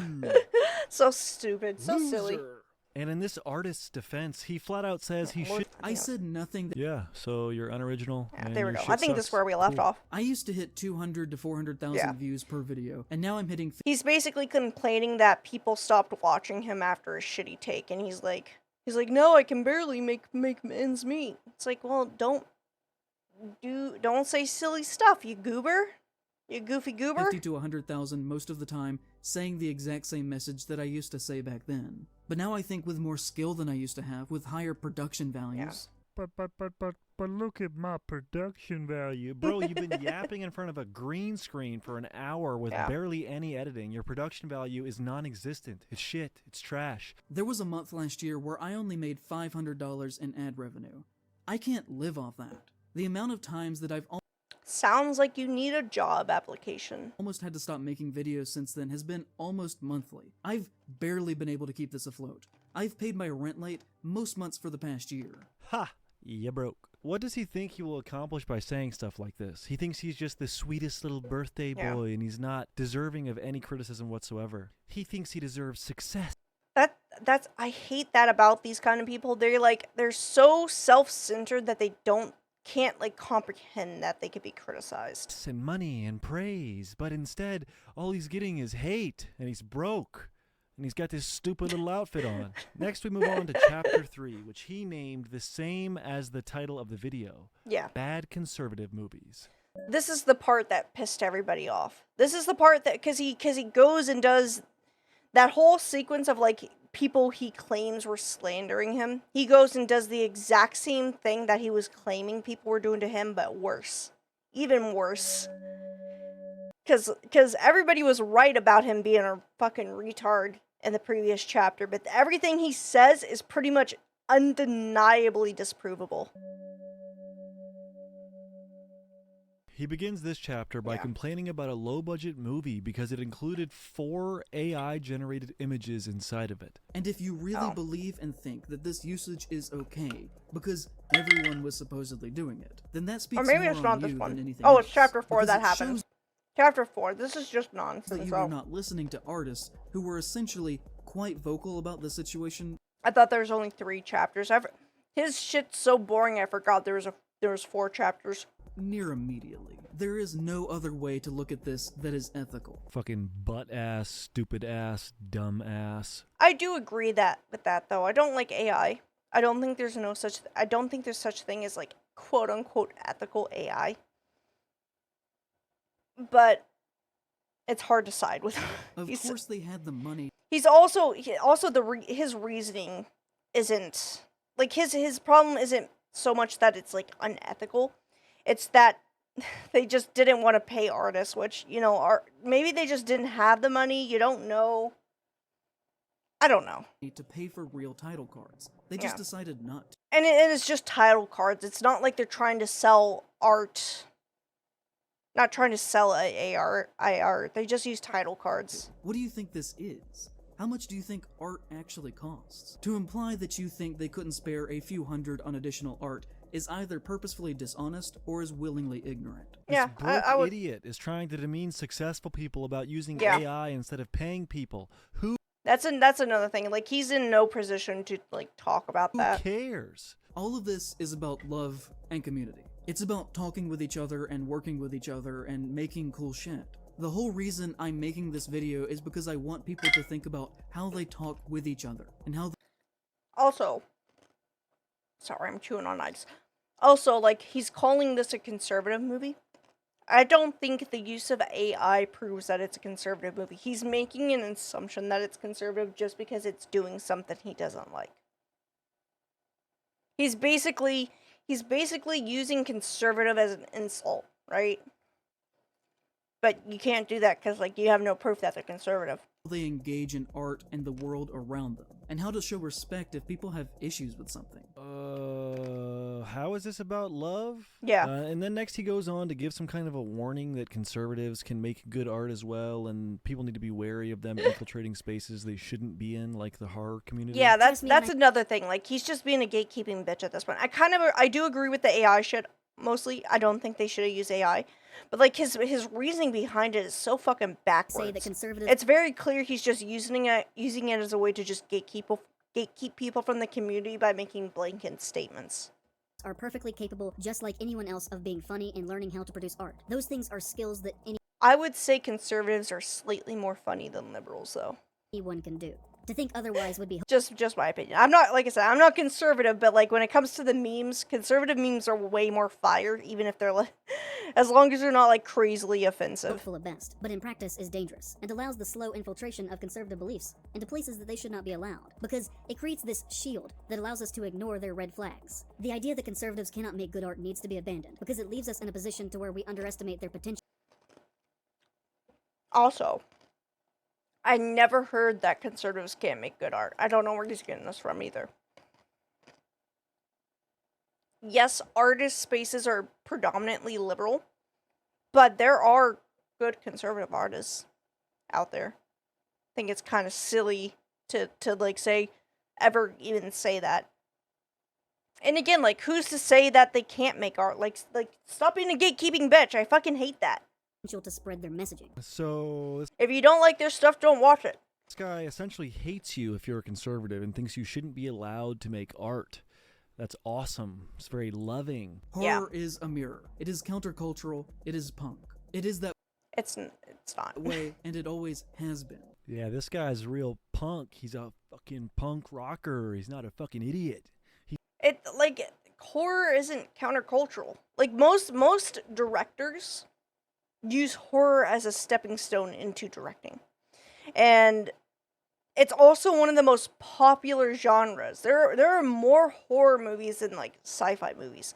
There are more horror movies than like romance movies because horror movies are, one, insanely cheap to make, and two, a good opportunity to expand your reading, expand your repertoire abilities and everything. Like it's just everybody can make a horror movie. He's not an idiot. He's yellow. He's not an such idiot. A silly thing. He's punk. As a queer person, I don't really need the reclamation of gay conversion camps in films and works of horror. Cool. The only thing I have of value left to me in this world is my writing and my perspective. And I would never do a single thing that compromised that, even if that meant I occasionally had to do something that was not the most socially nice thing to do. The only thing you have of value in this world is your writing and your perspective? I mean, what about it's not a very family, good perspective, honestly. The prospect of having children, making more money, hiking, exploring, exercising, owning pets. All you have is your fucking perspective in your writing. You're just sitting in your room writing about shit. That's all you have all day. No wonder you're fucking miserable, dude. I am always happy when movies do well, but at the same time, the cartoonish reaction that people had on Twitter to Megan making $30 million in its first weekend was a little gross to me. All I heard about was how much it made, and how they cut the violence and blood and kills out of a slasher movie to get it down to a PG-13 rating to make more money, and how that was a good thing that the studio cut up a movie to make it work. Is it a bad thing that a movie tries to reach a larger audience? Is that not the point of a movie? So that people watch it? I mean, if you have a creative objective in mind, I understand sticking to it, like if there's something specific, but most movies are there, most movies at least want to make their money back, right? And Megan isn't a cheap movie. Like, I don't It's such a stupid, because so we silly. have to worship the Such a dollar stupid thing to just to complain see about. how rich Jason Blum can possibly get. Didn't you just say earlier that you were making your Anatomy of a Franchise? Yeah, he was complaining. He was complaining about fucking being broke, Video. and he's complaining about people making more money than him. Was not He just comes off as a jealous bitch. because you enjoyed them, but because you need money, and now you're criticizing movie directors for making movies to make money instead of art or some hipster shit. Yeah. You don't even make any sense. We finally arrived to chapter 4. Okay, juiciest this is part of the entire this is the one that everybody was pissed off video, about, he and rightfully so. actually Get ready, chat, because there's a lot of slander coming from this fucking dipshit's mouth. edited out of his YouTube video, presumably out of shame or Yeah, the whole video's humiliation, 'cause He deleted. got shit on so hard for making such terrible accusations towards people. This. If you're not value left to me in this world, Sorry, I with didn't my mean to work- do that. I think this proves that he is. That Embrace of Shadows is a miserable, miserable person who thinks he's deserves more than he actually does, and is insanely petty and jealous and just an all-around sour individual. He's a very sour person. I don't like people, and he's just icky. If you're Like, he not hasn't done anything bad, but his personality is, like, low quality to me. aware, Wendigoon is a horror conspiracy theorist YouTuber with several million subscribers. That, as you will hopefully come Wendigoon is the GOAT. I don't know if you've ever seen a Wendigoon video, but everything is so well researched. So well done. Fucking, no wonder this guy's jealous. He can never amount to Wendigoon's fucking abilities. to see should not be seen as the wholesome southern friendly dad persona that he has publicly constructed around himself in the past several years. And that, like many people who talk about being Christians as much as he does, has a dark past with deep ties That to has nothing to far-right do with extremism. anything. So Wendigoon is bad because he's Christian, and Christians have deep ties to far-right extremism. That's great. Let's hear more. I have no need or desire to hear 5 hours of opinions on Blood Meridian from a 21-year-old millionaire who got famous around the age of 19. Just because they're rich, that doesn't mean they can't have an opinion. Like, again, this gatekeeping, I'm better than thou mentality just really pisses me off. If anything, it's important to have multiple different opinions from different perspectives and different experiences, because you yourself become closed-minded if you don't experience those. And you think we all have a desire to listen to a broke 20-something-year-old atheist? Why? I don't understand your point as to why your perspective is valid and Wendigoon's isn't. And I don't know. Yeah, you could make the argument that, like, he doesn't have any real-world experiences either. Like, it has nothing to do with experiences. Everybody's experience is different. If you can actually really truly be a good cultural critic, with a voice that has a definitive perspective, without several years of genuine, independent, lived experience away from the home that you were raised in. And in his case, he became exceptionally wealthy by the time that he was 19 or 20. And so if you leave Good for Wendigoon. He deserves it. He does a good job at his work. the home and immediately become famous and Hang on. rich without having to ever actually Itchy. truly There we go. struggle, can you be considered to have ever actually had lived experience at all that would qualify you to give criticism on works of art about the experience of average and poor people? You can't define experience based on your own, because everybody's experience is different. One person's experience might be larger than the other, but it doesn't make it any less valid. And experience is just one factor in the larger scheme of things that creates opinions and thoughts and shits. Like, people are more complicated than just like, oh, have you left the house? Oh, well, you haven't really lived. Fuck only off. poor people can have perspective. Yeah. Am I getting that right? That's Are you stupid. not allowed to have opinions if you're rich? Is that what you're saying? And check this out. Look at whose Twitter he shows when he talks about Wendigoon having ties to far-right extremist behavior. To having multiple ties to other far-right extremist figures. That's right, he shows my Twitter. Me, Brandon Buckingham, the far-right extremist you guys all know me as. You see, I've been making content full-time for over 4 years, and it's very obvious all of my content is fueled by far-right extremist behavior. It's just, the concept of extremism, Nazis, far-right, etc. is just like, I feel like it's been lost because people just don't, people use it as an insult so much that they, in a way to just devalue someone's opinions rather than have a conversation, that I feel like there's just very little understanding from people. That's good. That's right. It's true. So with that said, you guys can follow me on Twitter at Buckingham Show to see all of my extremely far-right take. If you don't follow him, you should. He's very entertaining. I really like Brandon Buckingham. He does good stuff. This is his channel. Definitely go follow him if you want to see more stuff. He has a series that's really good that I might one day react to. Maybe next time I do this. Where he like goes and talks to gangs, and it's so interesting. Like, he'll go into like some of the most dangerous areas and like get perspectives on like local gang members. It's so entertaining. He's such a good content creator. After this part, In Praise of Shadows, goes on some like actual on the ground reporting diatribe about how Wendigoon claims to have founded the Boogaloo Boys, but he didn't really found the Boogaloo Boys because they were founded a decade before he came into the mix, but still he's like responsible for dedicating his life to disavowing them and getting rid of them. And then he has this really cool soundbite about Hawaiian shirts that I really enjoy. Also, it should be noted that the Boogaloo Boys are known for wearing Hawaiian shirts. And guess who else always has on a Hawaiian shirt, despite the fact that he you have a Hawaiian totally shirt. Not sharing their beliefs, guys. Hey guys, look at me! I'm in the Boogaloo Boys. This guy's so incredibly petty, and he also goes into how Wendigoon's like a You can't fucking do that when you're wearing a Hawaiian shirt as well. bad guy because he allegedly followed Kyle Rittenhouse on Twitter. To the belief that he at one point dude, fuck off. Followed many far-right accounts on Twitter from Kyle Rittenhouse. Just because you follow someone on Twitter doesn't mean you like them. I follow Keemstar, but I don't like Keemstar. It's just to see what stupid takes of the week he has.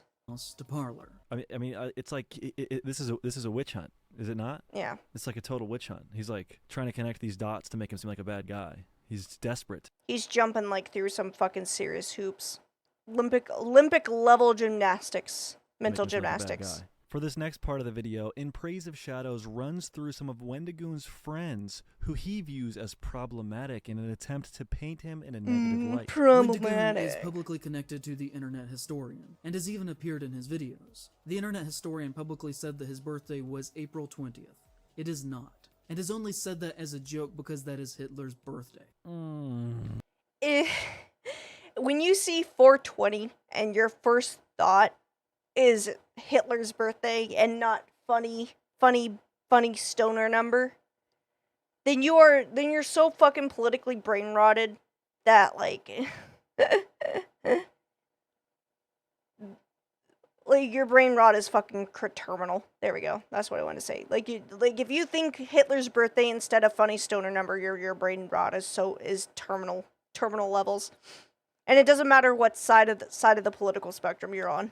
Just it's so silly. So being friends with someone who made a joke about their birthday being on 420 makes you a bad person? Got it. Wendigoon is publicly friends with Donut Operator, and even retweeted a photograph of the two of them hugging. Donut Operator is a gun-crazed... I really like Donut Operator. His stuff is really interesting as well. We should... Maybe if I do this more often, we should react to Donut Operator too. Very far-right YouTuber with 4 million subscribers, whose career consists of him reviewing footage of police officers shooting and killing people. He was once a cop himself, before he made more money making YouTube videos and retired. His content is very pro-state, pro-cop, pro-gun, and pro-death to people who don't share... It's really not. He just what he does is he reacts to police videos from a police officer's perspective. It's very interesting. His beliefs propaganda. Donut Operator is not pro-death or some bloodthirsty cop. that's He's stupid. accepting of everyone. I visited him in San Antonio, and Destiny of all people was there, who is a super liberal, and he was welcomed with open arms. The real person who hates others for not sharing their beliefs or propaganda is this guy in Praise of Shadows. For example, one of his videos is titled Predator Takes Shotgun to the Face and features a picture of him smiling in the corner of the thumbnail next to an image of a terrified man about to be executed by cops, with the text that reads, head removal. Donut made a video breaking down the good police work of police who shot and killed a pedophile who pulled out a gun on them. How is that a bad thing? Imagine being so politically brain rot that you accidentally defend pedophilia. Oh my god, they shot a pedophile. A pedophile in the act. That was was pointed a gun at the police. How dare they? Is this guy pro-pedo, or does he think that people should be allowed to pull guns on so fucking police? stupid. He has collaborated with Nick Crowley, who constantly... Love Nick Crowley. His shit is not... I want to react to his stuff so badly, but I'm so afraid his stuff isn't, like, safe for Twitch. It's definitely safe for YouTube, but his stuff is so dark that, like, I'm afraid I might get in trouble. makes money through the most morbid... His shit is so good, though. I love Nick Crowley. ...and shameful... Go subscribe to Nick Crowley if you haven't as well. And watch all their stuff. He's really good. True crime content, of showcasing the last minutes of people before they are suddenly and unexpectedly killed. Doesn't this guy make money from analyzing horror movies? How does he have a problem with Wendigoon being friends with a guy who makes videos about true crime? I mean, I guess it's like real violence versus faux violence, but it's still kind of stupid. Like, true crime's been around for decades. Like, they've had true crime documentaries since the 80s. Forensic Files showed full-on gore. Like, they had, like, uncensored, I mean, at least, like, in the early episodes, but they had, like, uncensored crime scene photos, full gore, of, like, dead bodies and shit, and you're not fucking criticizing them. Like, Nick Crowley does censor the stuff he needs to censor in order to talk about his stuff. He's not showing gore, right? Like, the stuff he talks about is, like, darker, but it's not... It's so stupid. It's not, like, YouTube TOS, right? Crime. He is publicly friends with Shoe on Head, who is a conservative masquerading as a leftist, who has built a career off of... It's not true. She's a classical liberal. Like, and again, that just shows you how fucking how much of an extremist this guy is if he thinks a classical liberal is fucking far right. Like, if you're so left that you think classical liberalism is far right, then you fucking need to reevaluate your life. Like, just because she doesn't buy into, like, all the social justice warrior bullshit doesn't make her any less of a liberal than, like, you know, like Christina Hoff Sommers or something. Like, classical liberals are valid, too. Lazy anti-woke content, complaining about SJWs. So now this guy is telling Shoe on Head she isn't liberal and she is in fact a far-right conservative. And because of that, Wendigoon is bad because he said congratulations to her after she got married. He is friends with Brandon Buckingham, a gun YouTuber who has been accused of threatening... Did you hear that right? A gun YouTuber accused of threatening what? He is friends with Oompaville, a gun-obsessed content... I like Oompaville. He's very, what's it called? Very normie. But his conspiracy stuff lately has been on fire, on point. That has taken advantage of Nikado Avocado's mental decline. It's a Nikocado Avocado, you clod. And on top of that, has made content with the human trafficker, Andrew Tate. Stay tuned, because we're going to have Oompa address these allegations himself in about 10 minutes. We're probably not going to watch the interviews. The interviews are interesting, but I'm probably going to move on after this. This video's already too long for me. But I think it's important. I'm having fun. He is friends with Mutahar, who argued against Andrew Tate being deplatformed from social media. Also, going back to the Oompaville thing, again, I don't think it's a problem to interview people who are controversial. And he also did the interview with Andrew Tate before like the sex trafficking shit came out. And it's not like he was fucking sucking his dick or anything. he asked him like some serious hard questions and called him out on shit. That interview was really well received because of how good it was. Websites, and has recently showcased a great deal of transphobia. That shows he also didn't watch the Heffels video. Fuck Heffels, by the way. Fuck Heffels. She's a piece of shit, too. In his most recent video. We'll react to her a different day. Mutahar has been very critical of Andrew Tate and hasn't done anything transphobic. He included art from a talented artist named Worm in his thumbnail. Just a worm. I love Just a Worm's art. I was actually planning on commissioning him once I had enough money again. But he was fucking... People doxed him and sent him death threats. So now he's no longer on the internet. And I hate that. I really wanted to purchase a commission from him. It's good to pay artists for their work. Maybe I love Just a Worm's artwork. It's so cool. Muda should have used AI. He has interacted positively with Garand Thumb, who has said the traditional family should be encouraged and strengthened. I agree with that, though. though. I see little to no support from the government or big media. I mean, I don't think the government should interfere with family, nor should media. But I agree. I think traditional family values are undervalued, and it should be encouraged. He has said anti-trans statements. He has called people degenerate. But I also don't think being a pro-traditional family is homophobic. That's another problem. You could have a traditional family and be gay. Like it has nothing to do with that. It's just, being two parents plus kids in a tight-knit family is not wrong. And has said that non-traditional sexual interactions are a disgusting, it's swinging. Swinging is hedonistic lifestyle. That is the breakdown of the family unit. What's wrong with upholding traditional I agree with that. values? I If you agree wanna with be everything gay said and there. Suck down on an ass or whatever. Go right ahead. But you can't expect everyone to celebrate it. You clearly don't celebrate his heterosexual marriage, so why should he celebrate you? But more importantly... And again, I think you can be gay and have a traditional family values. Like for me, traditional family values is like being in a monogamous relationship with a spouse, and then also having kids either through having them yourself or adopting, both of which are valid, and then just being a tight family unit. Is that really so wrong to be like tight knit and like loving? How is this an indication that Wendigoon is a bad guy? Wendigoon is publicly friends with Brandon Not gonna lie, I like those guns.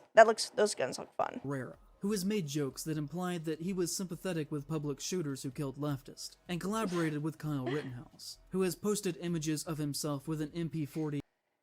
I will say this, Kyle Rittenhouse is kind of a little bitch, but I do think he was in the right, and I am glad he got off. Because at the end of the day, it was self-defense. The one guy who survived even admitted that he was going to kill him if he got a hold of him. It was self-defense. One of the guys he shot was a pedophile. Another one was a woman abuser. And then the third one, I think, was like fucking a rapist or some shit. Or like the point is that like they weren't nice people, and I don't see why having sympathy. I don't know how people can have sympathy for them. Which is a gun used by the Nazis. Oh my god, Brandon Herrera shot a gun that Nazis used. No way, I'm soy jacking. Which again, for someone who's supposedly anti-government, he sure does seem to have a lot of wealthy white friends who actively work to uphold the values of the American empire. What's wrong with having white friends, you self-hating dork? Then, of course, There's nothing wrong with being white. You just can't be racist. And like just be nice to people. Don't hate people based on their color of their skin. Be happy with who you are as an individual. His username. To the Algonquin people, the Wendigo is a negative spiritual symbol that is to be avoided and whose name is to never even be said out loud or written down. People have for hundreds If people can't say the name, then how do we know what they're called? Of years taken the creature and used it for their own. Also, Wendigos are pretty fucking dope as shit. Means, including Wendigoon in his very name, which is something that indigenous people have been very critical with him now for years. This next thing, I don't think I've ever seen anybody be critical with him.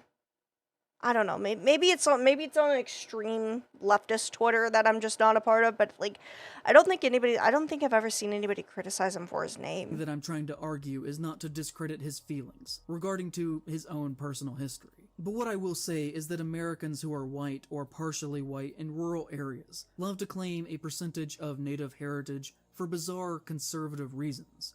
Or maybe he actually has Native American ancestors. Relating to, like... You know, Native Americans intermingled with white people for like a century. Like it's not... I don't understand like that. Like I kind of understand it if it's like a white bitch with like 1% Native American, but Wendigo's not like that. I think his grandfather is actually Native American. Like it's not a claim. Reverence for the land and fascistic nostalgia for a time that never existed and stuff like that. He has attempted to deflect from criticism over the use of the name by saying that his grandfather was Native American. I mean, does that not make him valid? And even more so, why can't he use the name? It's just a word. And that he learned these things culturally through him. So according to this... I mean, if someone can call themselves, like, Satan on Twitter and pretend to be Satan and shit, like, I don't, and not, like, care if Christians are upset about it, then why should it matter? Like, he's not insulting the Native Americans directly. He's just using the name. This guy, Wendigo, has it's a cryptid, and he talks about like mystery content. Reject his Native American heritage. And what the hell is fascistic nostalgia? I'm starting to think this whole video is a cry for help. Deep Appalachia is very white country, and for the most part, is exceptionally racist. Genuinely in this part of the country, you have to assume that any white person you meet is racist unless they show you otherwise. Ironically, making a blanketed statement like this is actually racist itself. This guy actually believes everyone in all white towns should... You can't assume that everybody in Appalachia, I don't know what it's called. Appalachia. I always call it Appalachia. I'm sure it's wrong. But you can't assume that entire group of people is racist. You don't know that. You can't confirm that. You have not talked to them at all. And again, I'm not going to say that there isn't racism there, but he doesn't know that. He can't say everybody. Should be and why would they have to prove themselves? Like, fuck off. Assumed to be racist solely because of the color of their skin? Yeah, just because their color. Is that? Almost all of these little towns are well over 90% white. But if you were to drive through Maggie Valley, you would find antique stores selling busts of Native American braves, carved wooden eagles, vintage paintings of buffalo, super racist generalizations that idealize the idea of the noble, good kind of Native American. It's just, it's an antique store. They're old stuff. People don't make stuff like that anymore. But I can assure you that unless you were on the reservation itself... Well, they might. I don't want to... That's a blanketed statement. That's contradictory to what I said. But traditionally, if it's an antique store, it means it's old as shit. The actual native culture has no aspect in the general lives of the people around here, other than the racist trinkets that depict them. Racist trinkets. Racist trinkets. We aren't sitting around at night talking about the goddamn Mothman and shit. I even came from a poor family, and he didn't. And what resulted from some good faith criticism of his use of language was days upon days of people calling me a... If you're a public... See, look at that. He just went and, like, insulted people, and now he's upset that people are calling him an F word. Criticized publicly. And you shouldn't call people the F word, but that has, like, Wendigoon isn't calling you that. Like, criticize the people calling you the F slur. Don't throw it on to someone who has nothing to do with that. The only people who come to your defense are Nazis. Then that can only be read as two ways. Either that you're sympathetic to their views, or that you're perfectly fine making money from them, and are comfortable that means with nothing, their ideology though. being the bad. I don't think... Did he, like, try to criticize someone on Twitter? Or try to criticize Wendigoon on Twitter beforehand, and that's why they're calling him the S-slur? But that's, like, separate. And Wendigoon always, like, says, don't be mean to people. He's a very nice guy. Like, you can't put the blame on someone just because people are retards on Twitter. Backbone of your... It's fucking Twitter. Like, to either block them or ignore them. Don't blame Wendigoon for it. Base. This guy's a control freak. He wants to control who you're friends with, who's a fan of your content, what your political ideology is, where you're from. He's a judgmental piece of shit. And if anyone ever criticized me, and people's reaction to it was to immediately start using hate speech, I would shut that shit down so fast. Wendigoon has said multiple times he doesn't want his audience to be mean to anyone on his behalf. What else do you want him to do? Just look at this.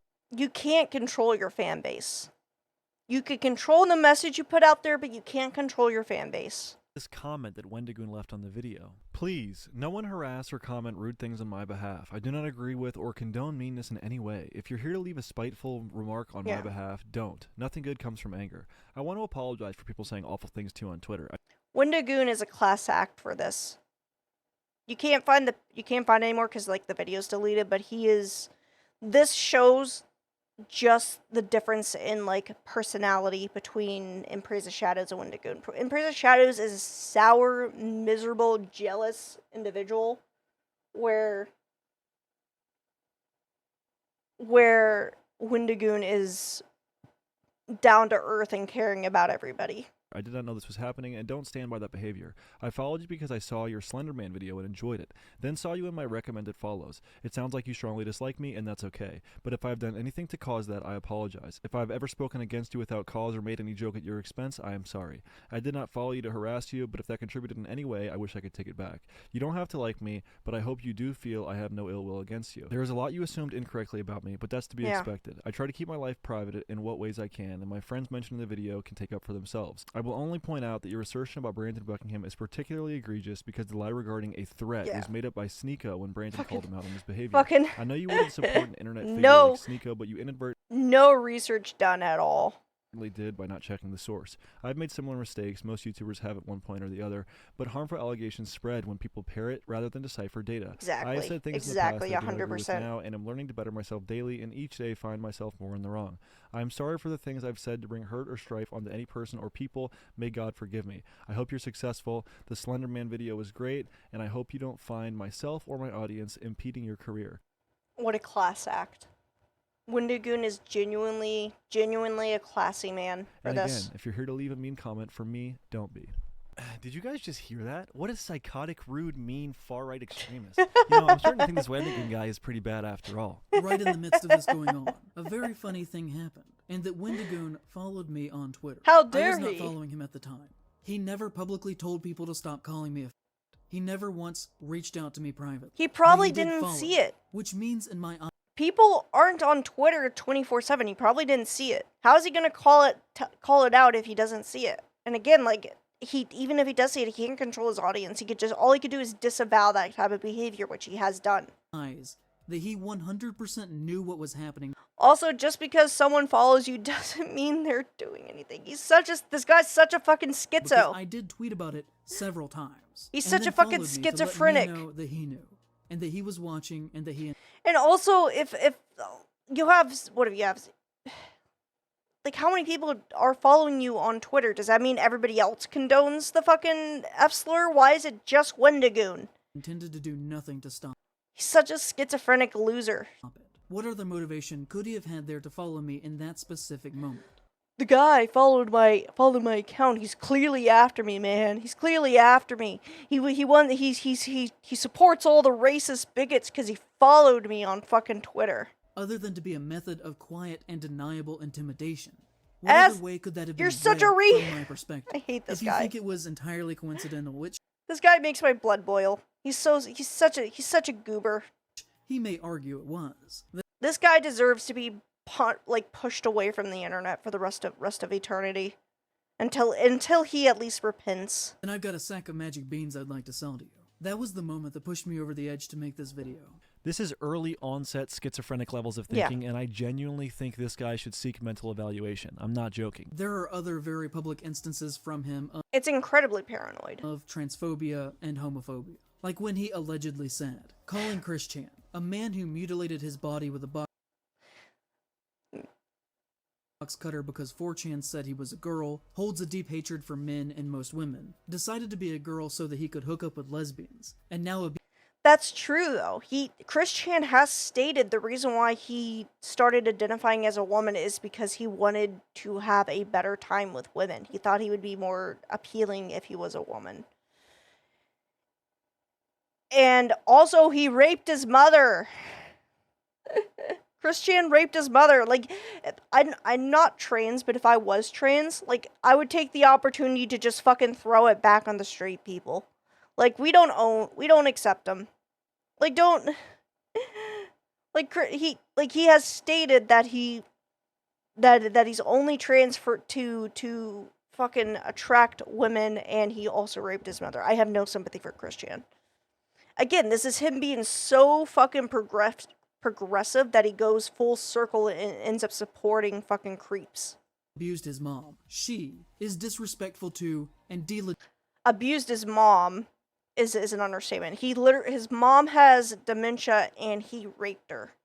Legitimizes trans multiple times. People. Like he, a very publicly straight married Christian cis man, somehow is the also anybody who uses the term cis IRL and unironically deserves to be slapped in the face with a ham sandwich. Authority on what legitimizes a trans person's identity. So now this dude is both an authority on trans people and is an avid defender of Chris Chan, the mentally ill person who molested his own mom. That's a great take. We could talk about another time, where someone made a YouTuber gay sex alignment chart and put Wendigoon as a sub-bottom, to which he responded to them and said, "What did I do to..." It was a joke. It just means he looks submissive and breedable. "To hurt you." And that's not bad. Wendigoon was just making a joke. Hello, Jinx, how are you? Yeah. We're gonna end it once we get to the interview portion. But this guy is so left-leaning that he goes full circle and accidentally supported Chris Chan.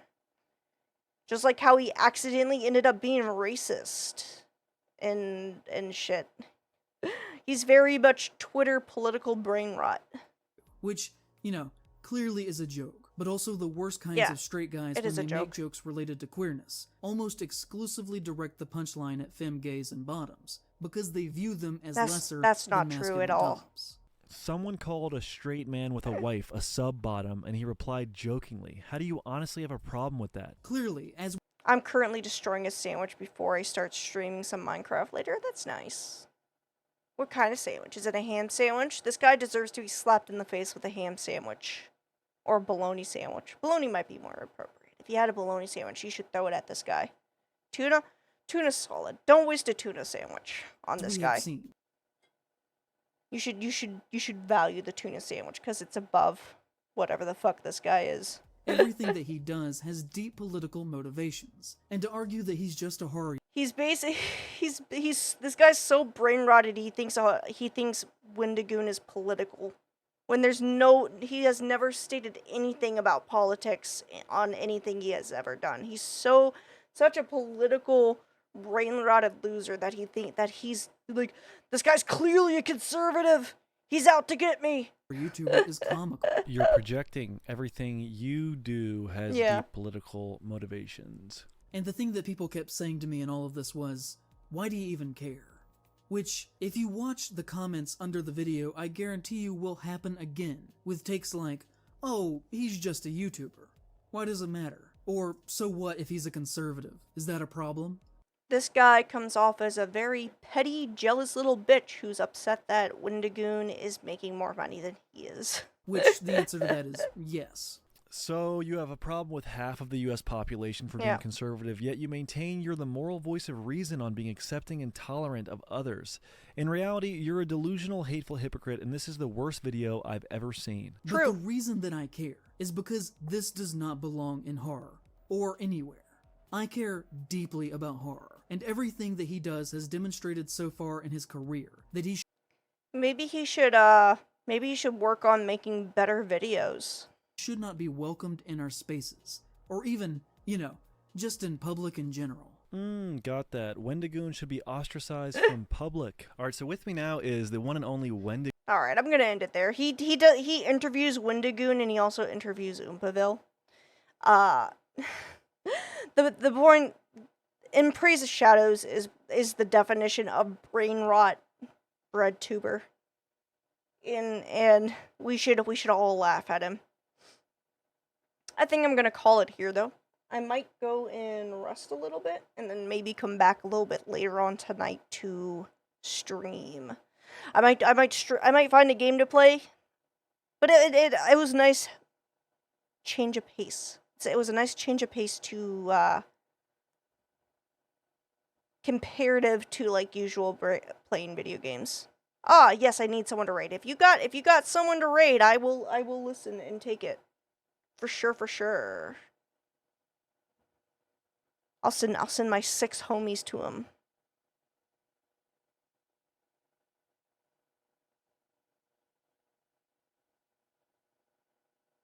Okay, conductor savvy. Let's do that.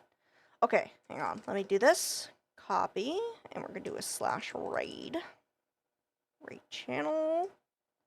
Boom, conductor savvy. Yeah, I'll probably lay down for a little bit, and then maybe like around 10 o'clock I'll come back and play some games.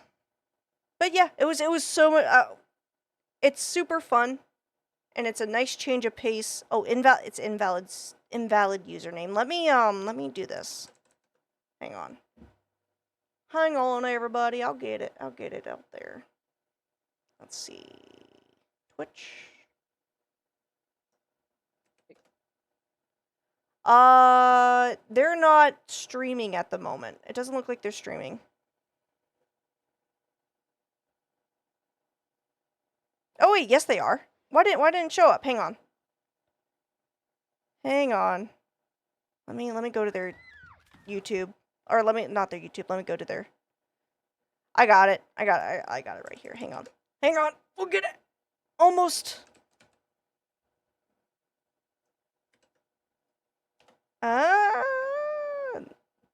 Channel is intended for mature audiences. God damn. So wait, I can't raid people if it's intended for mature audiences? That's crazy. Oh wait, yes I can. There it is. Raid now. There we go. Bye everybody.